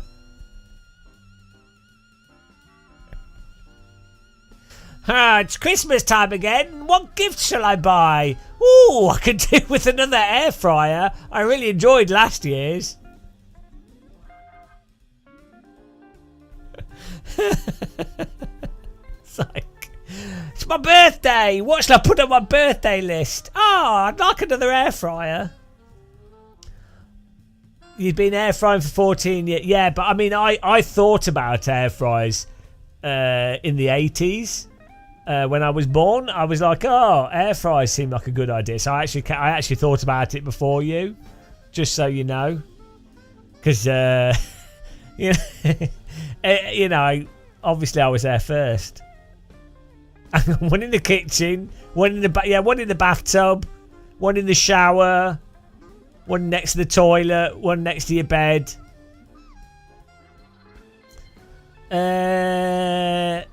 Yeah, but I was born at a much more intellectually developed state than you. So, though, like, when you were 5, it was like I was 30 already.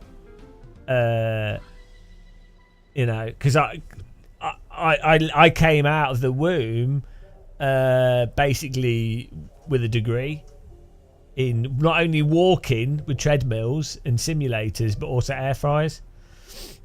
I just had, like, you know how like birds can fly without being taught. They just know that's what I was like with air fryers. and force feedback and walking on treadmills. I think you were born premature, let's be honest. That's a well good insult.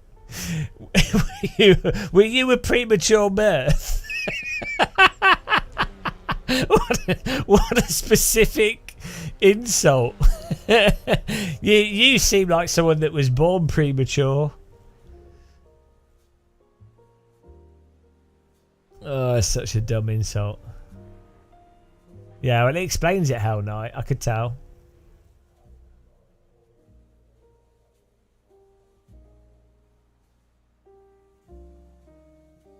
Come out of the womb balding. Maybe a bit weird. Some babies are born with like hair, and it's bloody creepy.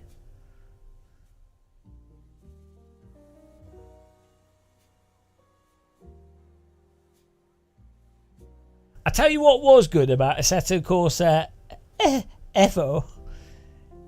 The rain was good. The wet driving with the car they had was good.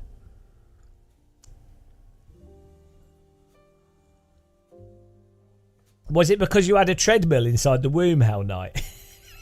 Doing walking in Microsoft Flight Sim 1.0 on a treadmill.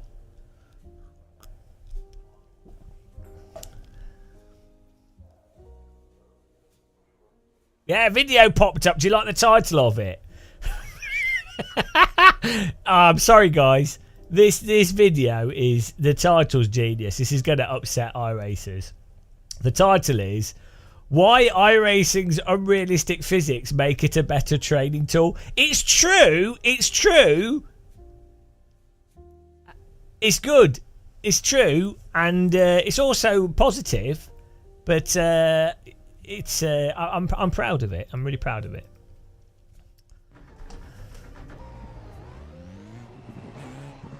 I think we're going to get some triggered. Why do you have to be so divisive, Gamer Muscle? Can't you just be anodyne and overly positive? No.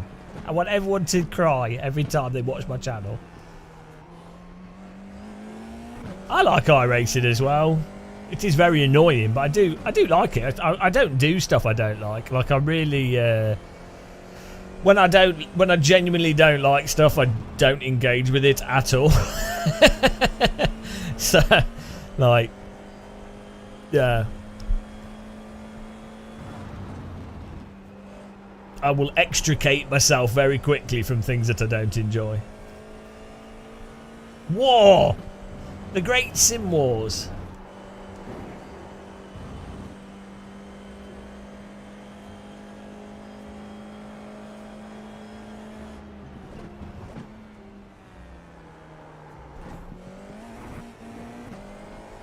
So weirdly, the F4 car and iRacing, I find the force feedback, though it's weird, it's got more dynamics to it than ACC and LMU. So, and for me, I really like force feedback. So. Okay, here comes your first time lap.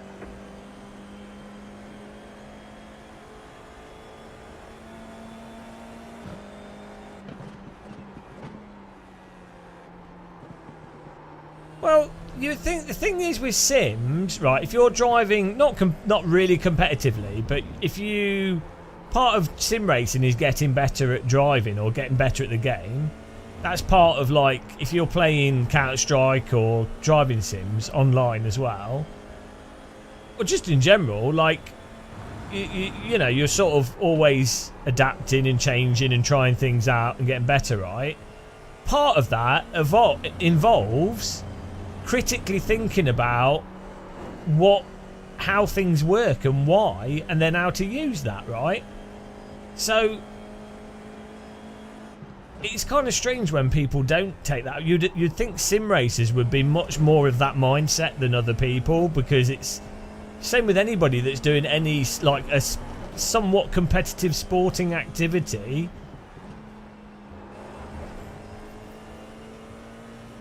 You know, it's not that you have to kill the joy of stuff. It's just that's just a process that you go through with games. One more lap. Who would you like me to switch off? Oh, I don't know. It'll be interesting to see. I'm not sure if we will get entirely negative comments. We might do. But I've noticed that in general, I think online there's been a bit of a narrative shift with iRacing in that over the course of like 8 months, basically since iRacing announced that they are doing new tyres, the narrative shifted from iRacing is perfect, or the best that there is, not perfect but the best there is, to oh yeah, actually it does have some pretty big issues, and yeah, loads of people said so. It's really weird. It was like within the period of a year, the general narrative totally switched. Same thing also happened with like, I don't know, there's like weird narratives around LMU and R Factor 2. Like R Factor 2 and LMU has always been okay, but worse than AC. But because LMU got popular, all of a sudden loads of people are like, oh, LMU is so realistic and oh my god, it's the best thing ever. And it's like, well, it's not. It's very similar to R Factor 2 and it's worse than AC. Which is like, most people would have played R Factor 2 and AC side by side and gone, oh yeah, no, obviously AC has better force feedback. It's not as complex. But because LMU came out sooner, has the marketing, has a few real drivers play it, then all of a sudden, oh, LMU's better. It's like, well, LMU's very similar to R Factor 2. They have tweaked it, but it is still like basically R Factor 2.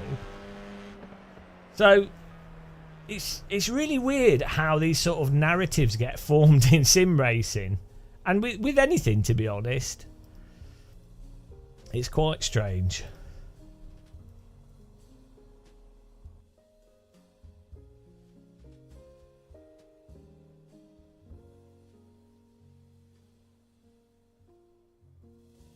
I think Flight Sim's the best sim. Let's be honest.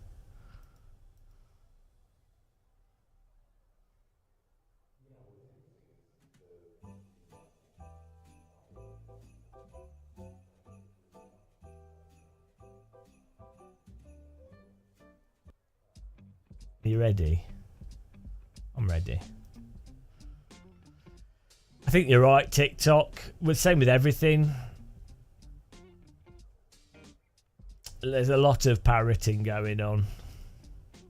People, I think everyone does it really. Like, they look for an authority and they'll just repeat what that authority says, but then they don't attribute it to that authority. Like, if I'm repeating what an authority has said about something, I will attribute it. I'll say, oh, I don't know, but this person or this thing said this. So, and they're generally credible, and this is what they said. But I wouldn't just repeat it as if it was me saying it. I'd specifically say, oh, these specific people said this, you know.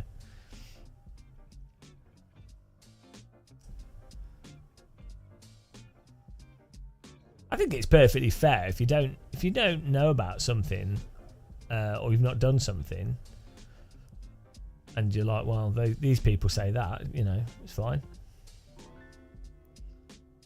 Am I excited for EVEO? 6 sleeps. Yeah, we'll see. We're gonna do a EVEO launch stream, but the day after we're going to Holland, to Netherlands.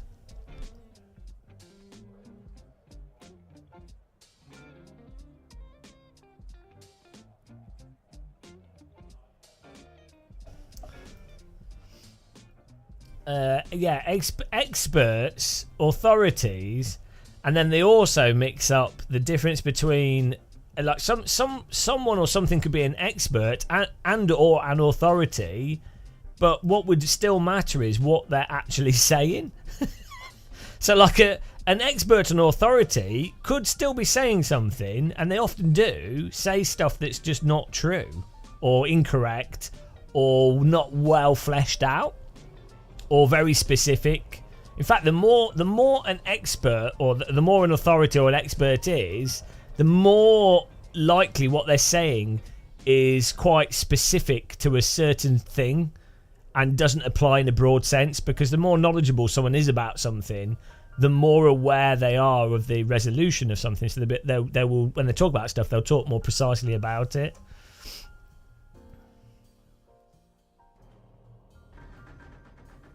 GeoDriver, because they haven't decided yet, I don't think. It'll probably be like £25, I think. I think they're going to do it as like a surprise. Oh, here we go. Good morning, Channel VR.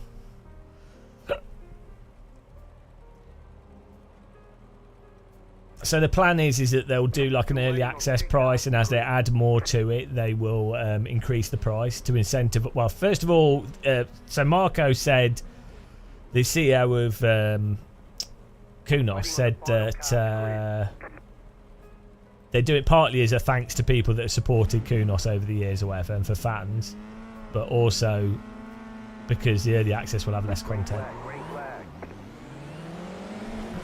Why did you drive into me?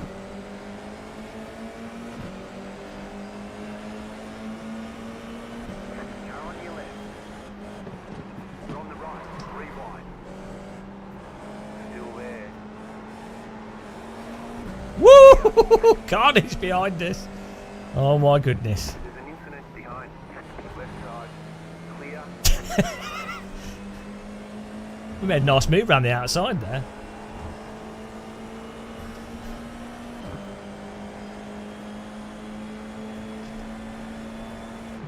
Right side.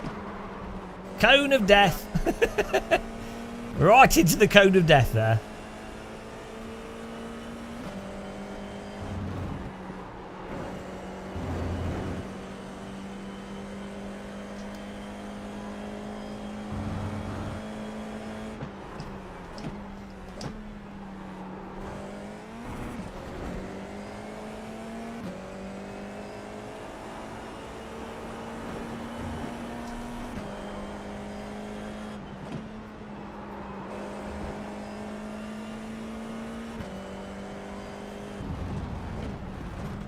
Have you done the 1 hour drift challenge? The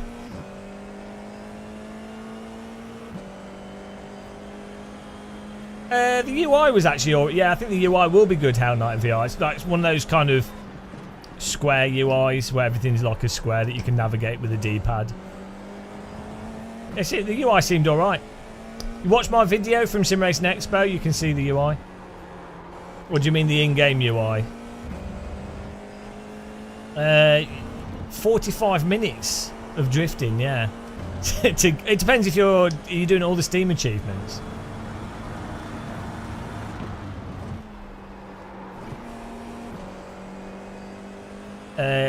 No, the full game doesn't come out to the end of the year. It's going to be like an early access, no multiplayer, just like a single player thing. You got a slow car on the left. Car stop on the left. Car stop on the left. Right side. Go right. Clear. The leader's gone off. The next car's the leader. Car right. Still there. Clear on the right. Sorry for the contact. Sorry. I think I slid into him a bit there.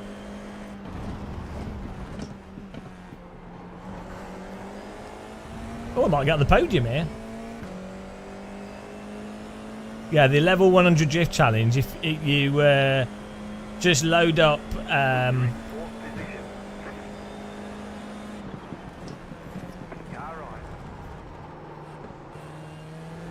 Just load up Highland with the roundabout and just drive around the roundabout.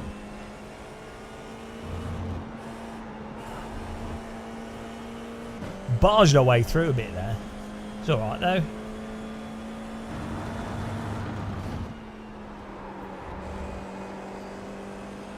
Gewis? This is all. I'm racing for my quarter pounder.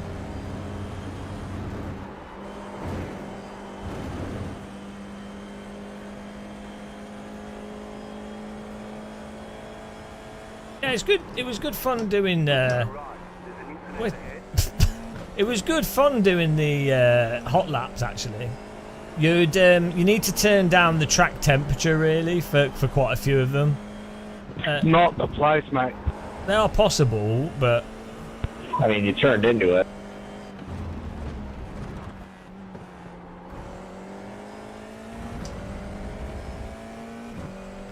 tough as old leather. New Game of Muscle Shoe Burger. I tell you, the dumbest thing in AC were the those time challenges where you have to start slow and go faster. So bad. The game design in AC.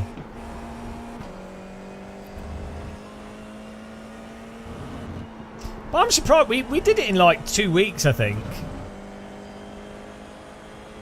The hardest stuff, some of the hot laps were particularly difficult. Oh, some of the drift challenges with cars that don't drift. But the AI races with, like you literally have to beat the AI at the start of the race because you can't, it's physically impossible to catch up with them. Due to the tyre model physics changes. Oh, I'm going to win. Maybe. Maybe we win, guys. Unbelievable. We'll have to get the confetti out. I've got a confetti if we win. Thanks for subscribing. Welcome. Why is everyone just crashing? Maybe it's my turn next.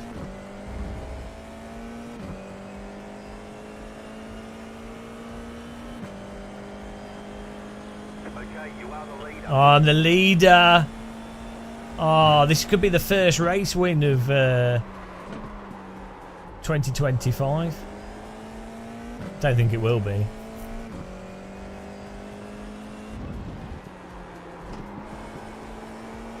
Head down. I want my burger. It's gonna be cold. Yeah, I enjoy hot laps. I think if you have like a good challenging time that you know is possible but is quite a difficult time to get, it's fun doing that. I enjoy getting the golden disco balls in Gran Turismo as well.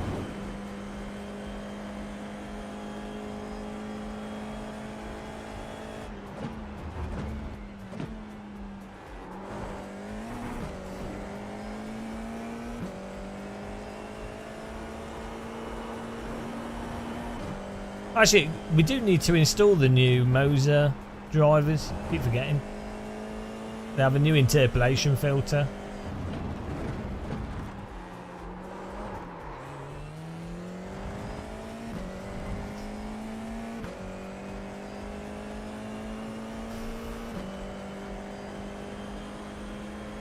We've got ages to go. It's a 14 lap race. See, if I'm in first, I actually find it easier trying to focus on trying to get PBs rather than if you concentrate on trying to be faster, it's easy to be consistent. That if you Pascal, you're just costing us both tons of time. That's a good thing. Yeah, for the guys behind us. No, for the guys in front of you.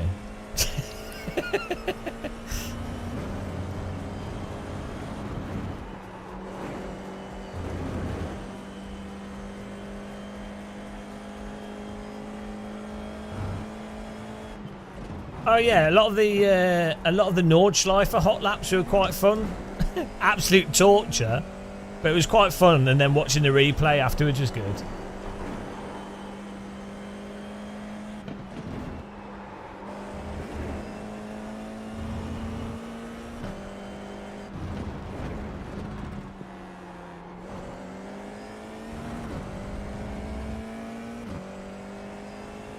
Ah, influenced, inspirational. Wow. I'm not sure what inspiration that is.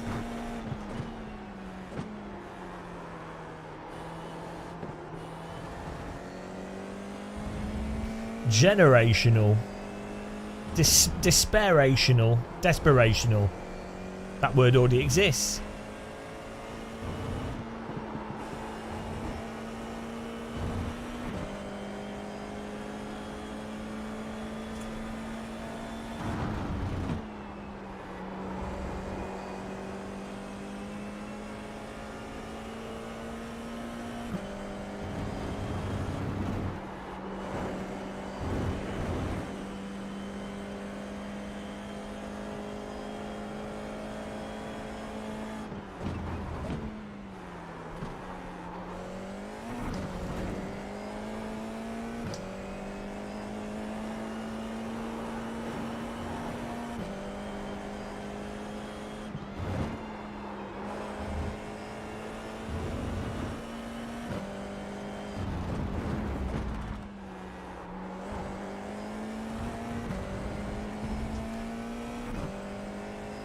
They are, exactly. Alpha male. Alpha male. I mean, that whole thing is so stupid, isn't it?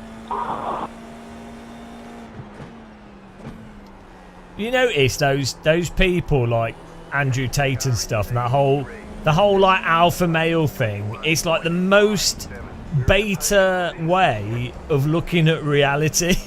The irony is like it's the saddest thing ever. Like someone like Andrew Tate, who clearly has to pay women to sleep with him and clearly doesn't actually have any decent real relationships.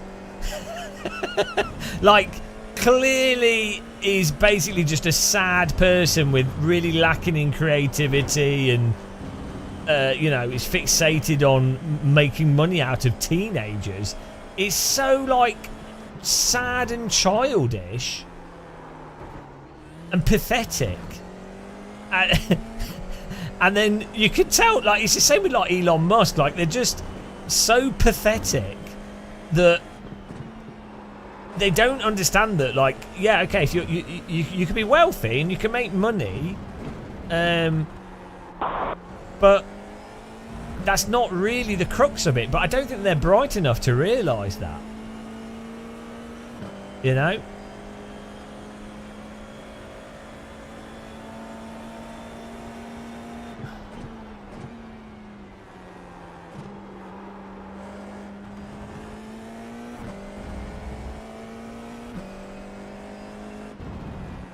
The sad thing is, I don't think they would ever realise how pathetic they are. From their perspective, they're probably like, they've set up a framework that they've been successful within their framework they've set up, which is, that's fine, you know, whatever. But I don't think they genuinely don't have the awareness to see how pathetic they are, so they will never realise.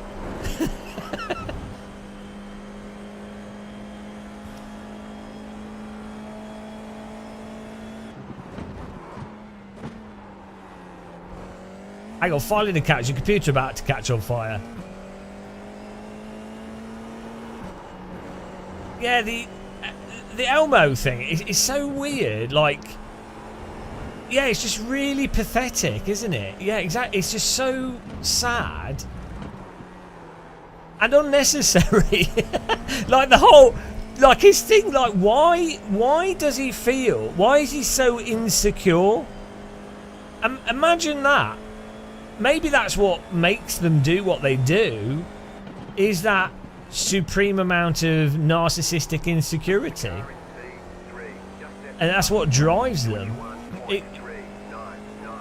But that's the thing, that's why they'll never feel fulfilled. So it's actually sad. Like, they're so pathetic that which is quite funny, really. They're their own worst enemy. Like, they're trapped in their own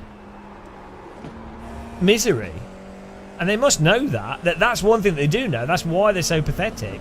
They will feel and know they're pathetic, which is why they're so insecure.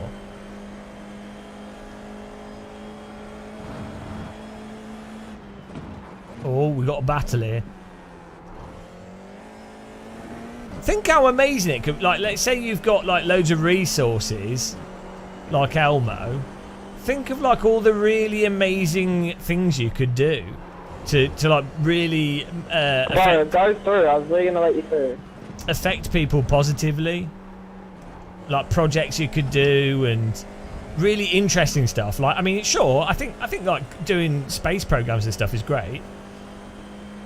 But like, there's other things you could do that would just be really fun. And why would you be like, if you're in that position, why would you be so preoccupied with like weird? Why would you even spend time tweeting? Why would you? Why would you waste your time doing that? Like, it's such a. You have the resources that your time is very valuable, or the potential for you to allocate resources is very valuable. So why would you waste time like with that? It's so bizarre. It shows you how like mental these people are.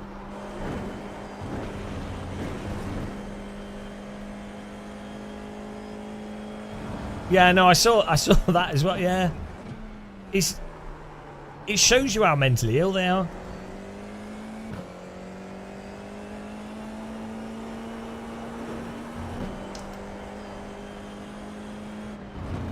But unfortunately, because of the way stuff works, if you're in charge of company, if you're the manager of the company, other people have to defend you and make you more money in order for them to do well themselves. So it's kind of like the whole king thing in medieval times. P1's way cooler than P2. You should fight for it. You might have a bit of a shit king, but you'd have loads of people support them because the alternative would be worse for those people.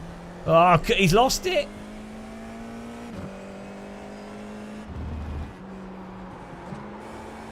Yeah, Elmo, Trump, a whole bunch of people.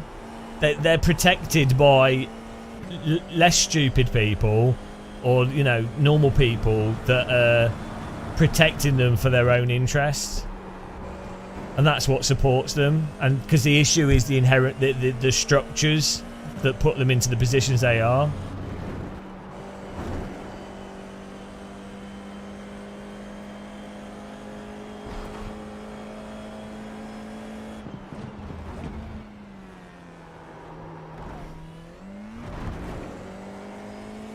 They say you cut the cord. You'll have to slow down and give up the time game. I know, the whole... Well, yeah, the wealth stuff's really weird. I mean, obviously they don't actually have that wealth in liquidity, but the thing is someone's in a position to buy, like, control media or donate to political parties. That is a massive democratic issue, and I don't know why that's acceptable in any country that's pretending to be a democracy. It shouldn't be acceptable for someone to be able to do £1 million, £100 million donation to a platform. It's like, how is that? That's just ridiculous. Because your individual person in society doesn't have the ability to donate £100 million to a political candidate they might like. So obviously that subverts democracy, doesn't it? Like, it's not even about who you want to be in power. It's like, presumably you think that the point of democracy is to stop another crazy fascist dictatorship and to remove crazy people from power that get power hungry and corrupted by power. And it's so weird that America is just happily sleepwalking into outright fascism, like full-on authoritarian far-right fascism. It's just sleepwalking into it. And it's like, your country's literally been taken. Basically, oligarchs have taken over your country after hundreds of years, or of the whole point of your country being independent from foreign interference and it being a democracy. You're just going to let oligarchs take over? It's insane. It's so dumb, so stupid. But there you go.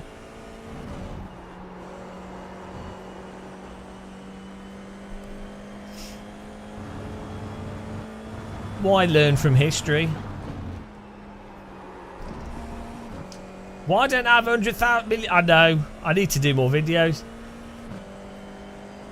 What would I do if I had all the money or power? Whoa! I'd probably set some kind of structure up so that I didn't have all the money and power, because I don't think it's... I don't think any person should have all the money and power. You'd want a system. So, because the thing is, you know you don't live forever, so you would want it... You would want to make it so that when you die, the system's as strong and stable as possible for it to continue as a good quality system. And you know, if you had all the money and power, you could still have it so that you had shitloads of money compared to other people whilst doing that. It's not like you really have to compromise your life. You can still have like a yacht and race car and you know, whatever else you want to do. That's what's funny with the stuff now. It's like the degree of wealth inequality is so insane, people can't even comprehend it. That's how insane it is. It's like you would look at medieval castles back in the past and you go, oh, that's mental. The king, he had a gold crown and a chest full of gold coins, and he lived in a castle with women sleeping with him and stuff, and you know, and people would look at that now and they go, oh, that's crazy. God, all those other peasants outside in the cold, and it's like, yeah, but that is a lot less worse than what it is right now, where you have people that can literally buy entire countries. They can. It's really funny. Just how modern society has sleepwalked into this insanity inequality. And just accept it. Most people don't seem to... Well, they don't accept it. They're like somewhat aware of it. But they don't really realise to what degree it's insane. There you go. Bit of economics, bit of politics, and a race win. You won. You drove a great race. We can have a little confetti... Are you ready, guys, to celebrate? Oh, no. No confetti. Let's try this one. Ready? Wow, we won. Smells nice. Yeah, we were racing F4, we won. Go me. We're that good. Yeah. Good work, Tristan. Pascal, you killed me, man. Alright, that was a great performance there. I'm gonna get my burger.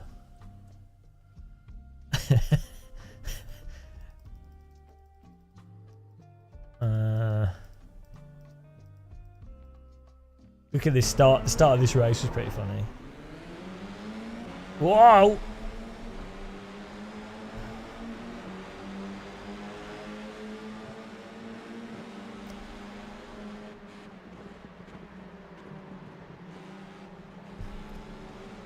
It's worked out well. Whoa!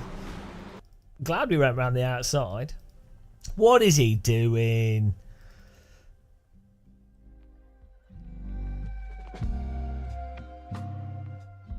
What's this guy doing? He's not... Well, to be fair, the orange car has completely ignored the red car, but the red car's not close. The red car needs to back out of that. He's not making it through there in a month or some days. He needs to just lift here. Because the orange car is always going to cut across you. Ah, dear. I mean, the orange car should leave some space because he's got overlap, but this is always going to happen.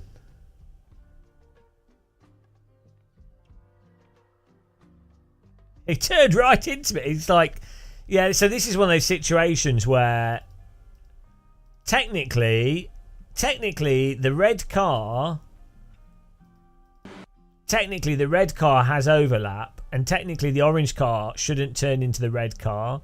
However, from experience of driving this track, all these drivers should know that basically if the red car is going to take this corner whilst hugging this, he would understeer into this car if he was going to take it at a speed which would let him hold this radius. So there's never... at this point here, this red car cannot come out ahead of the orange car. So it's actually completely pointless for the red car to continue pursuing this line unless he was further ahead so that the orange car would still be side by side with him. But then from the orange car's perspective, at this point here, you would know that the red car's there, so you can't turn into them.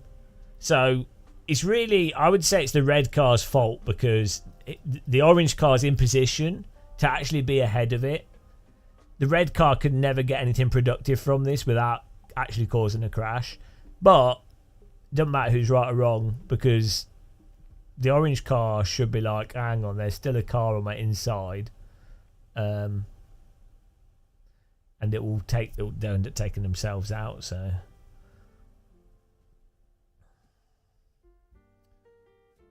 And as a result, they killed 2 people, I think. Oh, where's he going? Oh, good 360. Oh! Oh, what's this? Hang on.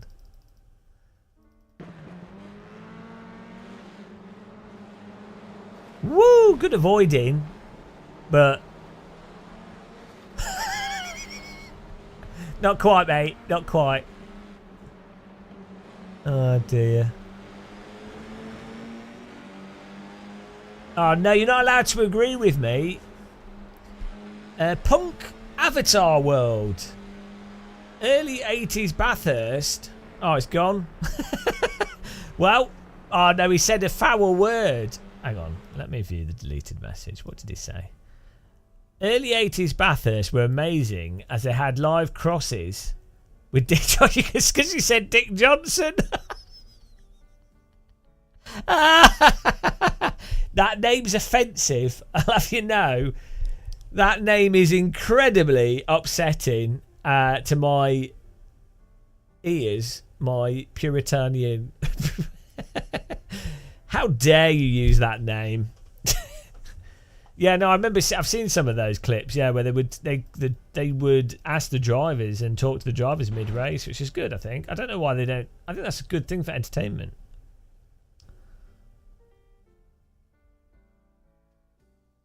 Dick Johnson. That's an Australian name. That's what that is. Banned from the channel. How dare you? Why was everyone just crashing? What's going on here? It's all these bananas I put on the track paid off.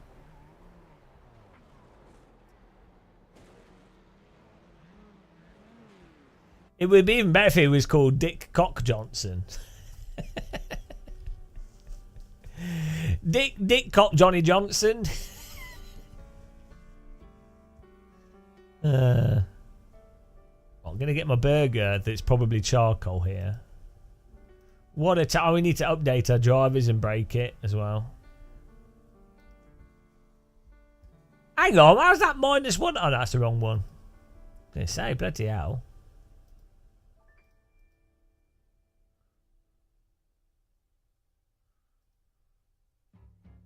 We're back to 3,000. You met a guy, Ronald McDonald.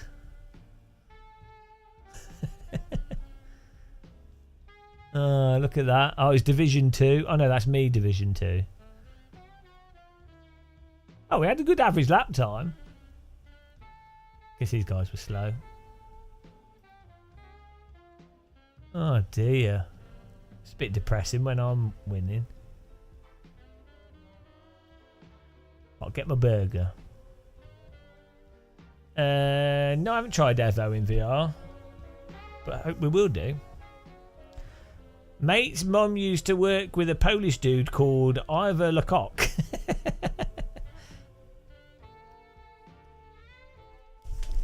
Let's get my burger. Burger.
Burger time.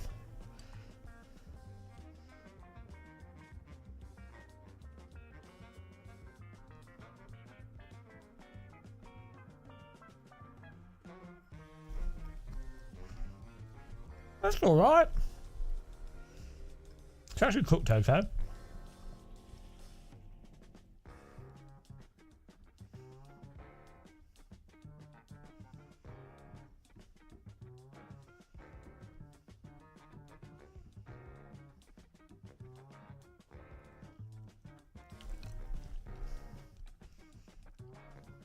I don't really cook burgers in my air fryer.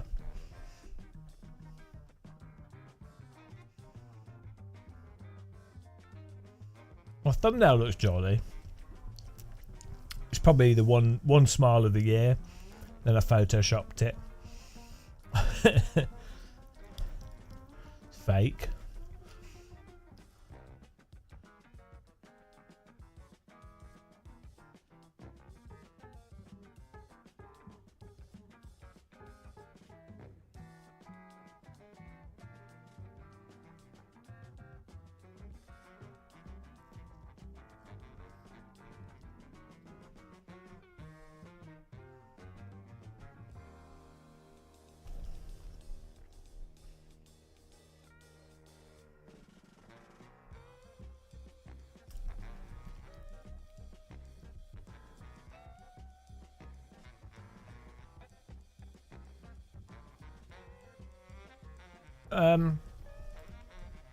It's not very good.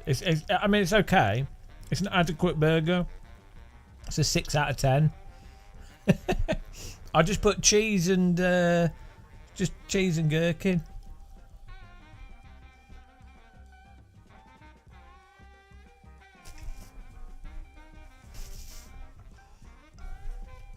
I mean, I've had worse.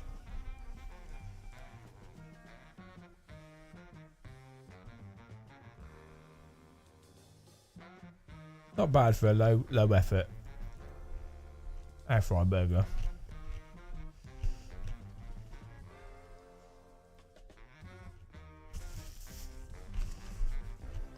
I think you really need to barbecue burgers for them to taste really good. It's alright actually.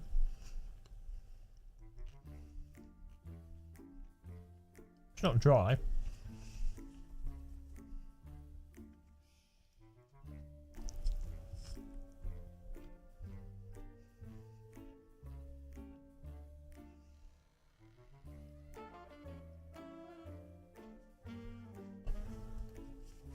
I think probably better to flatten it out before putting it in the air fryer a bit.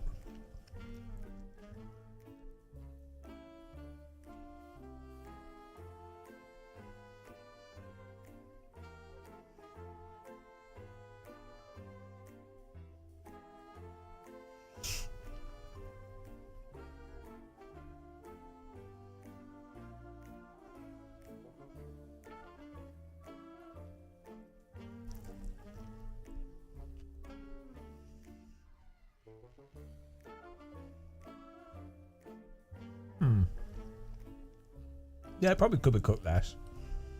But it's not overcooked though. Right, it's just normal.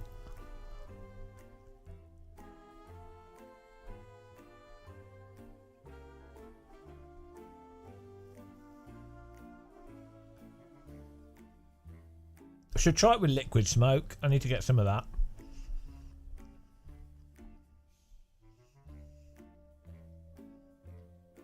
Because mouth cam.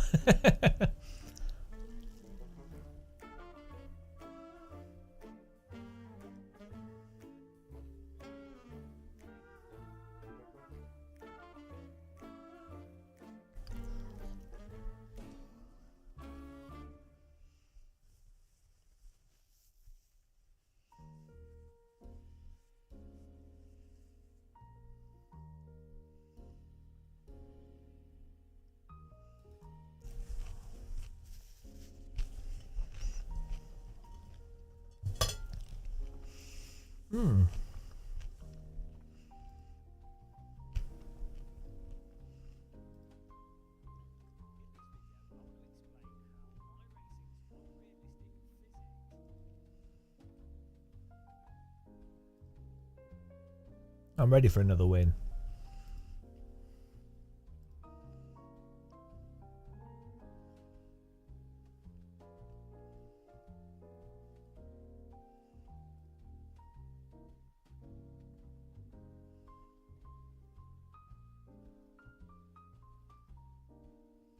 Easy.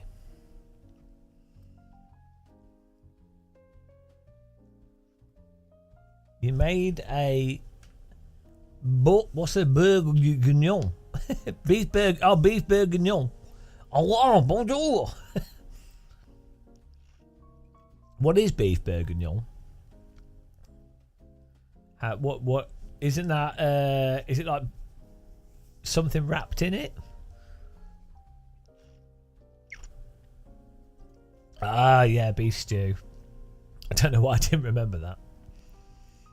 Yeah, stew always tastes better the longer you leave it and the more you do stuff. It's really weird.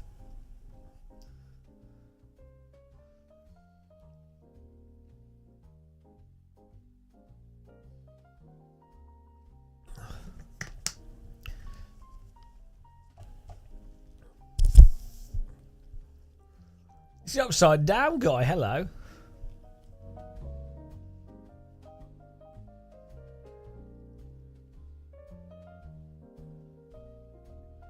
French beef stew is beef with carrots, parsnips. Yeah, well, that's just beef stew, though, isn't it? You can't. The French can't just claim ownership. It's ours. It's ours. I mean, the French can claim ownership of onion soup. I like that, but I can't eat it. Like, I mean, maybe I can because they're cooked, but generally speaking, if I eat onions, they like mess up my stomach really bad. You need a bit. You have to put some Worcestershire sauce in this stew. Red wine, Worcestershire sauce. What else? What else do you put in it? Carrots are nice, yeah. Red wine, carrot, bit of onion. Put some mushroom in it. Put a bit. Yeah. What else? I mean, sometimes a little bit of potato. I mean, it kind of falls apart, but why not?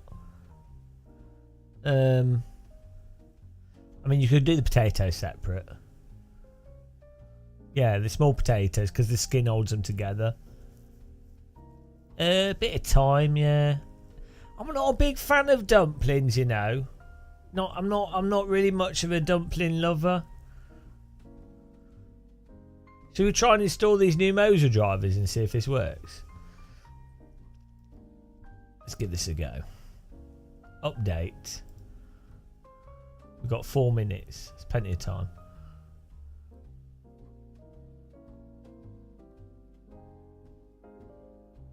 Here we go.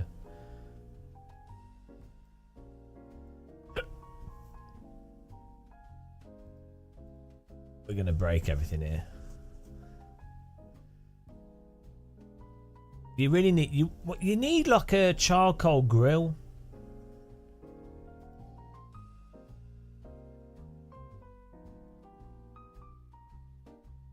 Oh dear. This is working. Oh, Moser racing. Look at that wheel. Square core. Right, what have we got here that's new?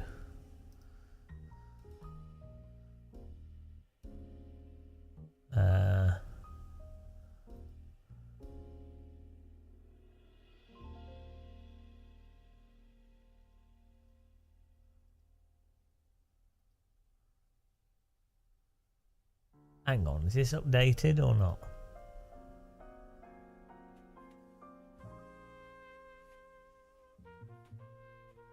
Oh. New firmware is available.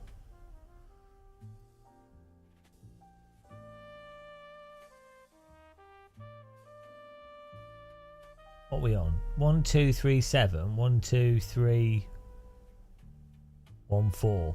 Hang on. Is 12314 newer than 1237? We don't. There's no interpolation filter on here. Advanced setting.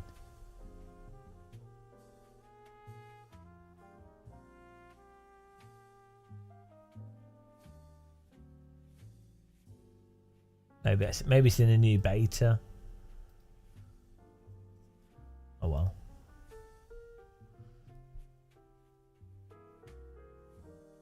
A bray? A bray?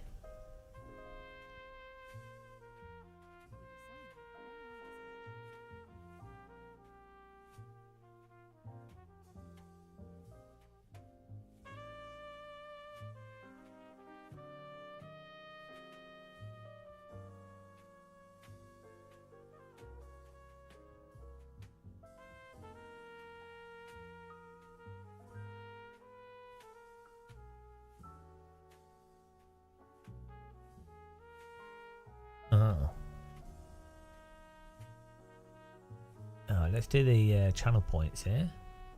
Manage prediction, choose outcome, yes top 8. And a new prediction, we'll do top 5. There you go.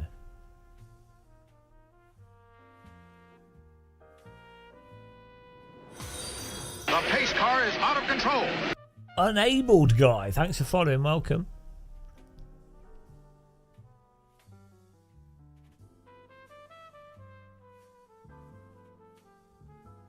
Right, what else has happened at CES?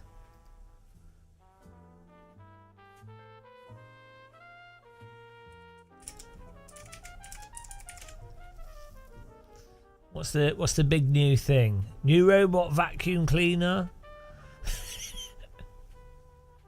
Yeah,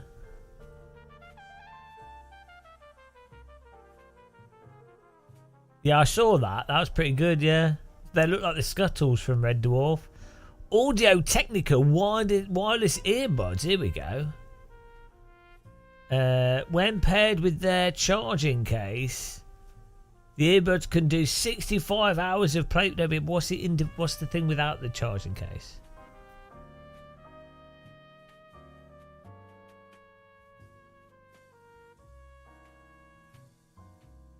I don't need to know what the bloody charge. Like, yeah, you could have a big charging case. What's the earbuds without the charging case? Jesus Christ.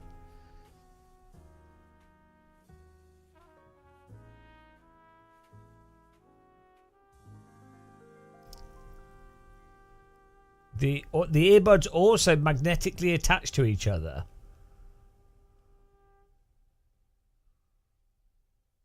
Oh. Okay. Honda. Oh, salute. Okay. LG Aerocat Tower. What on earth? LG Ultrafine 6K monitor. Baeus Prime Trip VR2 Max car charger. What is this? It's terrible. Lenovo ThinkBook plus Gen 6. Why does this stuff all look dated? It looks old-fashioned.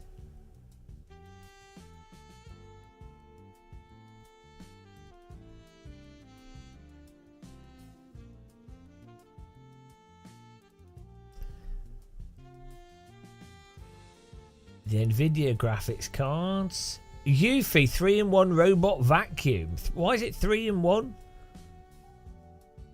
Does it track your everything?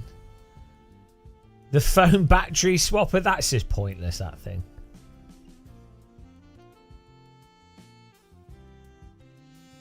Anchor Solix Solar Beach umbrella, that seems convenient. Yeah, I'll just take, I mean, who doesn't want to carry a beach umbrella and charge their phones from their beach? Why not use a little why would you not have a solar panel and then use a tree for shit? Like, why would you want? That's so dumb. Because then you'd be like, oh, my umbrella's being stolen. What are these? What are these? Oh, 140 watt Anchor charger. That could be good. But that's not exactly new, is it? It's quite useful for charging, powering laptops and things, though.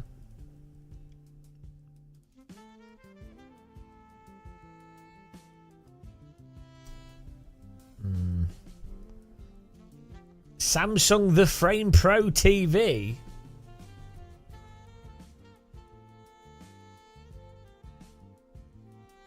Does it have a wireless connection?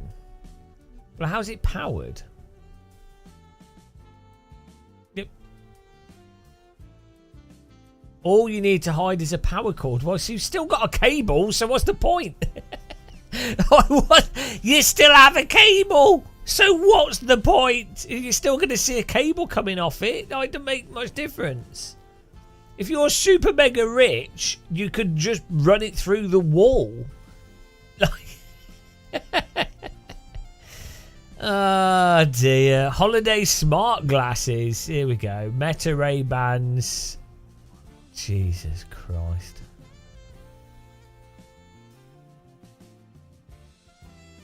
Hang on. The addition of a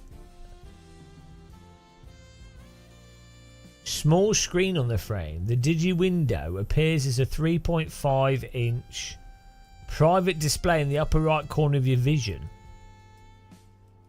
I mean, if that works, that's cool.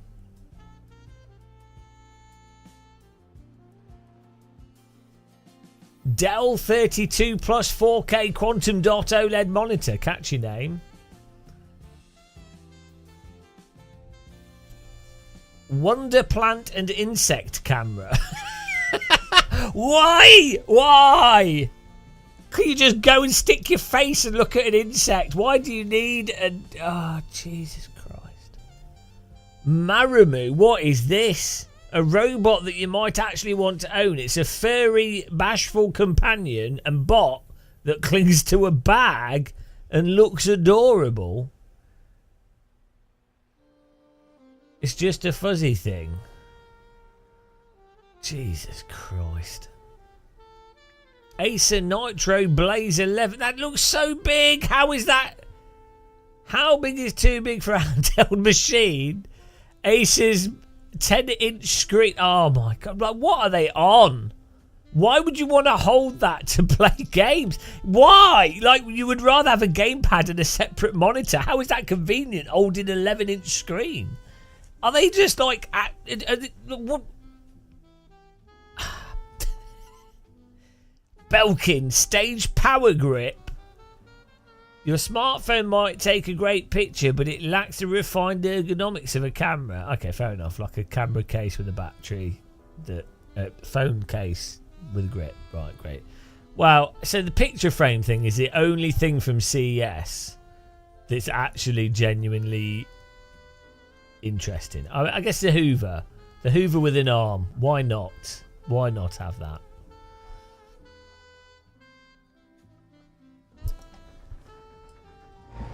Why is there no air fryers? Oh. Oh, shut up. It's going to make me start again. Rant alert, rant alert. Oh, dear.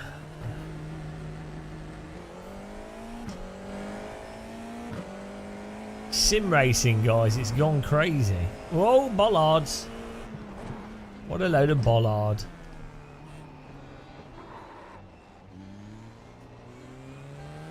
Oh, no. Oh, no. There you go. Buttons weren't working.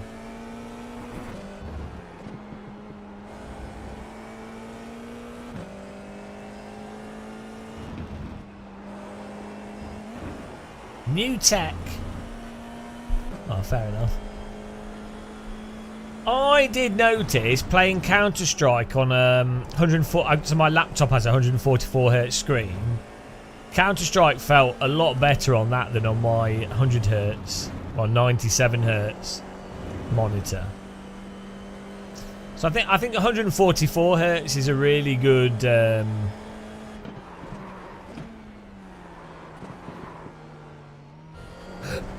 really good frame rate. Or monitor speed. I think the Valve Index did 140 as well.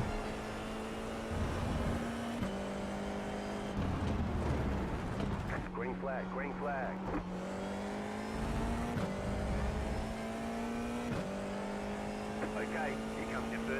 Here we go.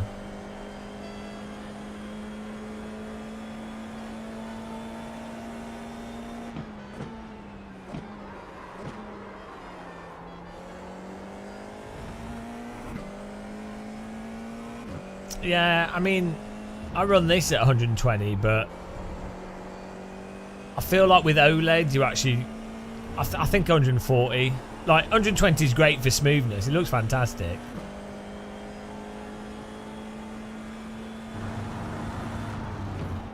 For Counter-Strike, though, I think it makes a difference. Or it feels different. I'm pretty good at Counter-Strike, though.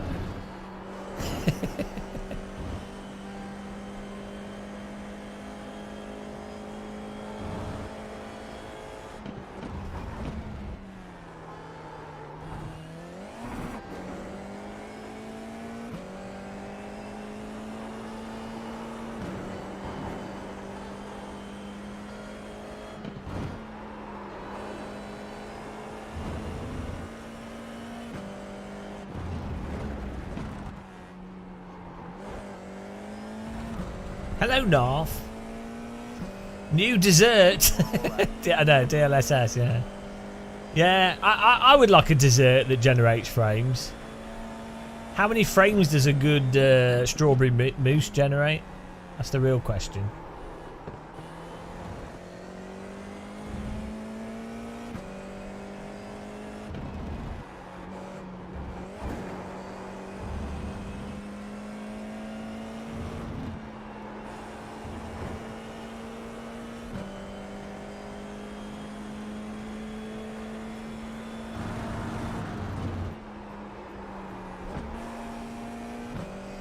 $200. Oh, now I want cheesecake.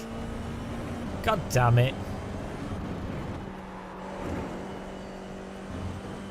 Cheesecake is like the G-sync of cakes. It's really hard to buy good cheesecake, though.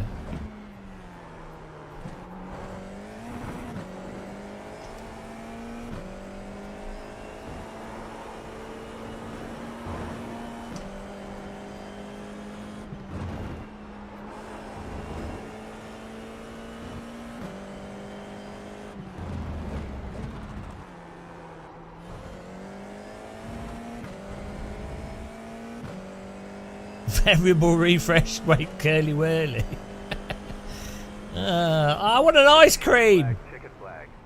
I'm hungry. No, I'm a cheeseburger. You're shocked at the £1,000 price difference. Is it worth it though? I mean, the 50, like, maybe it is worth it. I don't know. Is it worth it? Like, how good is the 5080 compared to the 5090? Like, how good is the 5080 compared to the 4090?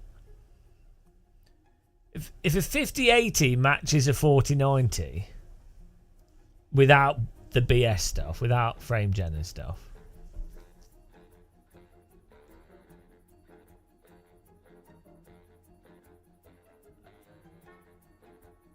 yeah, like, so really, because a 4090 is more than good enough for pretty much everything. Now, apparently, yes, apparently, yeah. If you do a bit of marketing spin on things,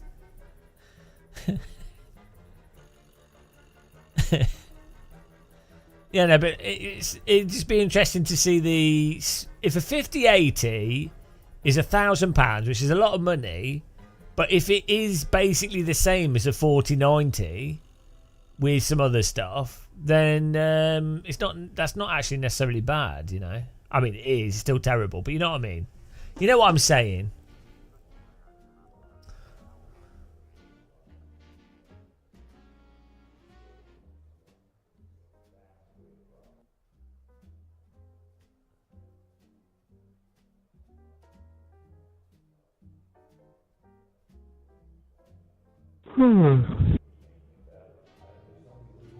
I think they've actually got to a point with graphics cards where the power requirement of them is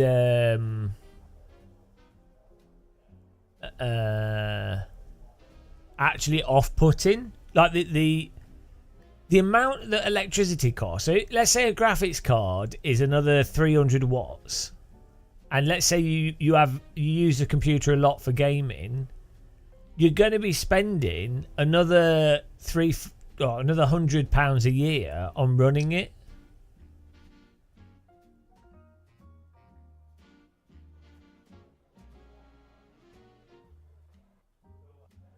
It's kind of weird with PCs, isn't it? Like hard drives and CD drives and all those things. All the stuff that used to be all the hard drives that you'd have in your computer that would take up all the power, all the spinning discs.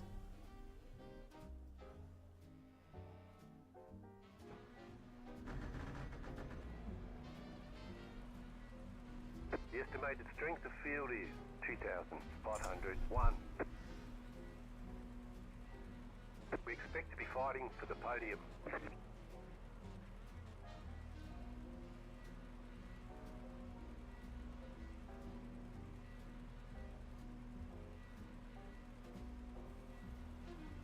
Here we go again, guys. Hello, good morning. 5 cars left to grid.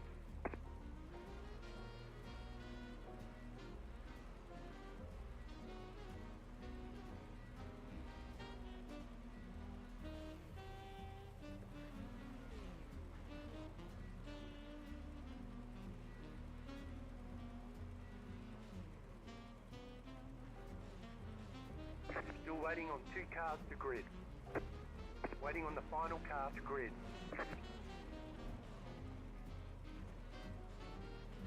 Everyone's gridded. Everyone's gridded. Let's go. Bon chance. Well, we're not having it.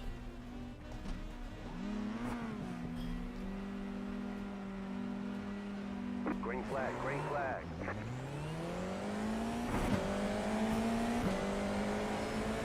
Here we go.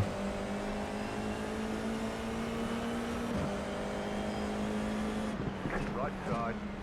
There's an incident ahead. Still there. Still there. Still there. Hold your line. What's the car behind doing? Don't be a penis. He's going to take me out. Keep to the left. Ah, Jesus Christ. I had to really back out of that for this guy. Stay on the left. Clear. Right side. Oh, 3 wide through there. That works. Still there. Hold your line. Get ready. Clear on the right. There's an incident ahead. Car right. You're in the middle. 3 wide. How do I get rear-ended? Car ahead. Car on your left. 2 wide. Go left. Car on your left. Still there. Oh, my back's gone. How did the guy... The rear wing. Major oversteer likely due to lost downforce. How does he rear-end me there? These iRacers are so bad. What is he doing? Why is he coming in from that far back? What an absolute penis. But why? Obviously, you can see there's a crash in front. I've broke late as well. Like, you can see, he can see this shit is happening here. How do you do that? Like, and then why does that break my rear wing? What is this game? What a joke of a sim. Oh, Jesus Christ. I just want to have fun driving. What? Come on. Welcome to iRacing Land. How does that even make any sense? Clearly there's some...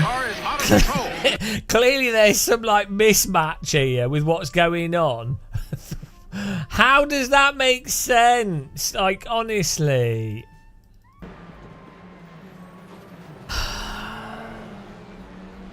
The guy's doing backflips.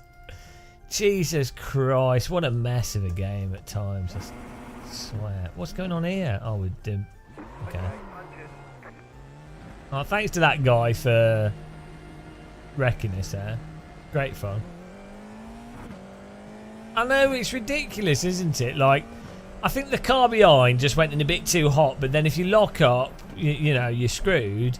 And then if there's contact plus lag, you then script. Yeah, so it's a mixture of really weird smoothing, then like really terrible damage model combined with that smoothing, then the tyres turning off and having no control from like a mild lockup, especially when they're cold.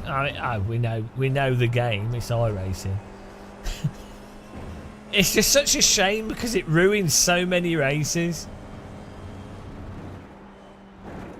And there's no avoiding it. There's nothing you can do other than qualify in the top 3 and then not race. No, bigger penalties won't fix it. It's a technical issue with the sim. We've talked about this before. People make mistakes all the time. It's just the iRacing magnifies them due to its aspects that are not exactly the best, shall we say. Let's move over for this guy. No words, no words. We had full DRS. The car in P2, just set the fastest lap, 20.602.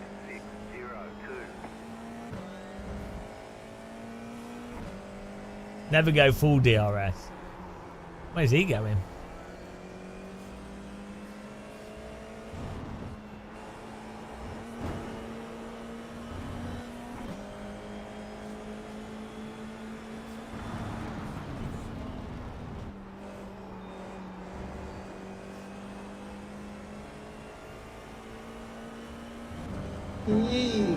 Welcome, thanks for subscribing.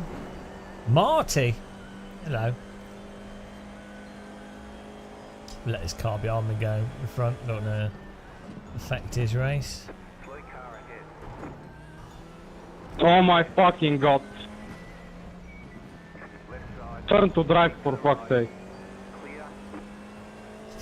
clear. They're having fun. Gold brake.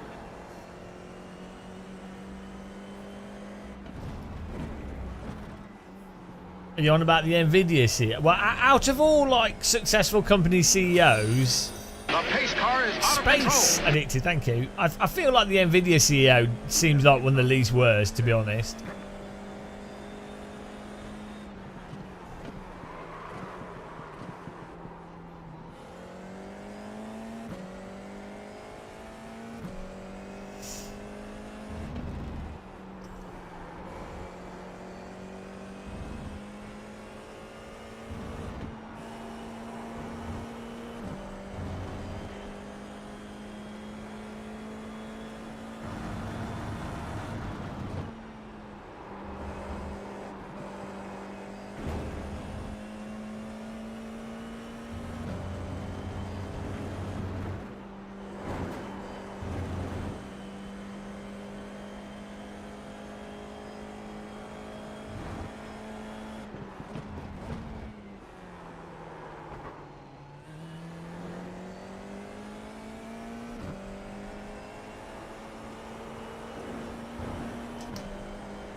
Car on your left.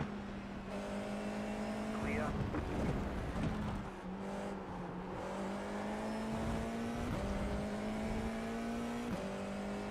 I think he's always been wearing it. Car in P1, just set the fastest lap, 20.517. New fastest lap for you.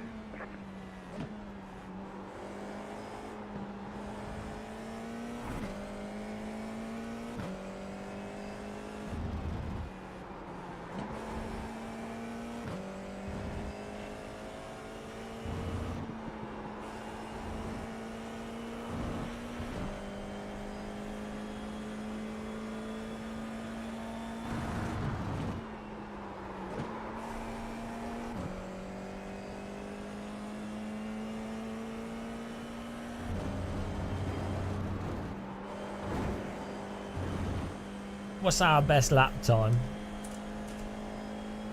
Try and go for best lap time here. What's it been like? Well, today it's been between 2.5 and 3.3. So, not too bad for this. But the driving's been the same old iRacing. just people driving into each other as usual. It's a nice track though. I mean, I like this. I find this car on flowing tracks that have a bit of speed to them is it's alright. It's like passable. I mean, it's weird, but I like this. I just quite like this track. It's quite satisfying corners.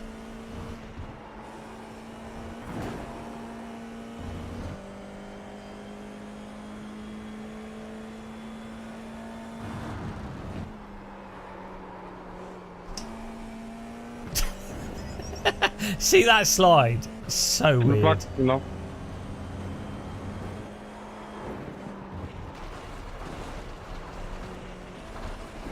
Trying to. I think you could just go through that with a bit of a lift. You're so bad, man.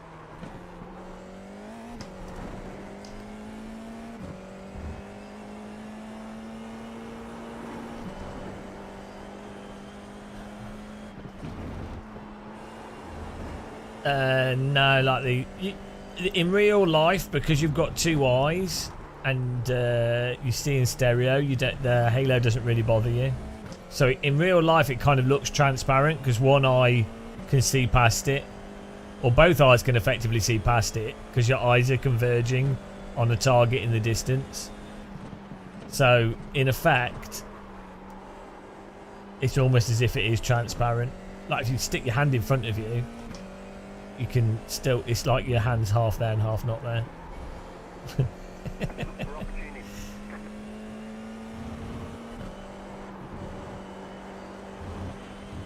Also, you tend to be looking into a corner as well, rather than at the halo.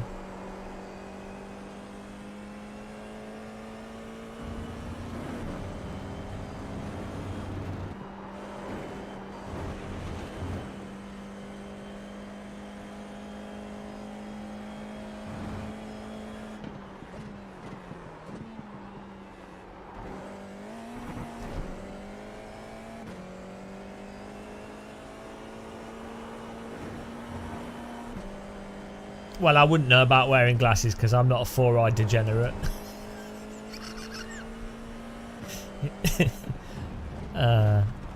I don't like wearing glasses. I don't like putting stuff on my face. It's one of the worst things about VR.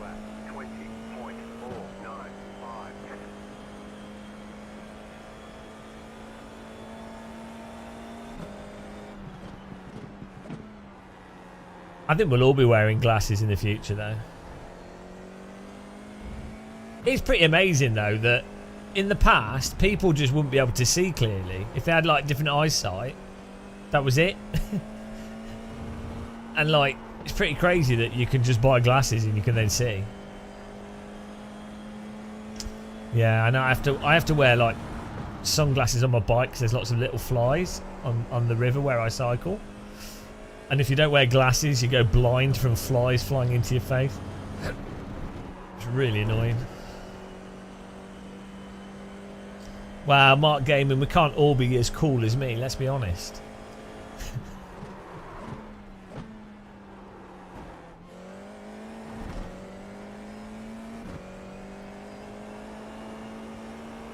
I think eye patches are really cooler than glasses, to be honest.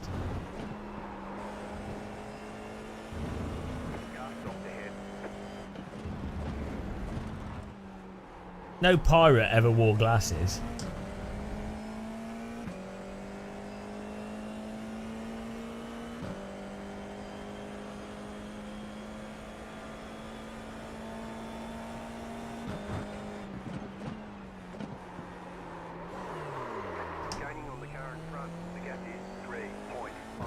The old double pedal catch.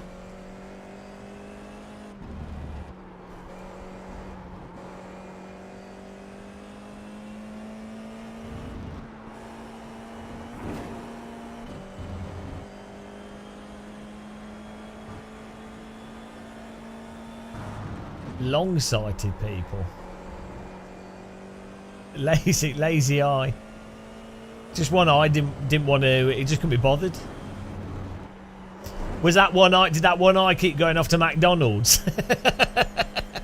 Ah, it's my lazy eye. He's eating a burger again. Ah, lazy eye's gone. He's watching. He's sat on the sofa watching TV. God damn it.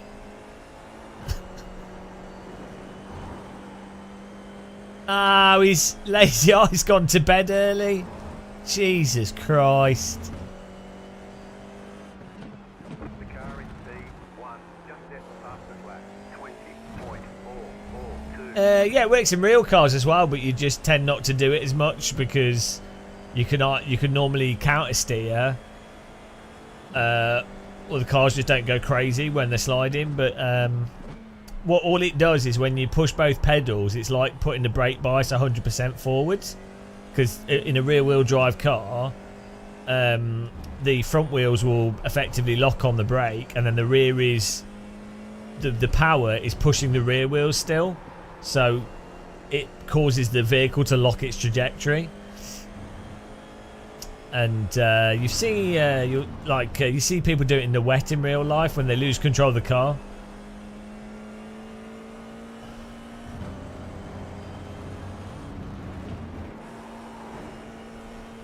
But generally it's a bad thing to do in a vehicle because it will wear out the brakes, overheat tyres and things. And as I say, you wouldn't necessarily need to do it, but yeah, it works in every sim. Sure, any sim with a rear wheel driven car, it will work more or less.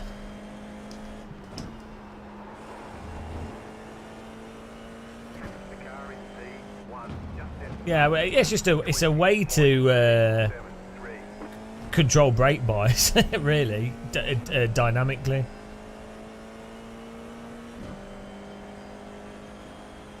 When you get good at it, you can do it quite precisely.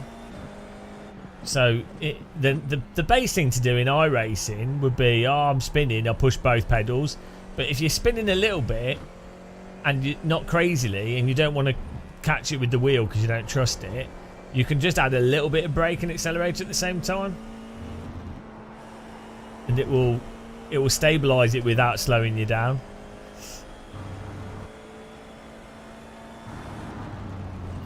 I haven't seen anyone really talk about it. I should do a video on it, and then some driver coach can make a video that gets loads of views because they're a driver coach and not someone that makes jokes. Oh well.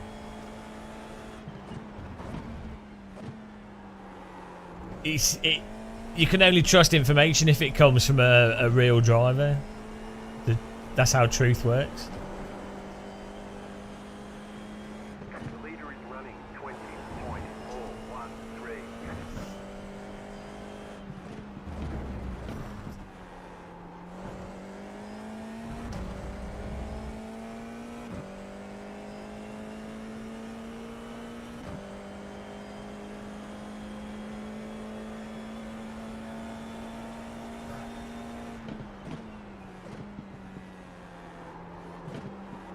I'm really glad that guy drove into us at the start of the race. It's made the race really exciting. I might try and do Alton Park in the Formula Ford though. After this, is it with the open or the fix? I think it's open maybe. We'll need a setup. We should have one. Yeah, I really like it.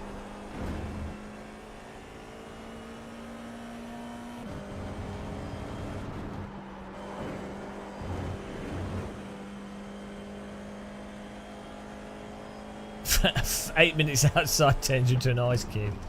Well, Australia and New Zealand has thinner ozone, doesn't it? I think than UK, so you burn really easily. I think there are times where UK has had thinner ozone, or there's times where their solar UV levels are a lot higher, but they're not normally that bad in the UK. So I think that's what catches out. Catches out a lot of Brits when they're in Australia, when it's not that hot in Australia and they're like, oh, it's just like the UK, and then they get mental burns. Or it's like when you go skiing. I think if you're at a higher altitude, there's less atmosphere. So I don't know. It could just be because the sun's reflected off the snow, but people get really badly burnt skiing as well.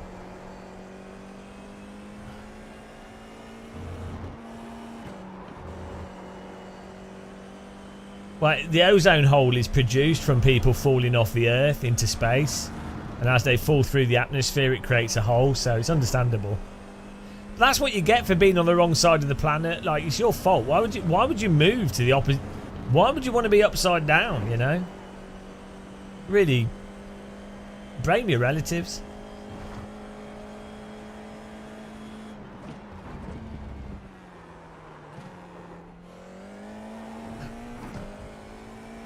Not my ancestors. My ancestors didn't leave the country. Although I think my ancestors are like European. They're not idiots that went to America and Australia to get eaten by crocodiles. My ancestors are fine tea-stealing Europeans. Cultured kebab-eating, tea-stealing Romans. That's my heritage. Although maybe I was like a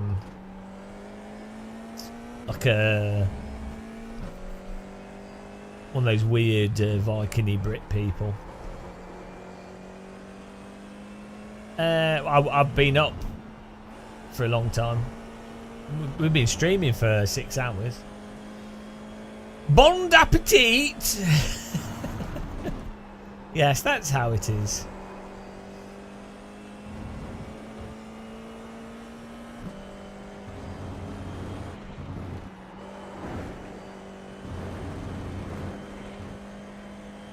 What a beautiful drive. Definitely ready for some Alton Park. I'm ready for another cup of tea. So thirsty. I'm gonna. I might die in Australia. I'm tempted. You know, UK's a bit of a boring place to die. Really. More animals to eat your corpse as well, so it's just convenient for everyone. Penguin or club bot? Well, the problem is both of them have something in them that makes me sick, so neither. Gold bars as well. Both penguin club and gold bars. There's some preservative or caramel flavour or something that makes me sick. So it's in cereals as well. It's really annoying. I think it's some chemical that basically is used to glue like cereal or biscuit bars together. I don't know, you know, whether like is it emulsifier? I don't know. Something that's used to stick stuff together, because there's a whole bunch of foods that are like cereals, biscuits and what have you, where if I eat them I get like really bad stomach pain and diarrhea and just feel sick for like 2 days. And it's annoying because I like wagon wheels and I like gold bars and I like penguin bars, but they just make me feel really ill. I had a bloody what's the not Weetabix? What are the brown things that are squares? Shreddies, are they? Maybe they're Shreddies. I had them and that stomach was like terrible for like 2 days. Absolute disaster. That went well, thanks to the guy that wrecked us.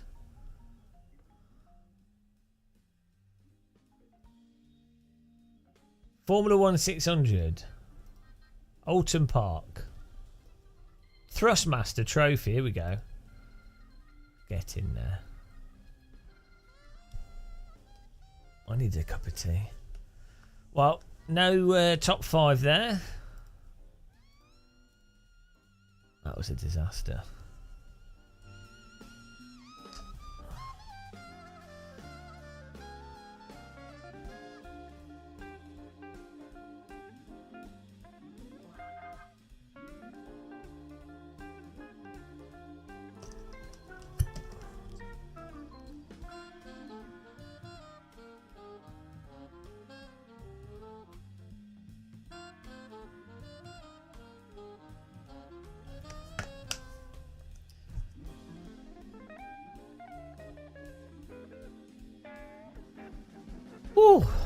You love how it falls off. How what falls? Oh, what the arrow? Yeah, well, that's where that is. Twitch has fallen asleep here.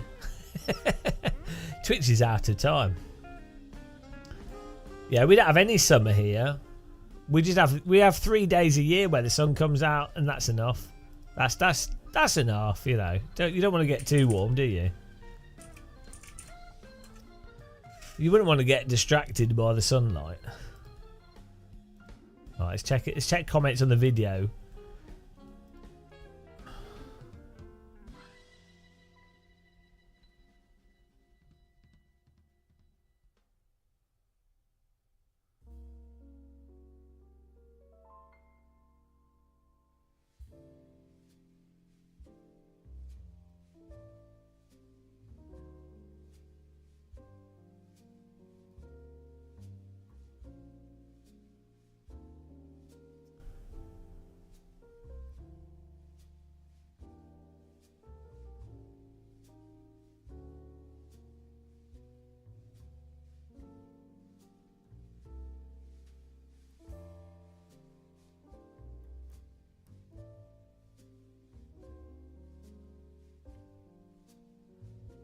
Get on here.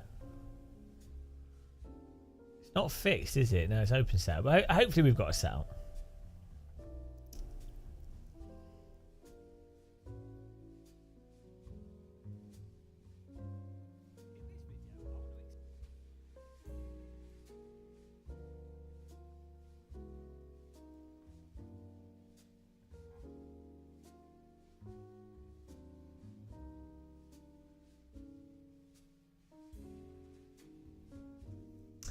It would normally be 30 plus in South Island.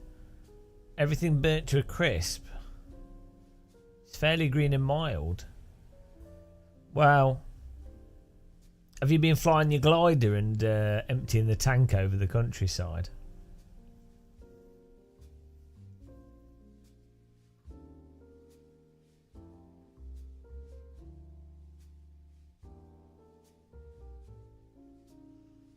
Ooh.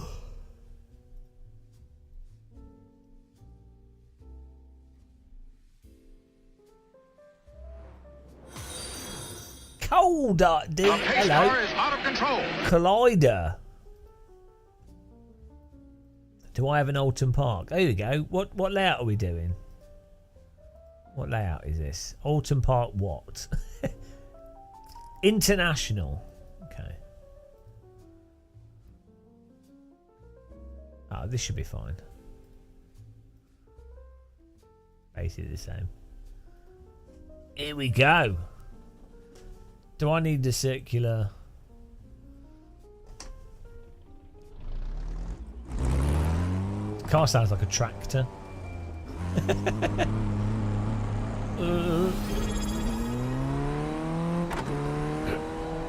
Oh, thanks for subscribing. Appreciate the sub. I am the champion of the ninjas. I am the champion of the ninjas. Thank you. Appreciate the support. What a nice thing to do.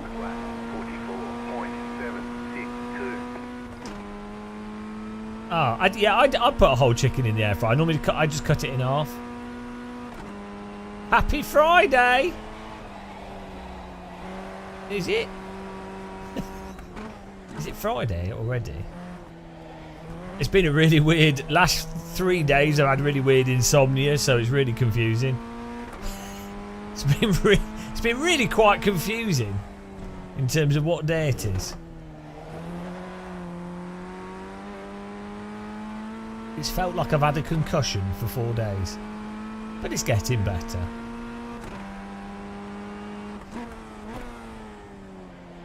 Whee! Woo!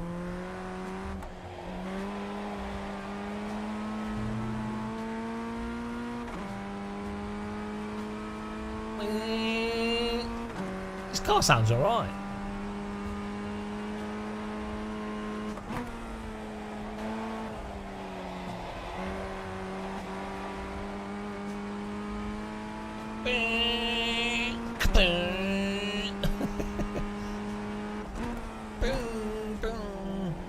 I'd like to drive one of these in real life, but these are stick shift.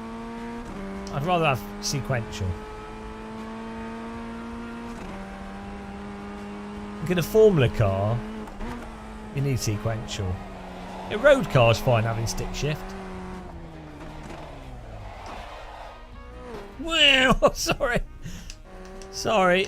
Sorry. Right. What we're doing? Garage. No, we're not doing that. We're doing camera.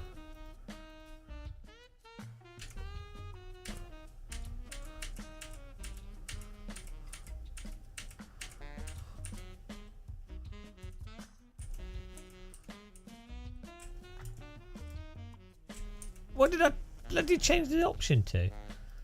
Option. Hello, Red. Oh, it's alright. No, we're used to it. It just rolls round. Collider, you love this track. You took a nap and woke up at 10 PM. That's alright. Camera. Control N. I keep changing it. Let's put it on H. There we go. I should probably put the wheel back on.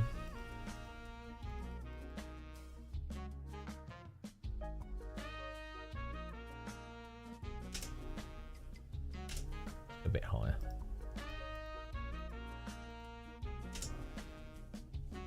Nah, that would do. Sit a bit further forwards.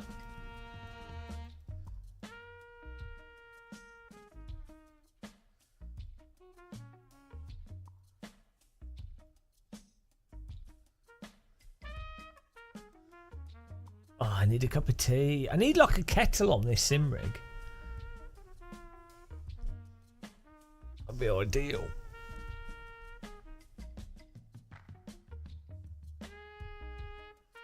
Let's increase the force feedback on this as well. What's it on? Oh, it's on 8.1. Let's put it on 9. Why not? I've got used to using this GT3 Moser wheel rim. I think it's quite good.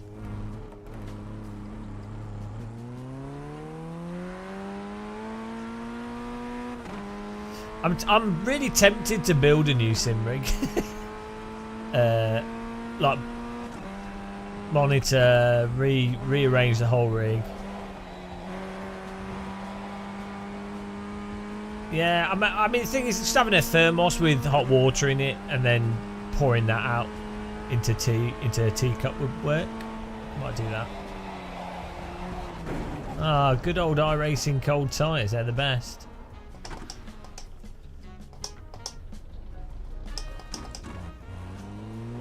Whoa!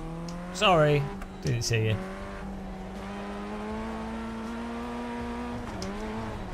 Bloody hell.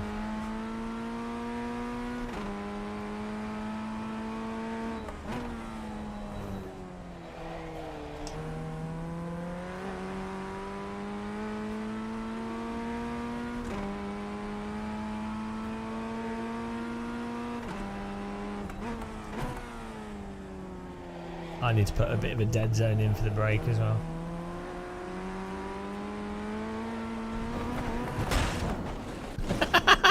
Bounce right back. Why didn't I control the slide with counter steering smooth throttle inputs? Because I don't know how to drive. Oh, no, we can't.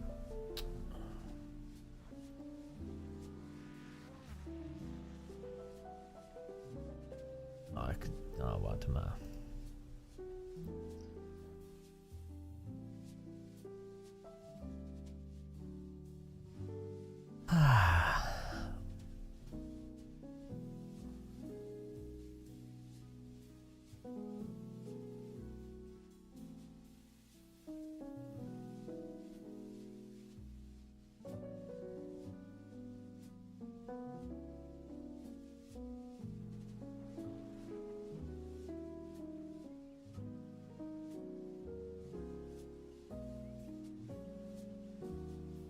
What I could do with is like in my ceiling, a kettle What you need is it for it to brew the tea automatically, so you don't have to put the tea bag in.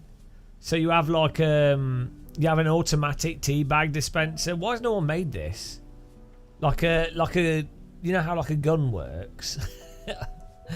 Like with tea bags, you put all the tea bags in it like a cartridge, and then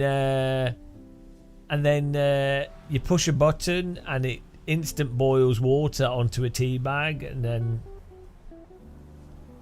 or you could even pass water through a tea bag, I guess, or like it's problem is you got it stuck in there.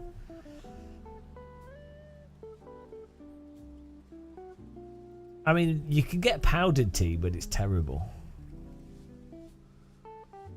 Although those chai lattes, yeah, chai latte teas are nice.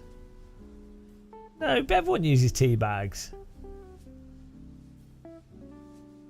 Nothing wrong with a tea bag. You get microplastics as a bonus.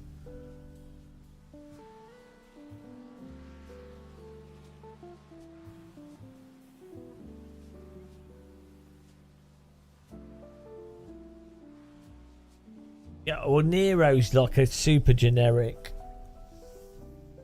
They don't even, the temperature of the drinks isn't even right. All those places are terrible though. Same with like Starbucks. You need to find local coffee places. They all use bloody automated coffee machines now anyway, so they're kind of pointless. You might as well just make it yourself at home. You can also get really good home coffee machines now for cheap.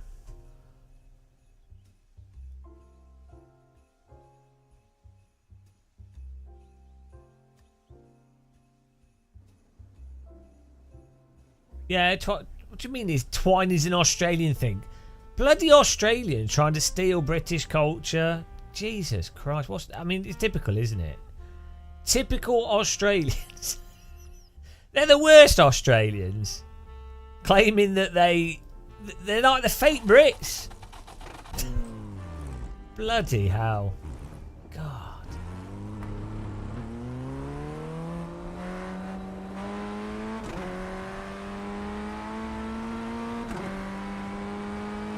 I don't know what's worse, Americans or Australians. It's so hard to tell. No, we have Marmite, which we invented. So, your shitty Vegemite, get out. This is the last time I ever stream at a time of day where Antipodians are going to come in with their ridiculous food culture and fake Britishness.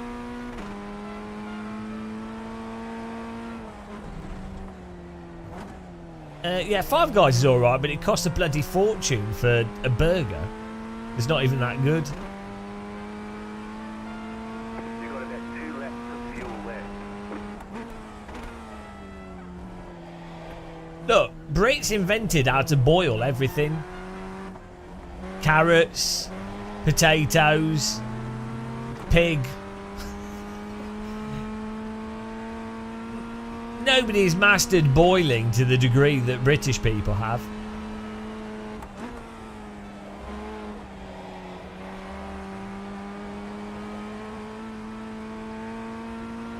Fine British boiled. Would you like some boiled mouse? Shut up! I'm getting hungry now. Yeah, jam, scone and jam would be nice. Jesus Christ! I haven't got any unhealthy food, so.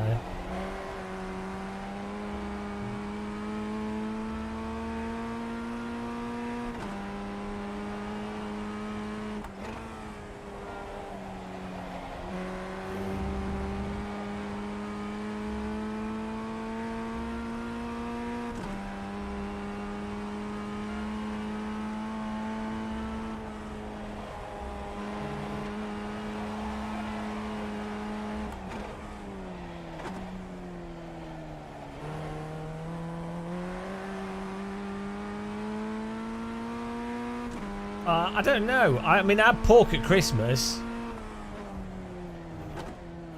Salted pork's nice.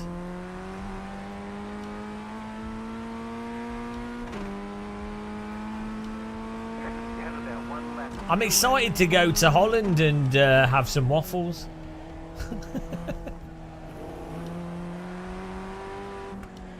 I always feel like a bit of a weirdo because I'll go into like a waffle place and have a big waffle to myself. No one else in there having waffles, but I'll be like, aha, biggest waffle for me, please.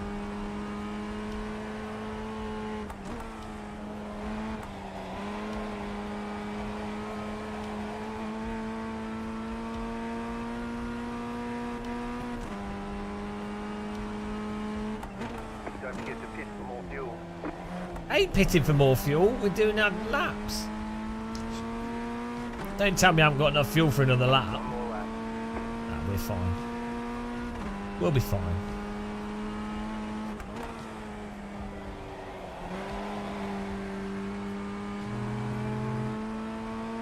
Yeah, weirdly, it's quite hard to get good waffles in the UK. Like Lidl's and stuff sell them. I mean, they're not Audi.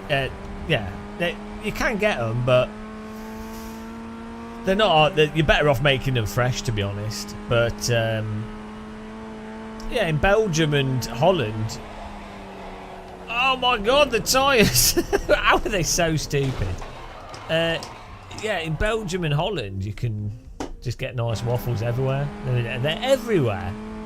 It's weird because, like, why wouldn't you want a nice waffle?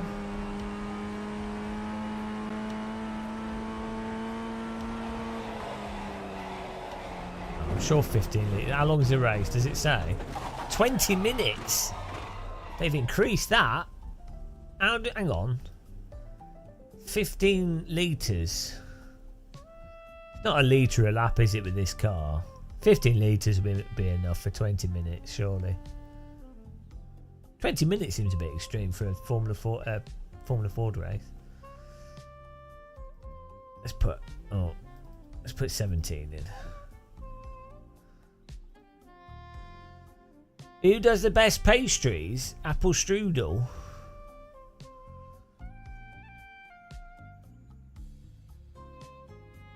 It was weird with waffles is how unhealthy they are without feeling. They don't seem that bad, but they're like really bad. How much sugar's in them?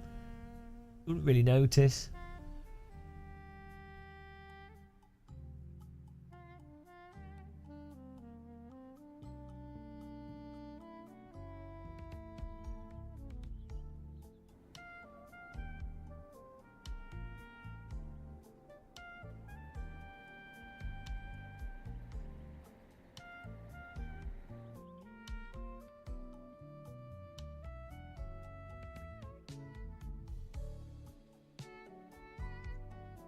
Are croissants bad?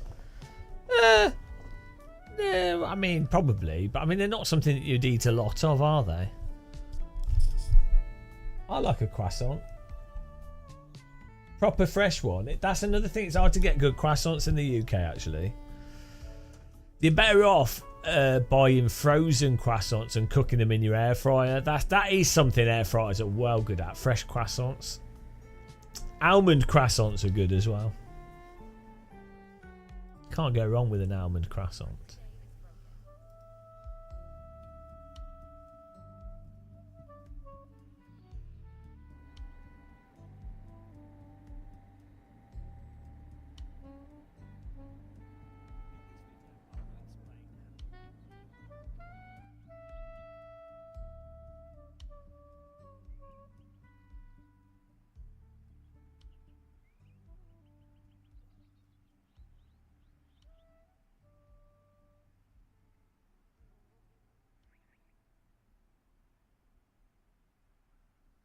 Hello, Thomas.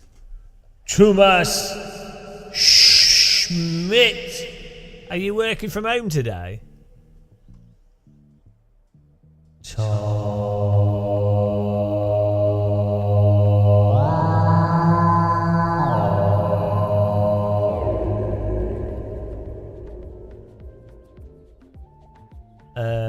Yeah, we won an F4 race and then we've been wrecked.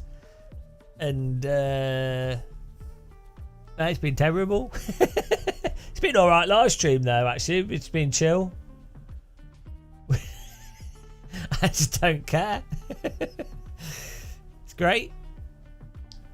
What a surprise! What a surprise! We did the video why iRacing's unrealistic physics make it a better training tool, but it's not getting any views.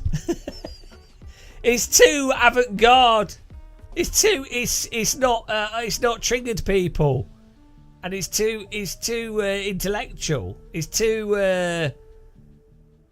a good point that we make. It's not even a bad thing. It's a good point, but it's too. No, that's it. If a video is terrible, but it's alright because it's a good point that we made. Every time I make a good video, it does really bad. Like it's an interesting point that unrealistic physics can actually be good for training, right? It's a good point. It's not a good point. It's an interesting thing to think about. All the interesting stuff nobody's interested in sim racing. Sim racers are so boring. All they care about is which rear-wheel driver said that my game is the best. What new GT3 car has been added? That's all. What steering wheel can I buy? Bloody, like, sim racers are honestly the worst. Green flag, green flag. Well, of course I do.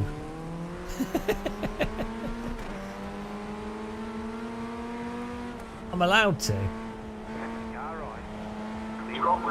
What? You got wheel damage. Whoops, I forgot to change gear. What the hell just happened? You got wheel damage. You got wheel damage.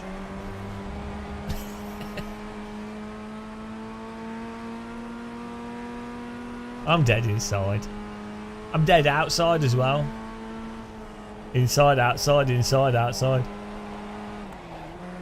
What was that? Car on your left. The next car's the leader. Keep to the right. Clear on the left. I know, but I don't want like 1 million subscribers.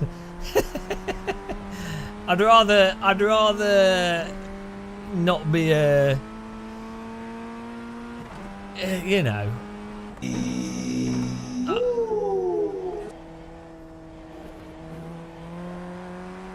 I'd rather not be another YouTube channel. But we are. What can you do? You can't help it. Everyone is a YouTube channel. If only I played console games. And yeah. Oh well. It's fine.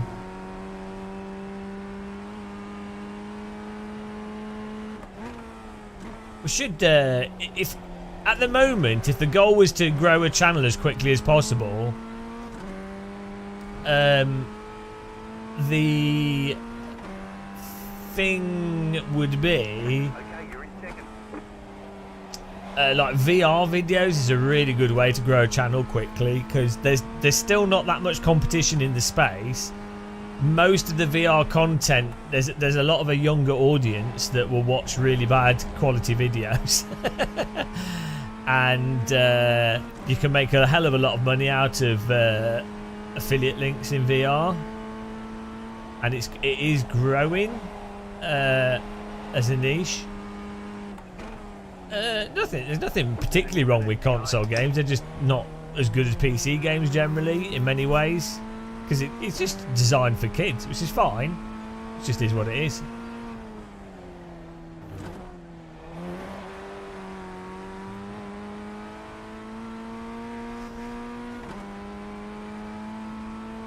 There's a locked ecosystem as well, so it's just a lot less interesting.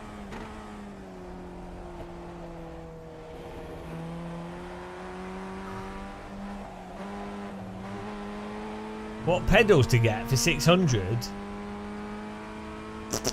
Helsingfeld Sprints are really good. I think they're about 600, but in that price point. There's probably loads of options now, to be honest.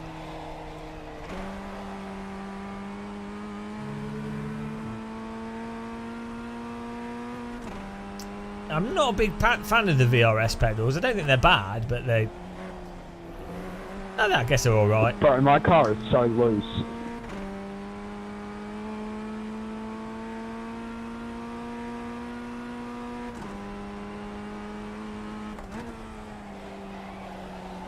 What is going on? Why is the rear like going mental?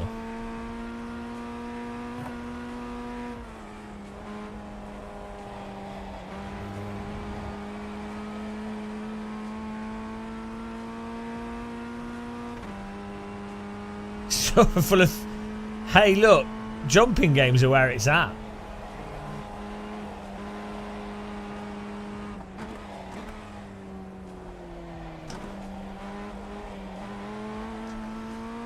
I've not tried them. I would say a big thing with pedals is if you're spending over £400, what you really want is you're buying with the idea of having support. So that's the nice thing with House Invalid, is that the pedals aren't the cheapest, but if you have any problems, they sort it out for you. So you kind of, you know that you're basically like sorted. Do you know what I mean? Like they're, so you're not just paying for the product.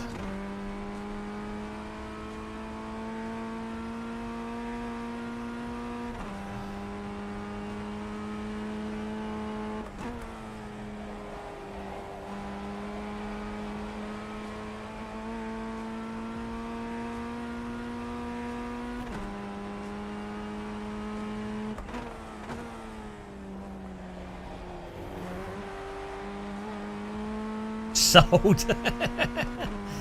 Yeah, for whatever reason, I just never really liked the braking feel of the VRS pedals. I've only ever fiddled around with them at ESL, Ren Sport stuff, and I'm sure they're fine. I'm not that picky with pedals personally, but I just found I like the IMSIM Talento pedals.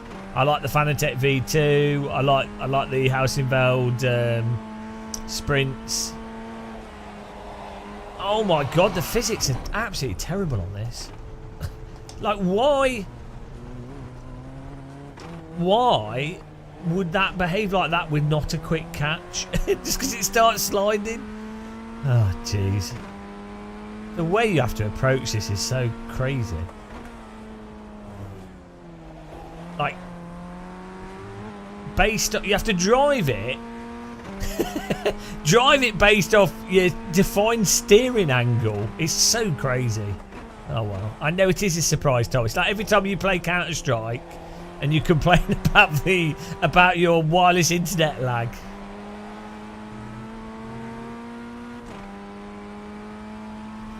No. I don't complain either.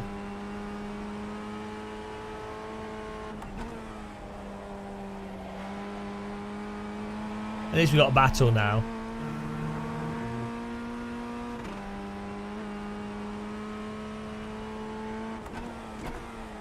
The battle. Look the replay. Look the replay, guys. Yeah, I mean, I prefer the V2 pedals, CSL Elite V2s over the Club Sports.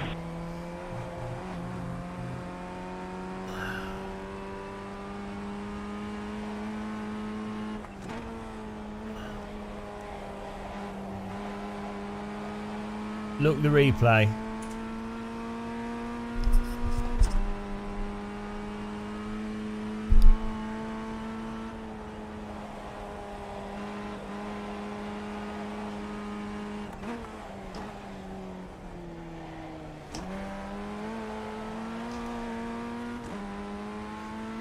It started disintegrating. What were you doing? Putting them in a dishwasher? Are you in... What country are you in? Have you got like really high humidity or something?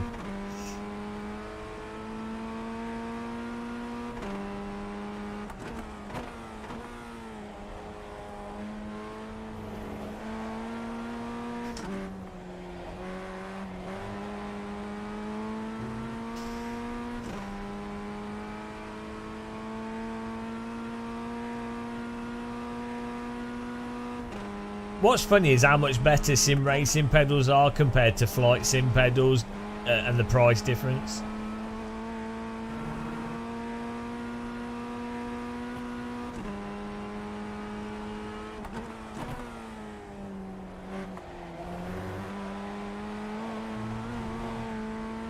Hello.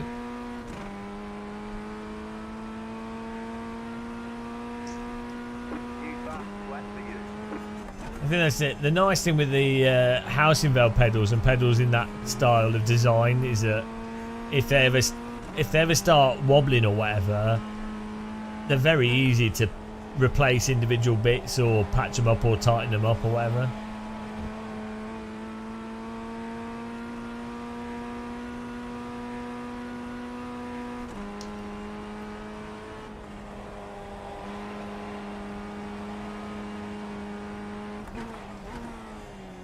Pavlovich, you were that. Well done. Sorry, my bad side. Fuck's sake. Struth! Cobblers!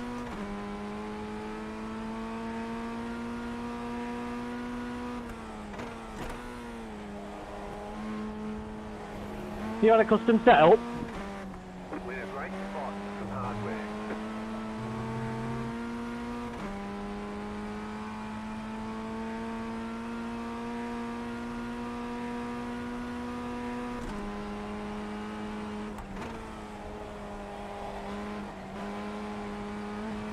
And 20 minutes is a bit long for this.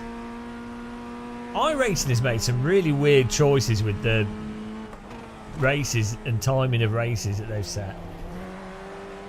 What is it with like iRacing and LFM and people that set these things up making really bizarre choices for the time, like the race lengths and things and what races and what have you? Like, it's really weird. Like, I'm not on about what I personally like and dislike. I'm just on about what would obviously work well for a given service.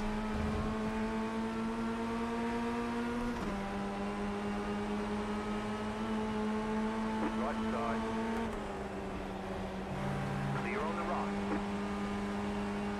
Like, Car on your left. they are running the rookie race every half hour with this, which is a good idea, I think.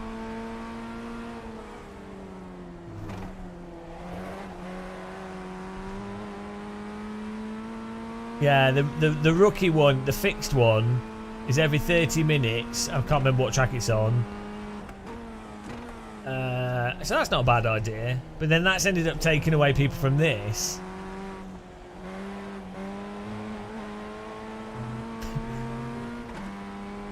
But then this is rookie as well, I think. Or is it not anymore?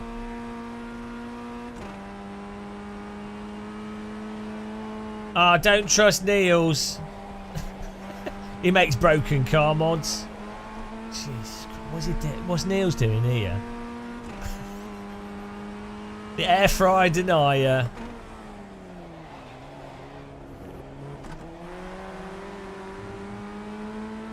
Don't trust him.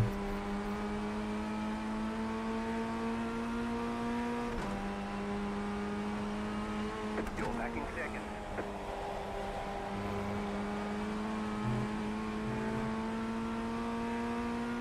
Yeah, exactly. If you say house in Vale pedals 3 times, he turns up with a hammer and an air fryer and smashes it up. So, I have the air fryer here. This is my Dutch accent. Stupid air fryer.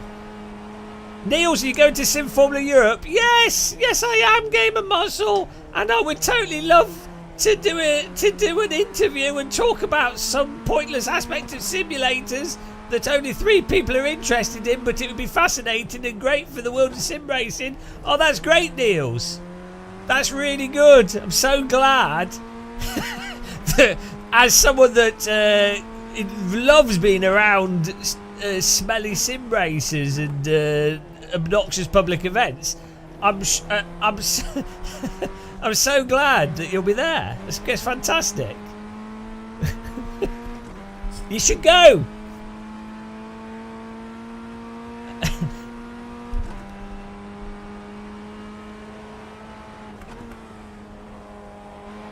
It's in his garden as well.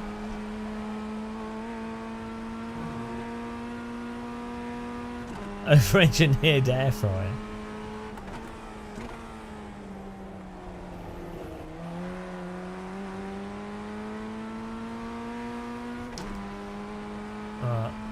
How long have we got? 5 minutes! Oh, why not just do a 24-hour endurance race in this car? Bloody hell, 20 minutes is too long. Although this would be good if you had like 50 cars. This would be fantastic. If you're still there, Neil, did you do the car for the next car game thing they're doing for the competition they're doing? Is it a back mono?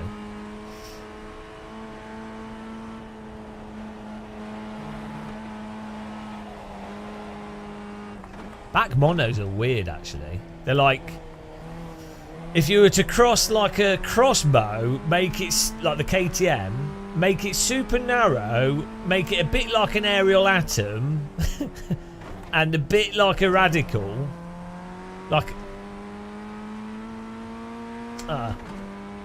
yeah. Back monos are crazy vehicles. I've only ever driven one in Project Cars 2, and I've only ever seen one in real life parked. They look really nice.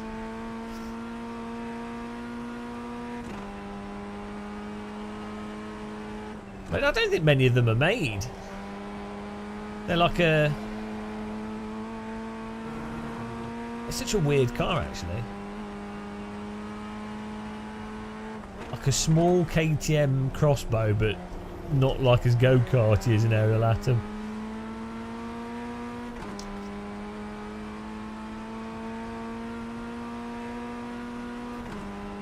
Just set your fastest lap position.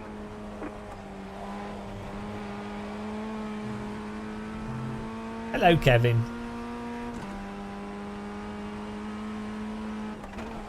Oh, 3 minutes to go.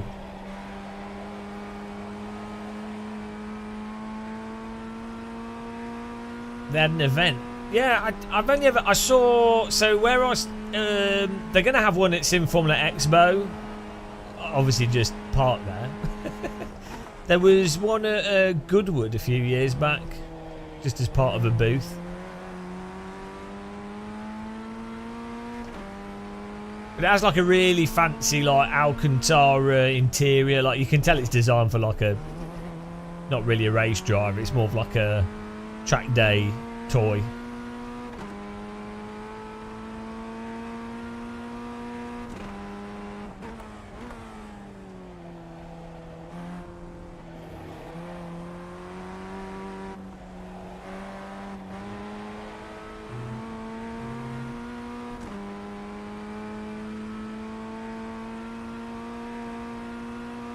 Yeah, it'd be fun.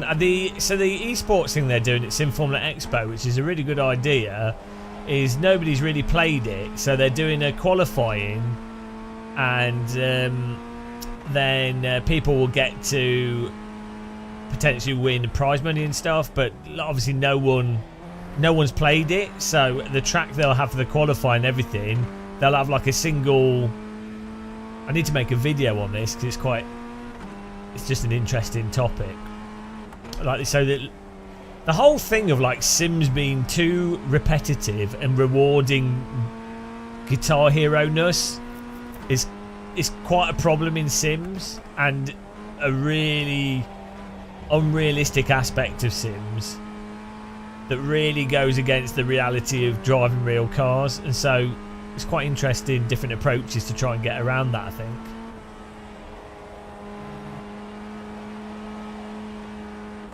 It is weird. So when Rennsport was first announced, they had all the esports drivers there, and obviously no one had played Rennsport. And it was quite interesting how, obviously, they all picked up quickly, but it's quite interesting how some of them were like completely shit on purpose. And then you could literally see it click with them. Like, it's that thing of us just driving over the limit for a few corners and then them going, oh, okay, that's where that is. And then them trying to maximise that. But basically, it was like a 4-hour period of them. Is that how long? That's how long it really took for them to be dialed in. And then obviously they refined that. But like in terms of like the majority of pace, it was like a sort of 3-hour period.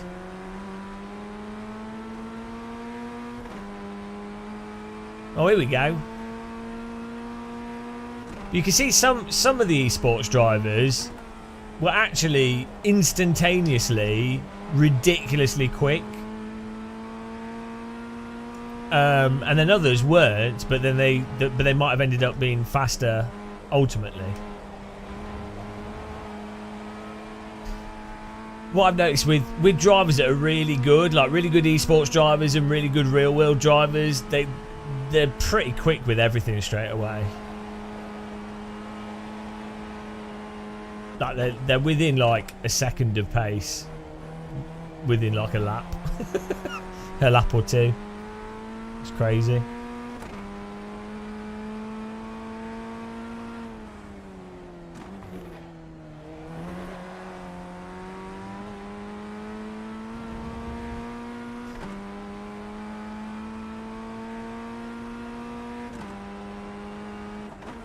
It only takes me 7 hours to get up to within 7/10. It's not bad. That's pretty good. Pretty good. As someone that's not really a race driver or sim racer, I will take that. Pasquilly, welcome.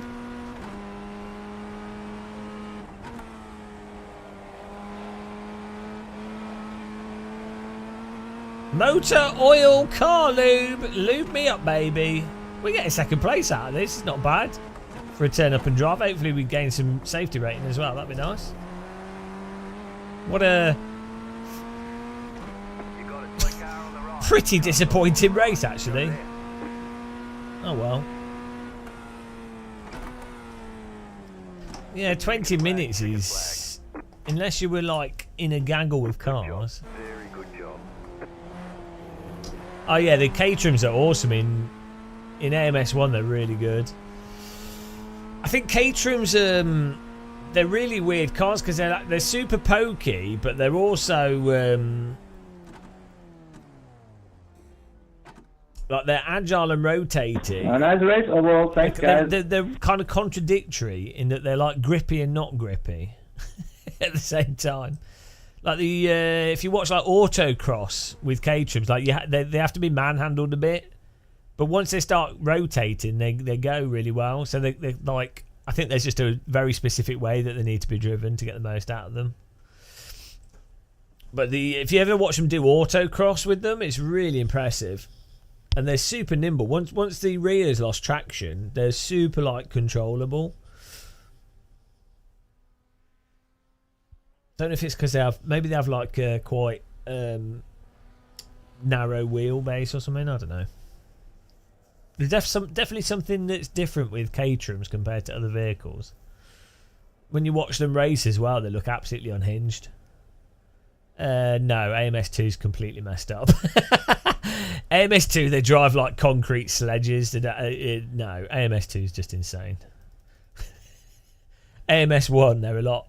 Yeah, there's even the mod for AC is not very good.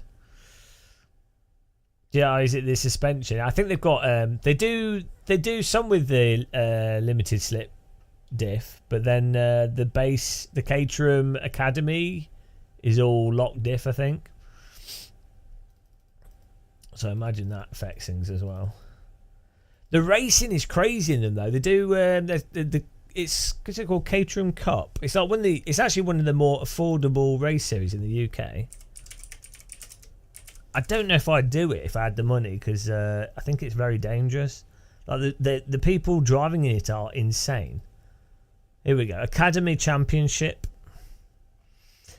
for starter race drivers, and you can basically drive a road legal Caterham in it. Well, you used to be able to. I don't know if it's changed. It used to be like £14,000, and you could do the whole season, and that came with the car, I think. Now I see it's like 56,000 for the 420 Cup. Let's have a look. It's like 4,000 to enter without the. It's 38,000 now. So maybe it's 14,000 if you owned the car already. Academy Championship package. There you go. Road legal Caterham 7. So it's 38,900, but you get the car with it, and I think the car's worth like 15. Well, it's probably more than that actually.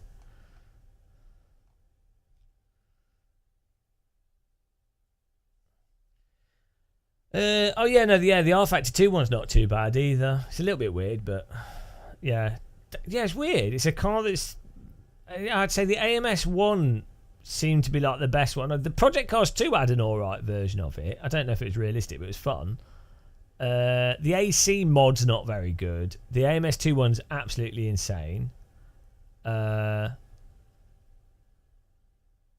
Yeah, maybe the R Factor 2 one's the better. I think I prefer from what I remember, the AMS 1 car, I think, is the best. But I seem to remember the R Factor 2 one being alright.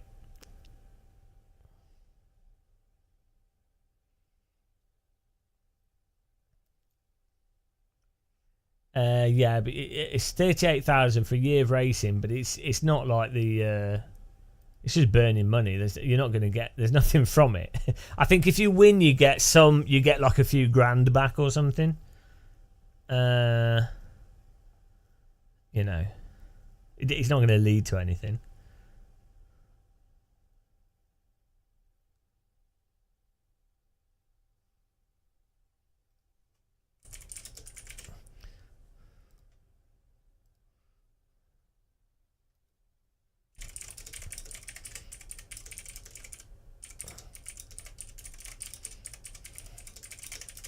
It does have like fixed tyre, a whole bunch of stuff to keep the cost down. I mean, still £38,000 is a ridiculous amount of money.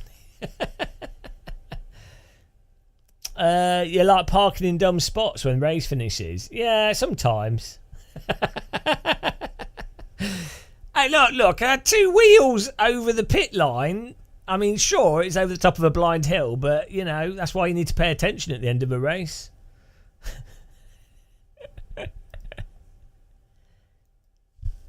Race is finished. I don't want to put any extra. I don't want to use any fuel. It's expensive, you know. Got to save money.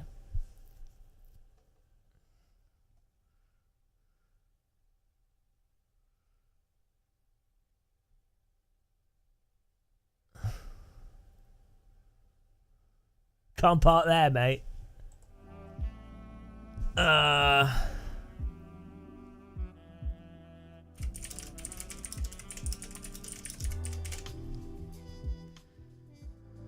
How many cans of Mr. Sheen do you go through a week? No, it's naturally shiny.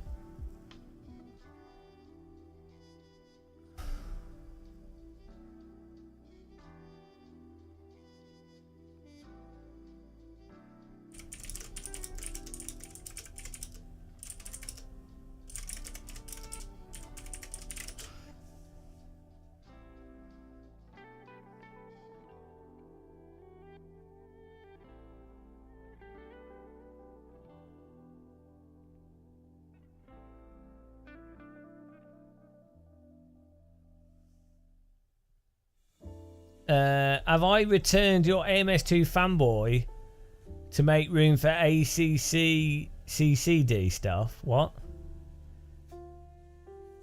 What's my fanboy stuff? We need to fanboy AC Evo now. Yeah, Evo's the next sim to hype. Do you know what's really funny? If AC Evo is really good but wasn't interesting, people would just be like, oh no. Or like the influencers. They'd be like, oh no, not interested. It's not going to get views. But if it's absolute shit but is popular, they'll be like, oh, here's all the content on it. The way the world works. It's like, oh, Formula 1, it's a bit shit, but oh, we can make lots of money out of this, so let's all get behind it. Capitalism is so terrible. It's like, who cares about the objective qualities of something? Can we make money out of it? Let's go! Can you explain to me a racing line coming into a corkscrew? Ah, yeah. Do I need to ban you? Is that what you're looking for? Elf maintained my absorption. What are you on about, Viking War? What, have you had too many solar rays? He's been solar rayed. I'll give you a timeout. You've gained a timeout for being tedious. Tedious timeout. I'm going to give you. Put user in a timeout. You can have 5 minutes. There you go. 5 minute timeout. Enjoy. When is the moaning of not having mods yet? Oh no, well it will have mods, won't it? Hopefully the Nürburgring is available from the get-go. Yeah. Some good hot lap challenges would be nice.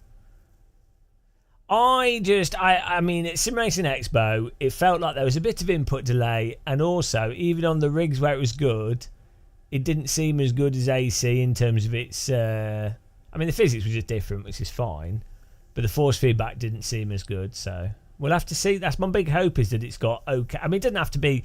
I mean, I'd like it... It should be better than AC, let's be honest. But it doesn't have to be. Tom Bland. Yeah, well, you can't bland people in anything else. What other sim can you drive into someone with your ice cream car and hear them cry over the microphone? He's already hating. He's already an AC Evo hater. Oh, no. Hoppy New Year. Greetings. Melondi Praiseworth. Hello. It doesn't count because you got all your I rating in bloody Formula Ford. Doesn't count. It's illegal. The physics were sort of more like kind of like ACC race roomy, R Factory 2E. Not as not like AMS2 slidey. Didn't seem to have the same passenger slide issue that ACC has. It seemed more interesting to drive than ACC, but there weren't GT3 cars in it. So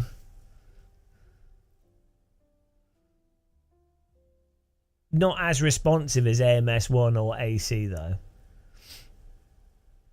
A little bit disconnected. I think the early access will probably be like £25, to be honest. Maybe $29.99, $24.99, something like that. And they'll be like, we wanted to, couldn't we?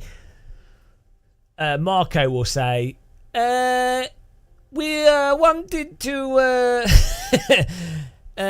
thank all fans of the game of Assetto Corsa. We want to sell the Corsa EVEO for a good price. And of course, the price will go up. So that's how he'll say it. And he'll go, Game of Muscle is a bold git. Yeah, and about £25, £25, £30, I think. And then the price will go up. Well, why say thank you? Do you know how much money they make every month off AC? Yeah, I really like Italian accent, actually. It's pleasant to listen to. It's a very musical language. Yeah,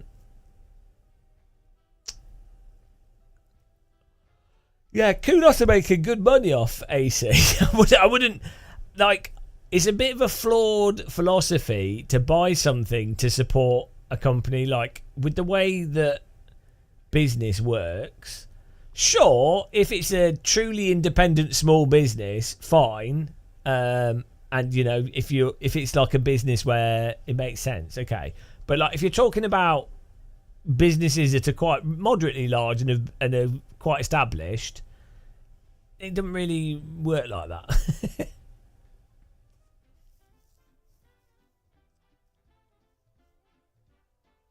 I'm gonna support Microsoft.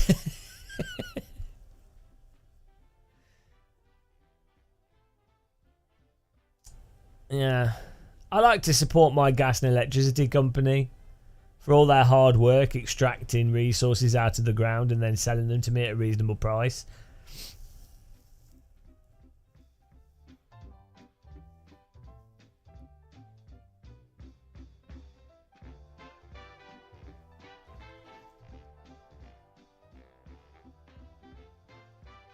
It is weird, that framing of support the developer. Like, presumably, it's like, why do that as a charity? Why not, like, presumably you're like, oh, actually, I think I'm going to play the game and enjoy it, so it's worth the price. Like, where does this like inversion of, I'm not buying it because it's something I want, I'm buying it to support the developer? In which case, why even buy the game? Why not just PayPal the developer some money? Like, or do you know what I mean? It's really weird. It's a very strange concept. And I didn't vote for. I can't remember who I voted for. To be honest, I don't like Starmer that much. I'll just vote strategically for what doesn't get Tories or whoever's terrible wherever I am. So we don't live in a good enough democracy to be able to vote for something you actually would like.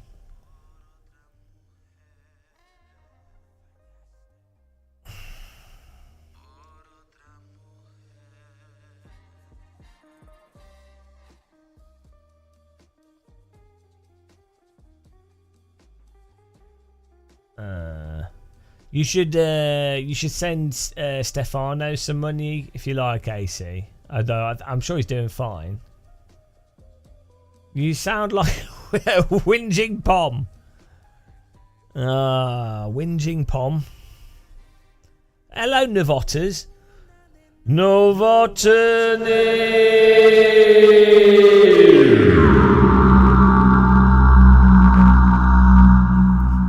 That's actually his doorbell. Imagine the postman kicks his door every day and has to listen to that. Poor postman.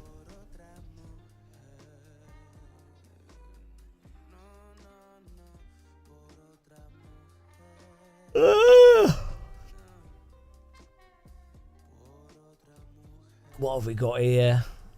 Porsche Cup. Oh dear. It's only F4 that's good. Daytona with the GT3 Challenge, Class B. Oh no, it'll be awful, won't it? Let's not do that. I keep forgetting. Oh, we'll give it a go in practice. I keep forgetting. Never. Number one rule with iRacing: never jump into a vehicle, or never jump into it thinking, oh, it's a GT3 car, so I'll just drive it because it's not a crazy car. Never do that with iRacing. Every single vehicle requires a whole list of just memorize. Every single car and track, forget driving it as it comes. It's like, oh, what's the methodical process? Doesn't matter what it is, you know.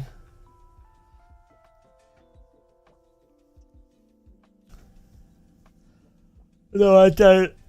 Investing in crypto. You're being boring. I'm right. You're getting another time out for being boring. I'm going to put you in. You get a 30-minute break. There you go.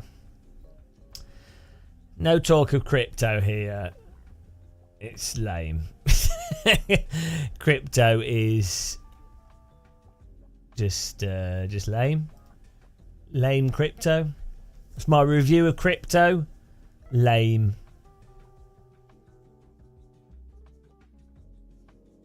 Say no to crypto. I mean, I'm not necessarily against it, but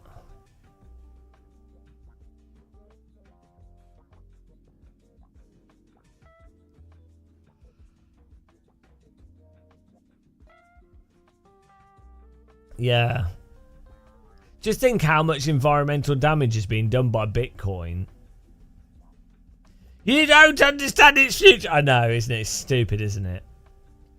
Yeah, think how much environmental damage has been done by Bitcoin, and someone could have literally have just come up with a different model that wasn't as computationally as hard, and that damage was entirely invented by humans creating some stupid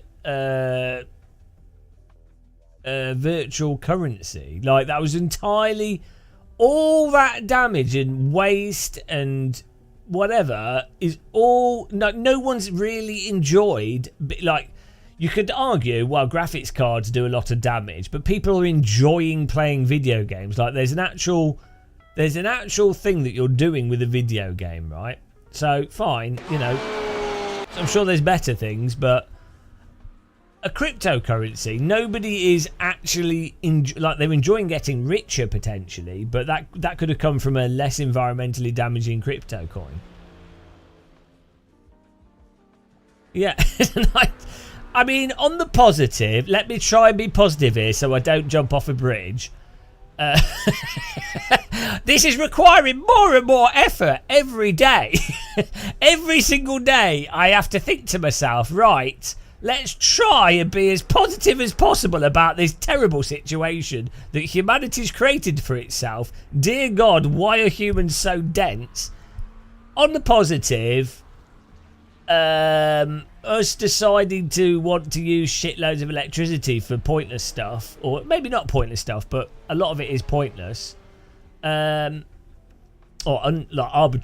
arbitrary. Like, it's not necessarily. Like, could have been other things could have been done. Like, it's arbitrary.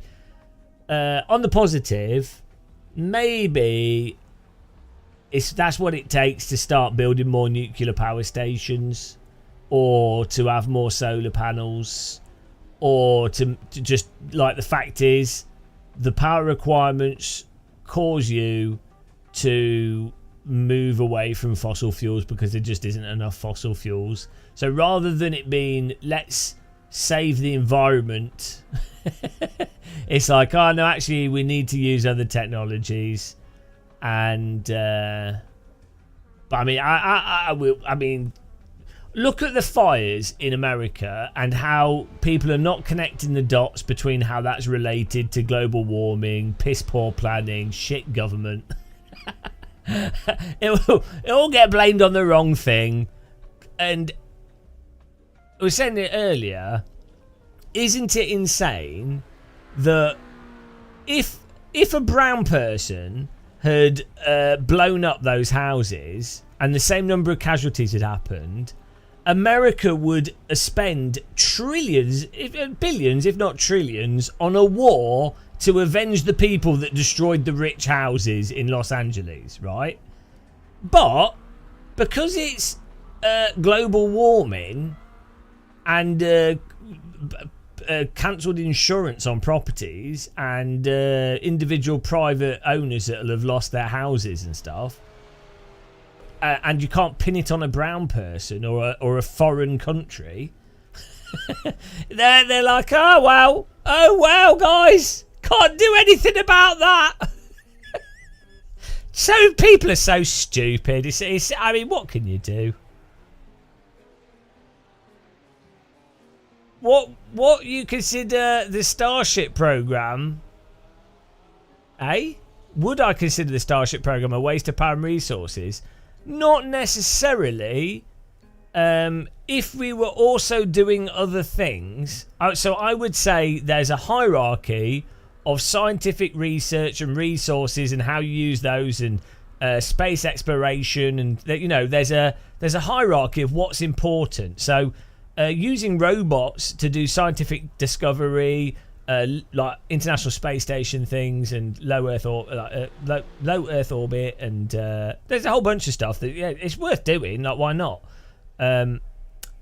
However, it would make more sense to spend more money on environmental protection or development or stability or education or local research or whatever. It would make that would be a lower hanging fruit is what you go for. You do the lower hanging fruit first because it's the more, why not?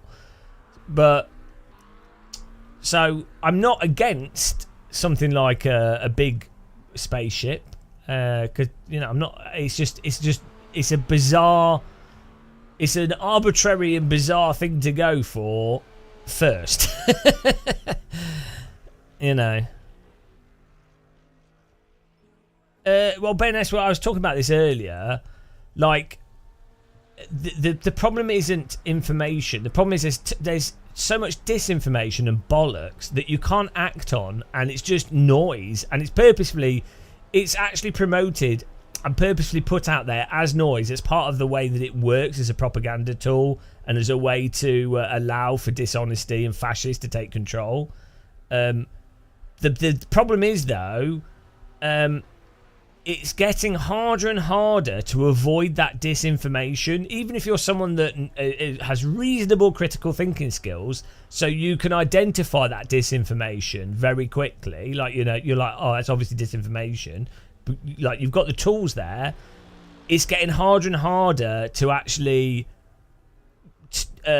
block all that disinformation so that you're only getting actual useful information. And that's like a really dangerous thing with artificial intelligence that no one's really talked about. Some people talk about it, but not really, which is quite worrying. Because there's a difference between stuff that you can agree and disagree with and is interesting discussion, and outright disinformation. And what we're seeing is a massive increase in full-on disinformation, leveraged by artificial intelligence and corruption, basically. But that's just the world we live in. Yeah, it sets up a very dangerous situation if you can't agree that there's such a thing as reality and scientific method. And like, yeah, sure, you can't tell exactly what reality is, and there's imperfect information, and you have to question things. But at least fundamentally, humans have to agree that there is such a thing as reality, and that there is a way to establish what that reality is. If humans can't agree on that basic thing, we're going back to medieval times where we're burning witches and doing whatever because, well, anything goes. Which is just so... You could get stuck in that for millennia. And it's happening. It is happening because you get people that are in a position of power. What takes away their power is people organising and truth and if people have a grasp on reality, they can use that to affect action, and it acts as a form of power. If nobody has a grasp on reality, they have no way to attack you. And that's precisely how the Russian government operates. Even British empires operated like that, and that's how oligarchies work. It's how feudal systems work. It's really depressing, but it's not depressing in and of itself. It's depressing that it's a minority of people understand this. It's like we've gone back. Who started me off on this? Bloody hell! It's literally like 1930s, and it's mental. It's so mental that just because people that were in World War II or that experienced sort of 1920s, 30s, 40s or understood it intuitively and then lived through world wars or were the children of people from World War II or that cultural understanding went through that period, because they've all died and there's no lived experience of it, it's all now become like this weird hypothetical, and the people in power are all people that are the narcissists that sort of in this blasé narcissistic thing of them not understanding the danger of their narcissism, because from their perspective they're having a great time, and they're just ignoring the fact that eventually you end up with random revolutions, random instability, increasing in, like, I would say like Trump and stuff is fascist, but it's not that bad fascism, it's just mild fascism. But they are creating the groundwork for full-on insanity, dictatorial fascism, which is not even useful for rich people. So, like, oh wow. Who started me on this? Bloody hell. There's been breakthroughs lately, but it's still a long ways off until AI and quantum... What's this?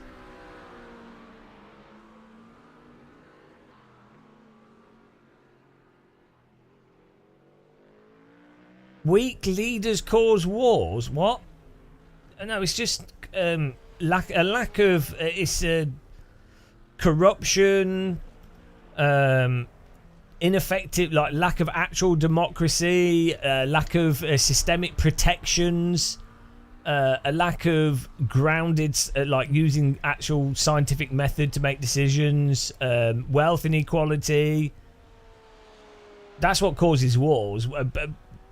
Wealth inequality fundamentally is one of the biggest ones.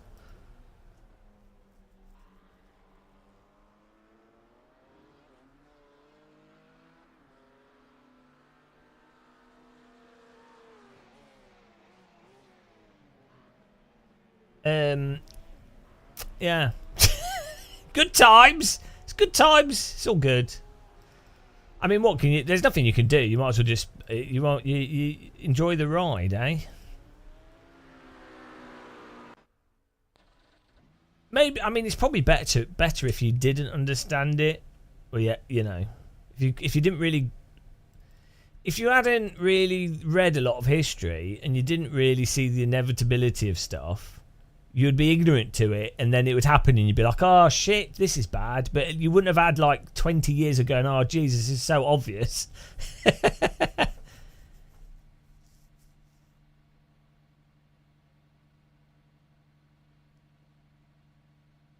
Yeah, the technology faith, that's a whole nother thing, isn't it? It's like,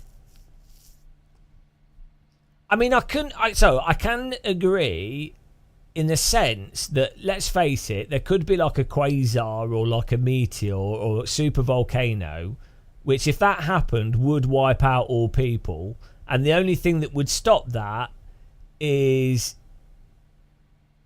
if you had technology that got to that. So you could make an argument that it makes sense, even if it's massively damaging, it makes sense to pursue technological advancement, because that might actually be the only thing that would allow you to stop these mega disasters. But that's kind of a separate issue. That's not normally what people are talking about. But yeah, this religion. Well, first of all, the idea that you've got trickle-down technology, like trickle-down economics, where it's like, oh, well, you invent this stuff and everyone gets access to it. It's like, well, no, they don't. A small minority of people get slightly extended lifetime or slightly better cars or computers, but has their actual quality of life, has their day-to-day quality of life improved? It's like, well, in the West, we've dismantled family structures and support networks, and then we've commodified all the basic things of living. So oh, someone's a bit depressed. Well, they can't talk to their friend because their friend's too busy working and knackered. They can't talk to a family member because family members live hours away because they had to, because that's only where the jobs were. They can't. They have any free time because they can't. They have to work to ridiculous hours to pay for their rent. Because they can't afford the house because they can't own it because there's not enough houses because that's up. So like, whereas without all the technology and all the amazing capitalist development, you could just have a society of people that are looking after each other, naturally doing what supposedly the technology is meant to do better, but doesn't for a lot of people. But yeah, anyway. This is what happens when I've got insomnia and we start streaming at midnight.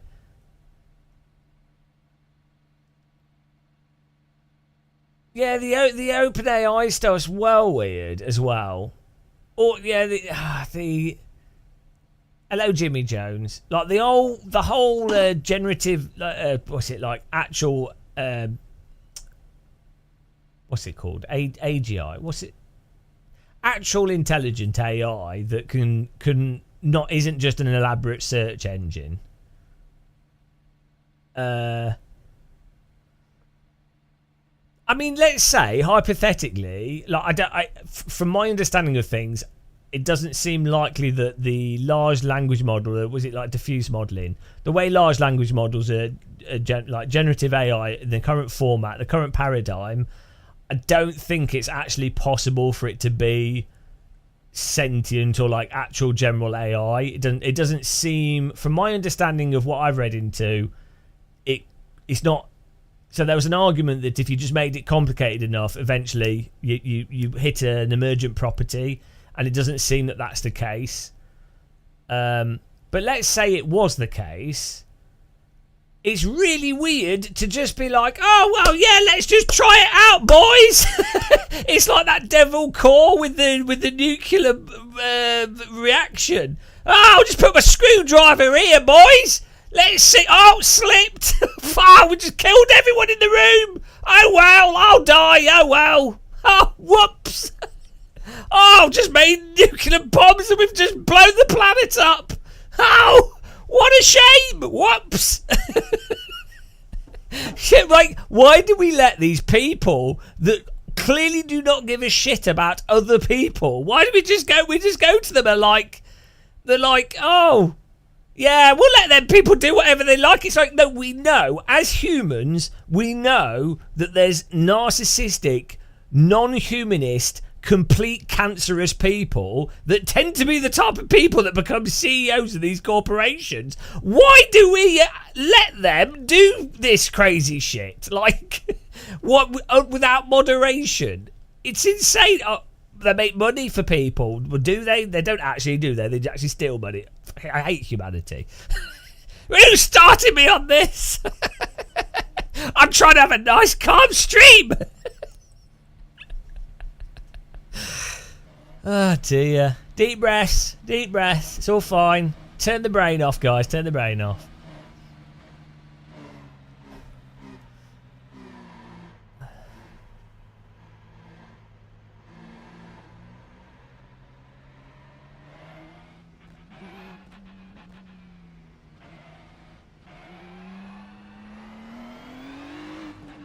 I mean, if it makes you feel better, I mean, one thing that's I find relaxing, ultimately, like the heat death of the universe will happen at some point. You will ultimately only live to like 60, 70, 80 or whatever, so you'll be dead for some reason. Everyone you know will be dead at some point anyway, regardless. You know, the planet's going to get enveloped by the sun in a few billion years, so it doesn't really matter anyway. Ultimately, with enough time, it's all irrelevant anyway, so that's kind of calming. It's all a bit of a farce. So, yeah. I'm not sure if that's actually a better... I'm not sure if that makes it better, but it's just the truth, so...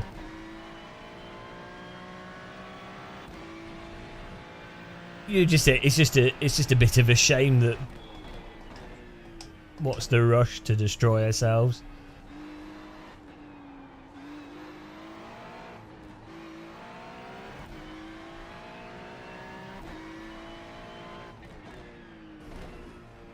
Just think, at the heat death of the universe, no one's going to be able to make a cup of tea, so why would you want to be alive anyway? Totally pointless.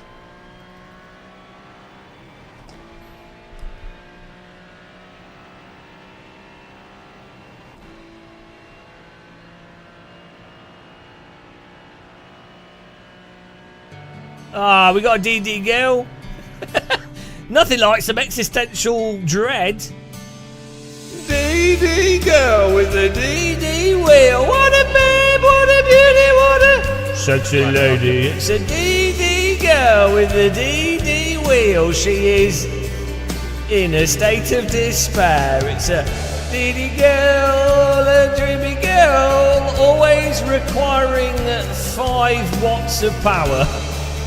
DD girl for Jack bored with the DD girl. Everybody needs a DD girl. Put a DD girl in your Civic. She's so powerful and strong, but if she gets in your back, turn off the power or she will cook. DD girl with the DD wheel. Dreamy, powerful servo motor legs. DD girl, a dreamy girl, rotating in Jacques' bed tonight. Ah, DD girl. Thank you. Thank you very much. Appreciate you wasting your money. What a time to be alive. Brilliant.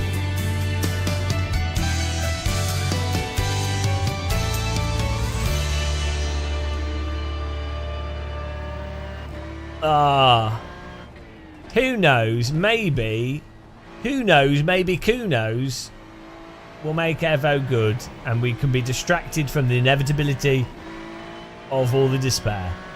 I really like Ready Player One movie. What? Was?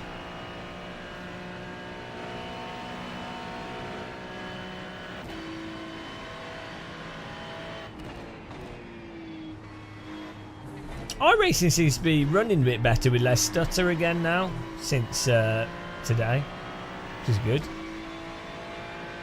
Maybe they had to do a little patch or something.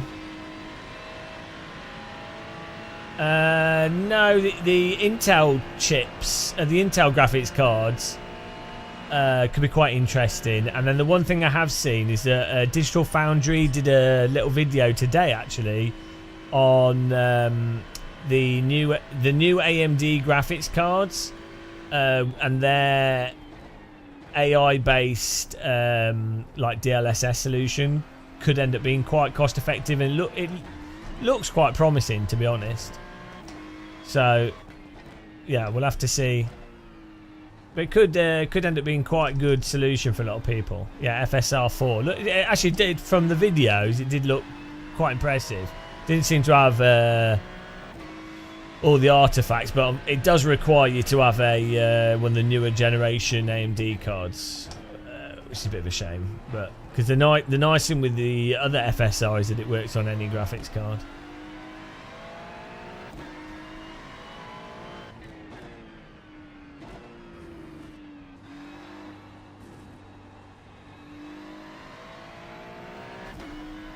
Yeah, exactly. It needs to work.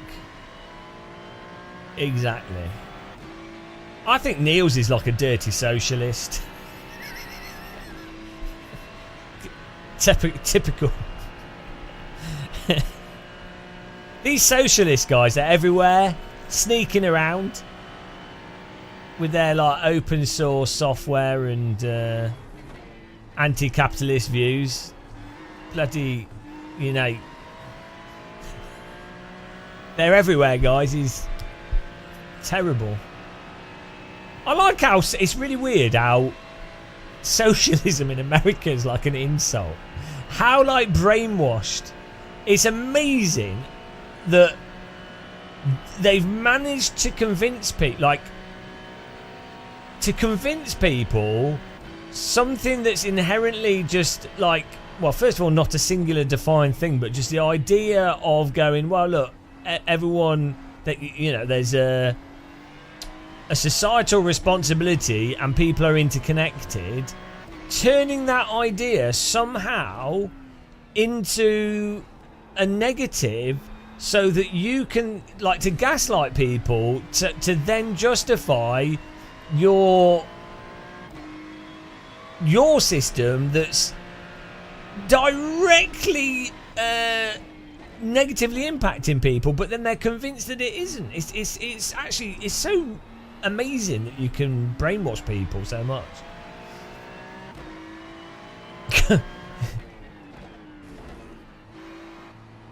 Redistributing wealth from people that have billions?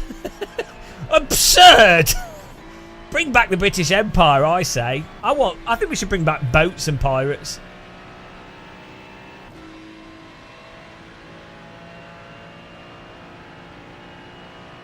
He says driving a GT. He says this driving a simulated GT3 car. A sport that's the perfect example of corporate corruption and late-stage capitalism. Oh well. Yeah, this drives like, this is awful.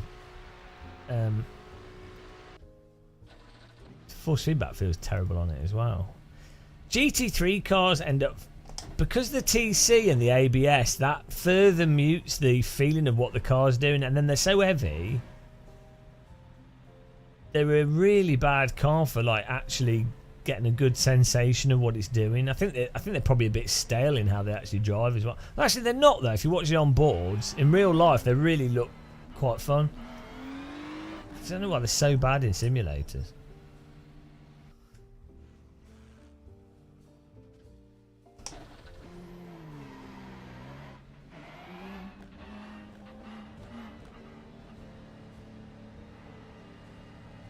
Let's do 2 laps and see. It's just very flat to drive. Like you in the corner and the car's going from grip to slip, but then nothing's really changing in the steering.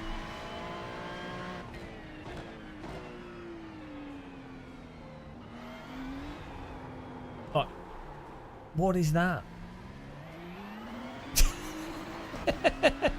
Oh dear. It's because we started streaming in Australian time, so we were live streaming for the Antipodians.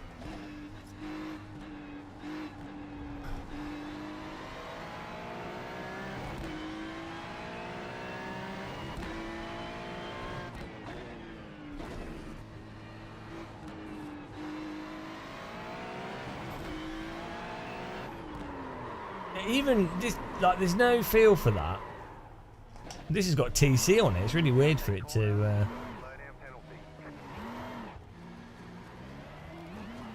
Yeah, the physics are terrible on this.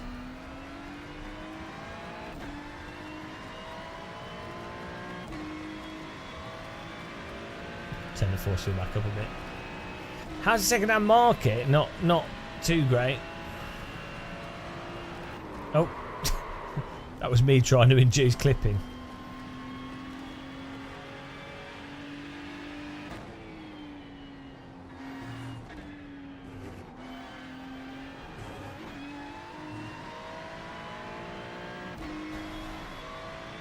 eBay's alright where I am, to be honest. Like, especially for, I mean, sim stuff seems to hold value quite well. So I guess it's not good. It's good if you bought stuff and you want to get your money back. I think this wants to be driven. I am using the Mosey, yeah. I think this wants to be driven without us turning the wheel. So we'll try doing that.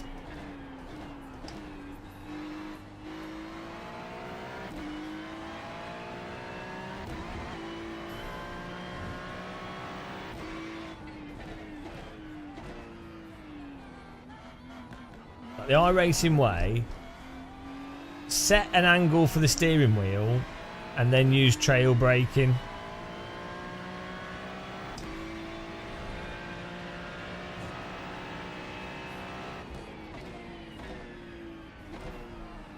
to turn. Oh.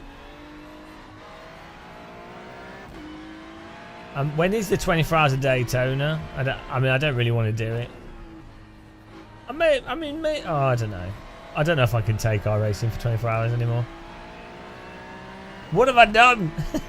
You've been DD Guild. Yeah, with a lot of the sim racing equipment, you might as well buy it at full price and have the warranty. Is it really next weekend? I won't be here. I'll be in Maastricht for Sim Formula Expo.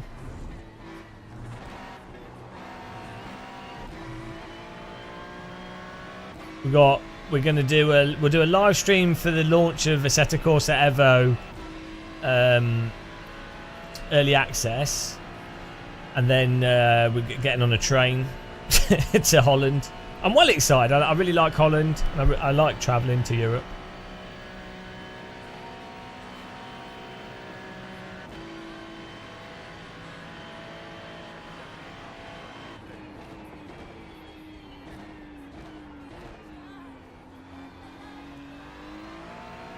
Oh, this is so shit. Like the way, what's happening is with the force feedback is when you try getting it to the limit, the TC and stuff is kicking in, which then cuts out the force feedback because it just flatlines the rotation. So you then end up losing the range of the control because it gets locked into a specific slide.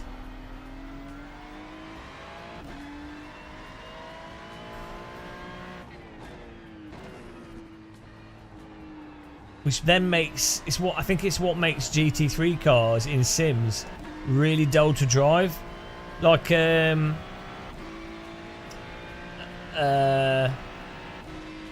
Sims don't seem to do TC and ABS properly, I don't think. Like, it's too aggressive. Or whatever goes on in a lot of Sims with ABS and TC, it ends up being like a really weird sort of artificial binary behaviour.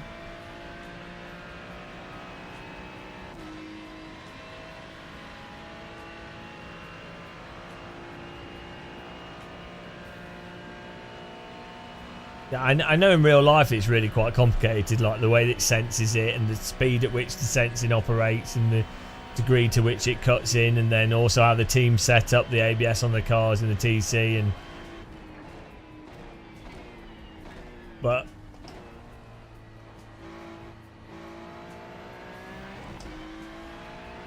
the end result is you just lose dynamic range in the simulators for feeling what the car's doing, to then drive by feel, which is why I play driving sims.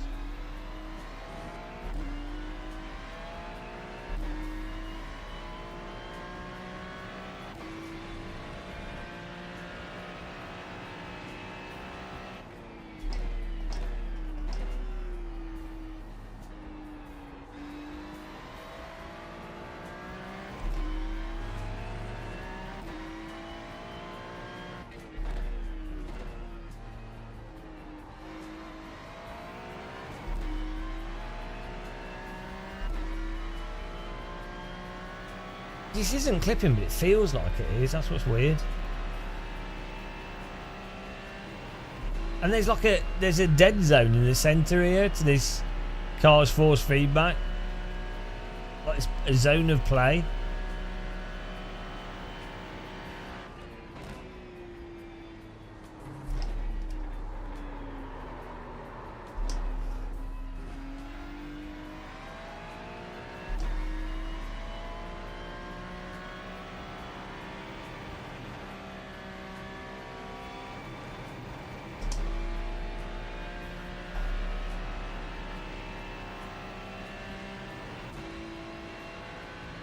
Yeah, I think I'd imagine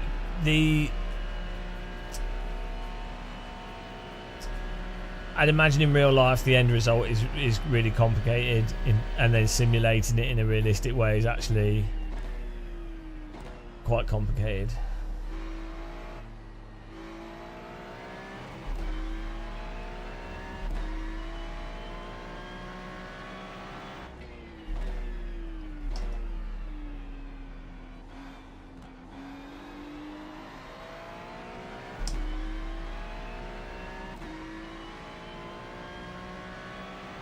I'm glad I'm not a sim developer.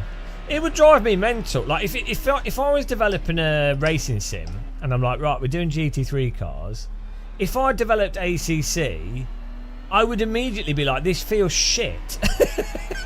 And I wouldn't be happy. I'd be like, right, well, we can't. I mean, realistically, from a business perspective, you'd be like, oh, well, we've got to release a product.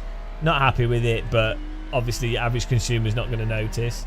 So you'd release it as a product. But as an individual, I'd be like, Jesus Christ, this is shit. I'd be like, it just feels shit. Like the point, I'd be like, why am I doing sim development? It's not to make money, because there's much better things if you're a decent programmer. There's other games you could be making. So I'd be like, I'm doing sim development because I'm passionate about sims. So it would really bother me if that was my express goal, that the cars were worse than actually handled. Like the end result was worse than stuff from 25 years ago. Yeah, it's like that would really I would probably not release. I don't know. I guess financially, you'd be like, oh, I've got to. You're running a business, so fine. But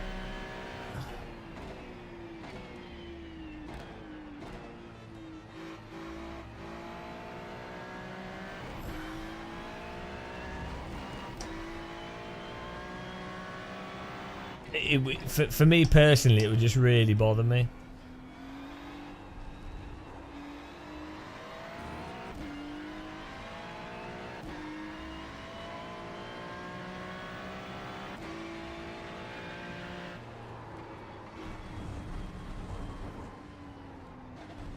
Hello, Lily Panda.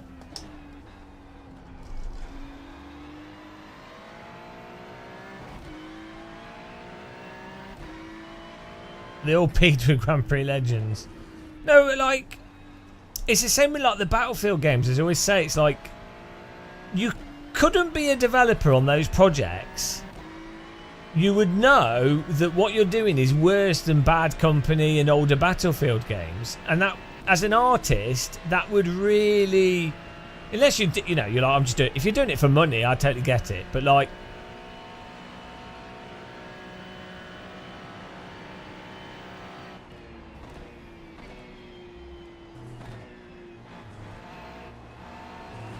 yeah, it's just strange.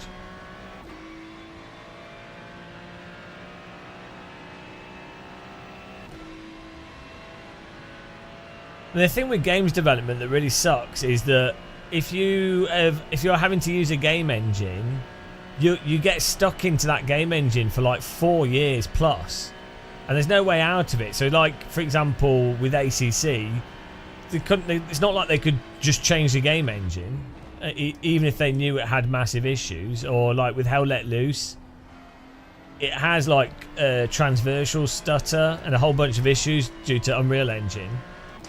And the fix is not using Unreal Engine, but they can't. It's developed in that engine, so they would have to actually do a completely new title. So for like 5 or 6 years, they are stuck with that complete shit engine that fundamentally does not actually work in the required way. And well, that's quite common with games. Like if you've built a platform, if the underlying part of your platform is buggered in a specific way, sometimes there's no way around it. Like, this happens with loads of projects, and then you have to pretend that it doesn't matter.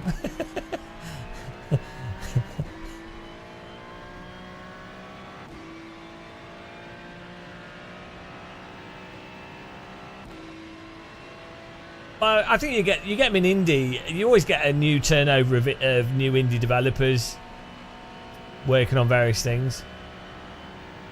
You're just dependent on insane people that decide to do their own projects, and then they also happen to be geniuses.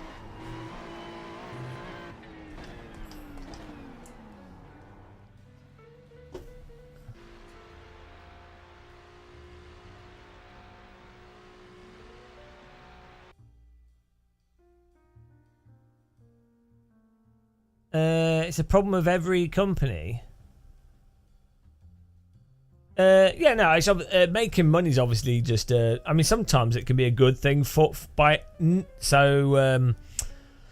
needing to make money can force a developer to actually release a product rather than getting it stuck in development hell. So it's not always a bad thing. Like Valve not needing to make money has meant that they've not produced as many games as they could have produced that probably would have been quite good games.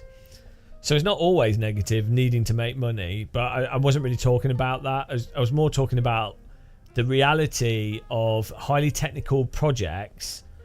You get to a point where you've built it's like if you build a building, you've built the foundation. If the foundation is screwed, there's nothing you can do. You all you can do is try and work around it. But if the foundation is screwed a lot, you can build the best building ever, but the foundation's screwed. And it's going to be, with game projects, it's going to be between 4 and 8 years before there's an opportunity for that foundation to be rebuilt. And often it's rebuilt in another way that's got a new broken thing. So, like, Unreal Engine is a perfect example of this. Unreal was fantastic up to Unreal 3, not from a development pipeline and not for a whole bunch of stuff, but like from how it ran on a consumer's computer. Unreal 3 is fantastic. Unreal, yeah, up to like Unreal 3, or yeah, as soon as they got past that, all the like Hell Let Loose is a really good example. It doesn't matter what they do. It doesn't matter how much they optimize it. You can't get around that it's going to stutter. Which is terrible. Or, you know, whatever Kunos did with ACC, ultimately they can't get around the blurriness and the weird unrealness of that game engine, which is presumably why they've gone to the new game engine. Like, you can't get around the reality of a deferred renderer. So...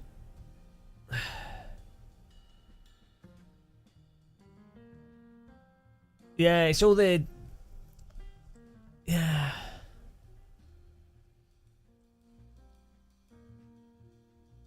I mean, it's weird because I think like Battlefield, you know, but the Frostbite engine, Frostbite and Crytek engine are fantastic. Like, they look bloody amazing still now and run amazing. You don't need all this other shit in these game engines. Like, Bad Company 2 looks better. Let's see. From maybe I'm misremembering this, but it looks better than like a lot of stuff, and the gameplay's great. So who cares? Like, that's I don't know which version of Frostbite it is. Oh, loading up here, and that also had destruction of buildings and things, which is way more interesting. Yeah, it looks fine. Like, it looks really crisp textures. Large environments. There were some issues of like the terrain detail going up and down if you're further away, but like, if now you've got faster computers, you could use the same engine and just have larger draw distances at a higher quality because you've got more processing power. So I don't know, it's really weird when developers actually do something really good and then they keep changing it when they don't need to.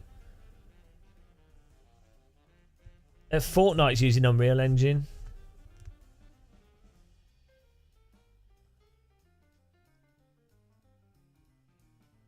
iRacing is doing new development on the engine. I think they'll just gradually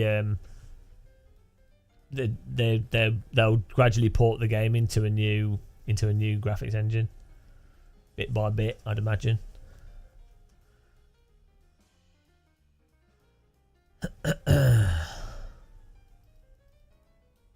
The Battlefield 3 engine, I don't know which version of Frostbite it is. Looks fantastic. It, like, I actually tried Battlefield 3 on a 4K monitor as well with the textures, which would upsample the textures. Looked absolutely amazing. It's fine, and you can build an amazing game in that.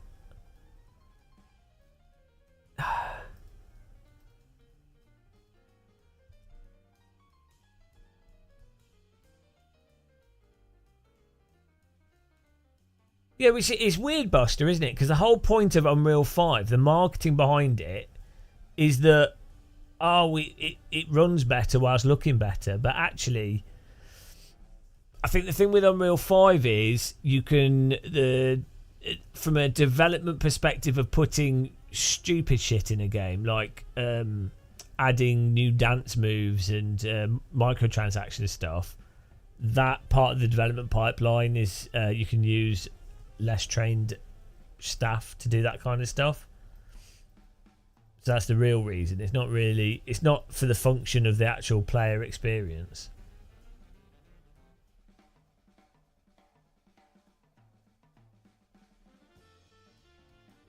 Yeah, but the bugs in Frostbite weren't really graphics bugs. It was like physics and networking, net syncing issues and things like that. Desync. So it wasn't really the graphics engine. Also, Frostbite is a really good audio engine as well, which you don't really notice that much, but it does really good like spatial audio.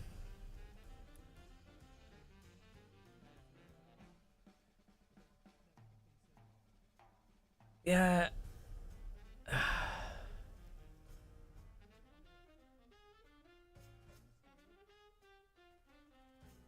I would bloody play Battlefield 3. I don't think you can play Battlefield 3. 13 years old. Jesus Christ.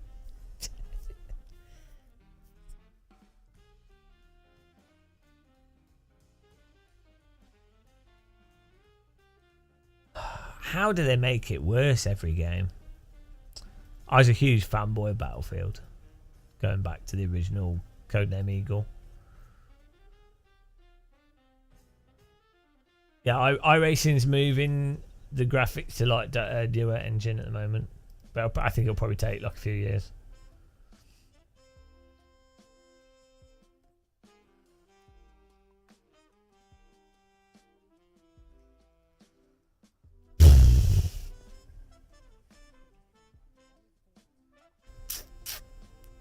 But the only FPS I'm playing a lot of recently is Counter-Strike 2. That's it.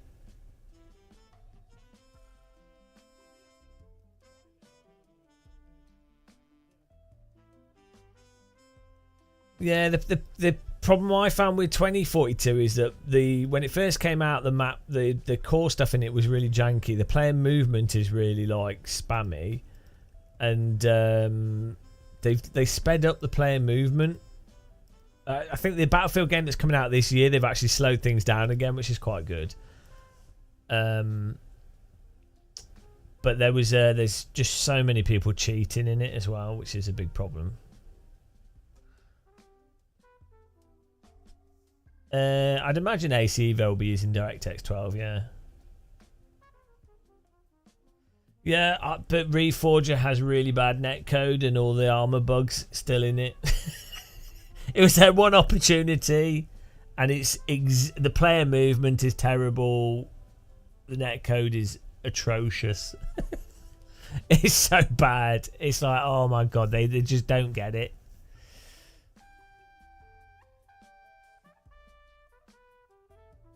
Yeah, that's true, Pelucan, yeah.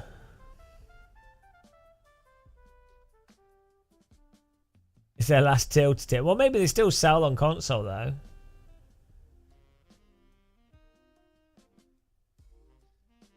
Do devs use the same engine for consoles and PC versions? Well, so what they do is they have game engines that are compatible on... So back in the day, like a PlayStation 2 and 3...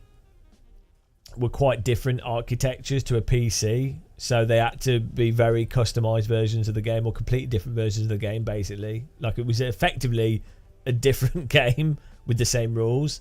But now all the games consoles are basically PCs. The same, you know, it's a processor, graphics card, RAM. The processor is the same type of processor that you'd have in a PC. The graphics card's the same type of graphics card. There's some differences in terms of where the memory's located and things, but they're not. They're basically a PC. They're almost like if you had a tablet or a laptop that was a PC. So, thanks for subscribing. So it's the same game. They'll just change the graphics based off the games consoles are like. So like a PS5, not the current PS5 is like a 30, like a 2070 Ti or something.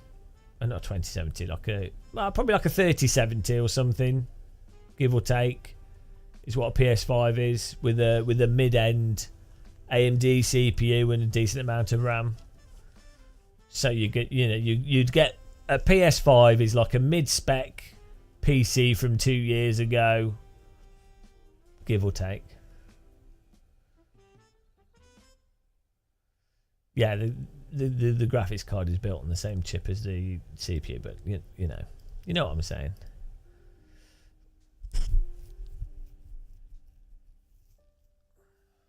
I think I'll get a 50 series GPU.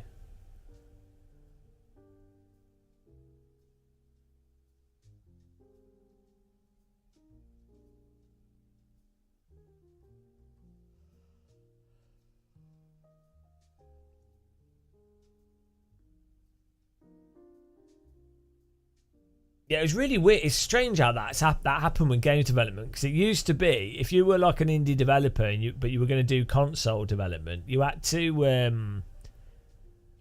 apply to the console manufacturer. So like if you wanted to do Nintendo, let's say you wanted to develop a Nintendo title for like the Wii, first of all you had to have bloody mental connections with Nintendo, which would be borderline impossible to get.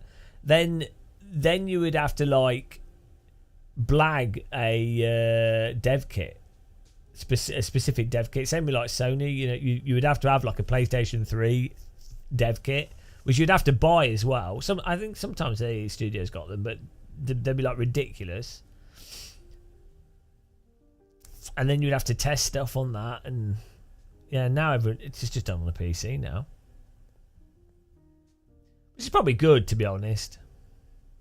But then it kind of takes away that whole, like, there's something about, that's a specific console dev kit. It being a unique thing in and of itself is kind of interesting.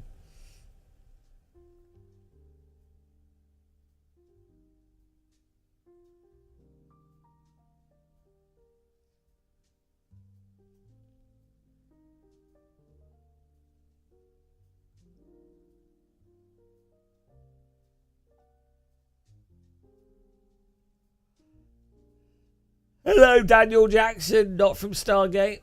Sim Maniac, Happy New Year. Just upgraded your PC. Nice. VR's better, not yeah. VR's well good when you got a fast computer. So they'll probably announce a new Battlefield game soon, actually, because I think it's coming out at the end of this year. For like a pre-Christmas launch, like a December launch, that's how the timing normally works out. So, if that's the case, because they've been doing testing of it, this is all public information. I'm not leaking anything. So, yeah, I'd imagine they will. I'd imagine they'd announce it in like a month or two.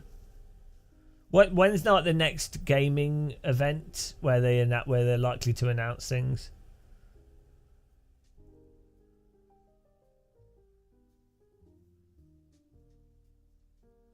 Every Xbox One was meant to be a dev kit when it launched.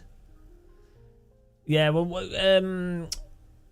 so back in like 2007, I was doing like some terrible game development stuff, and we went to a few like Microsoft were trying to do a big thing with the Xbox 360, like the Xbox arcade, but they would do like developer networking events where someone from Microsoft would be like promoting Xbox development, but using Xbox 360s.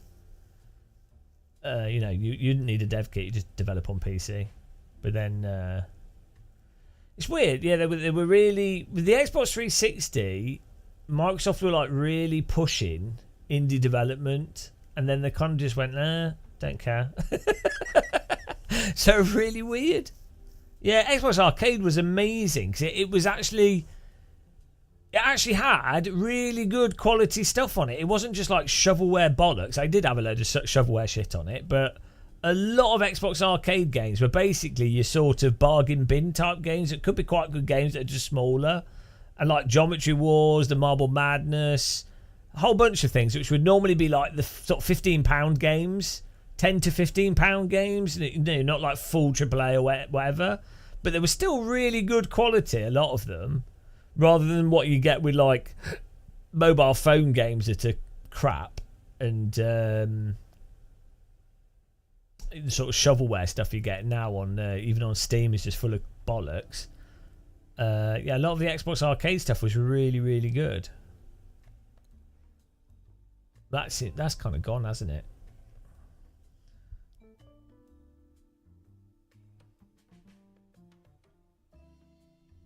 Why do racetracks seem narrower on smaller monitors compared to triple?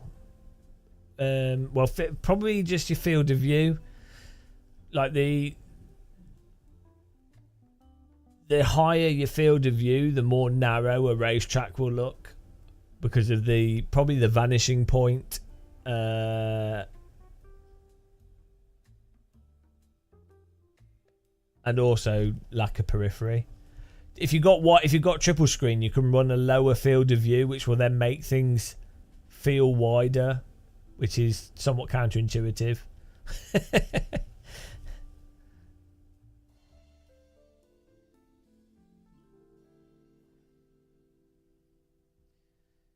Yeah, I agree, Hell Knight. PAX East. Yeah, that'd be good. And then I'm sure, I think Valve are going to announce something as well. You know, the rumour mill. The new Valve VR headset. Valve doing some kind of Half-Life Alyx-y type game. My prediction, again, this is all public information, I'm not leaking anything. My prediction is that they will do a game that's both playable in 2D on the Steam Deck, not, you know, like as a standalone shooter type game, but it also, you can play it in VR. So their big thing that they'll be really like, I know there's all the rumours about the thing with all the surface properties and physics and all surfaces having different flammability and all that kind of stuff. So that might happen. But whatever they do with that, I think they will do it so that you can play it on the Steam Deck or in VR as well. I think that'll be the thing. Ben S, yeah, we are. We just, we booked it recently. Only for the Saturday and Sunday though. Be good.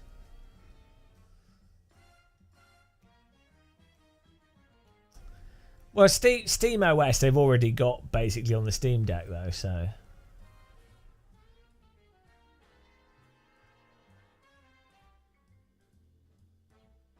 Will VR ever get to Ray-Ban size? Yeah, but it's going to take at least another 15 years.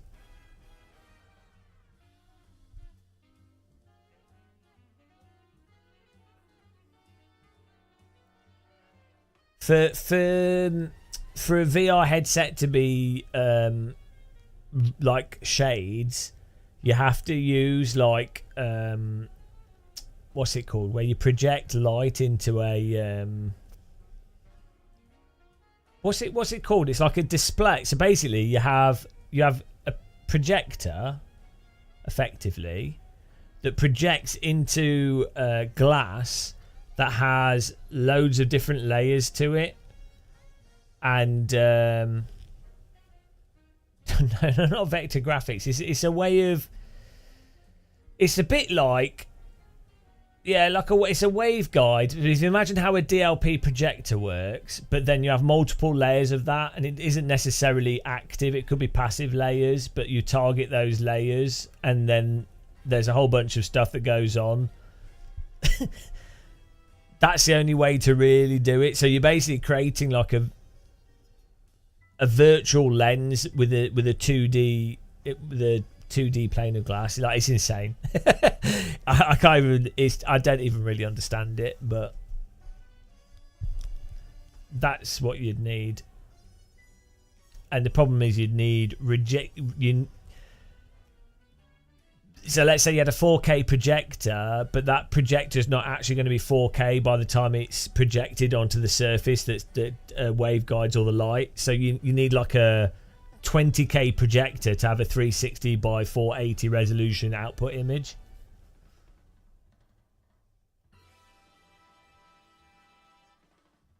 Yeah, waveguides aren't a particularly novel thing, but like the more complex and active ways of doing it is insane.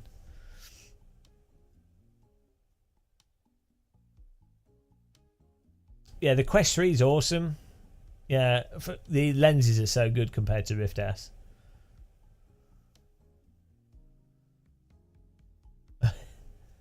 Wish they could make something like the Quest 3, but you only wear the screens. I know, yeah, no, 100% Buster. 100%. No battery. I mean, the thing is, the circuitry would probably still be the same weight and size. But mind you wouldn't need the heat sinks on it. You wouldn't necessarily need the fans on it. You wouldn't need all the surrounding casing. But that's basically what the Quest Pro, the Quest Pro, was it? I don't think that had a processor on board, or maybe it did. But yeah, if they made a PC only version of Quest 3, but obviously they wouldn't because they want people to buy their into their ecosystem. And to be fair, if you've got a wireless headset, you're going to need a device that can process a wireless video signal, which is a relatively demanding task. So you probably still would need a circuit board that had fans and heatsink on it. And you're going to need a circuit board anyway for the screens that are low latency. So it would probably still, because I don't think it's just the battery being on the front of it and then the casing and things. So I think you could probably knock off like 25-30% of the weight if it was PC only. I mean, the Rift S was really light, so.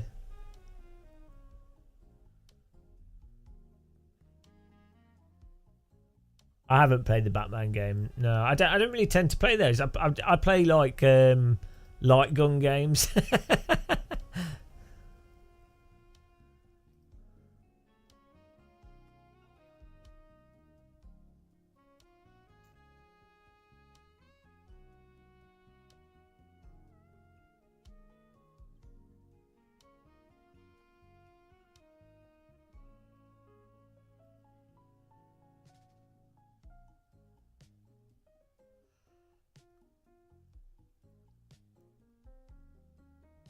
Ooh. Yeah, I don't know what to do here. I'm not don't really want to drive the GT3 car. MX-5's on a rubbish track. Oh, well, not one I like.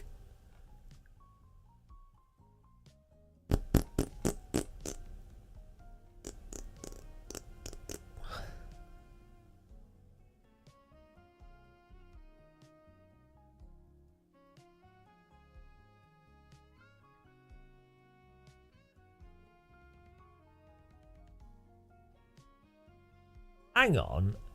How long is this? 144 minutes. It's not a 24-hour race. Why is it?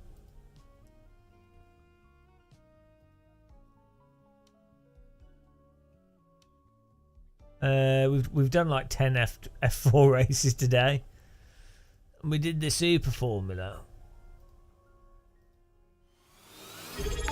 Chris Tat, thank you for subscribing. Hi James, Happy New Year. Happy New Year. Thank you very much. Appreciate that. Oh, 1,440. Phillip Island, I don't really know. Isn't that a crazy Australian track? It's quite an old one. I mean, 33 months should be enough to go to prison.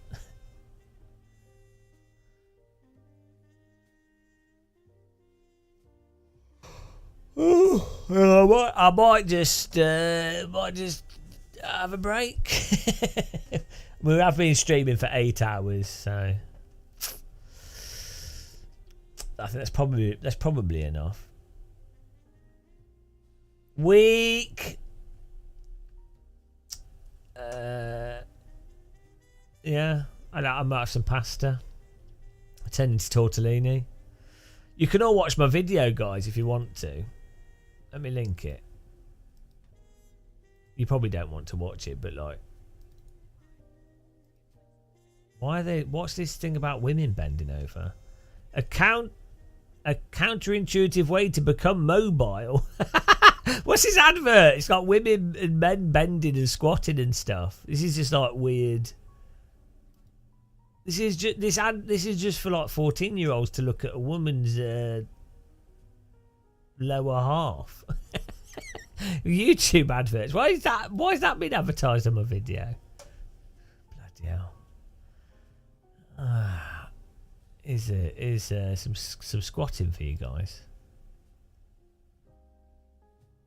Hello, review for the tube. Right, there you go. Right, yeah, I'm gonna eat something. My brain's turning off. It was a fun live stream. I had a fun time. I need to do some stuff in here actually as well. Probably be up early tomorrow as well. So if you're an Antipodian, I'll probably catch you tomorrow. We need to do some more videos though. Who'd we raid? That's decent. They're all playing bloody iRacing.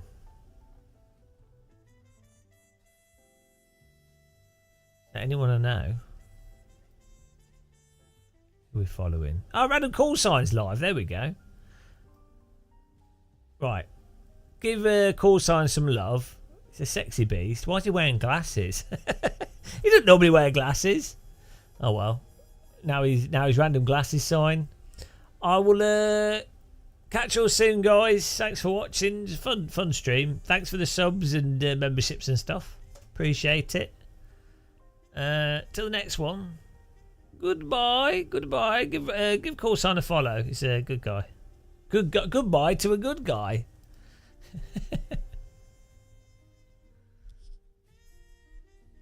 I'll have him on in the background as well, so for a bit. Bye.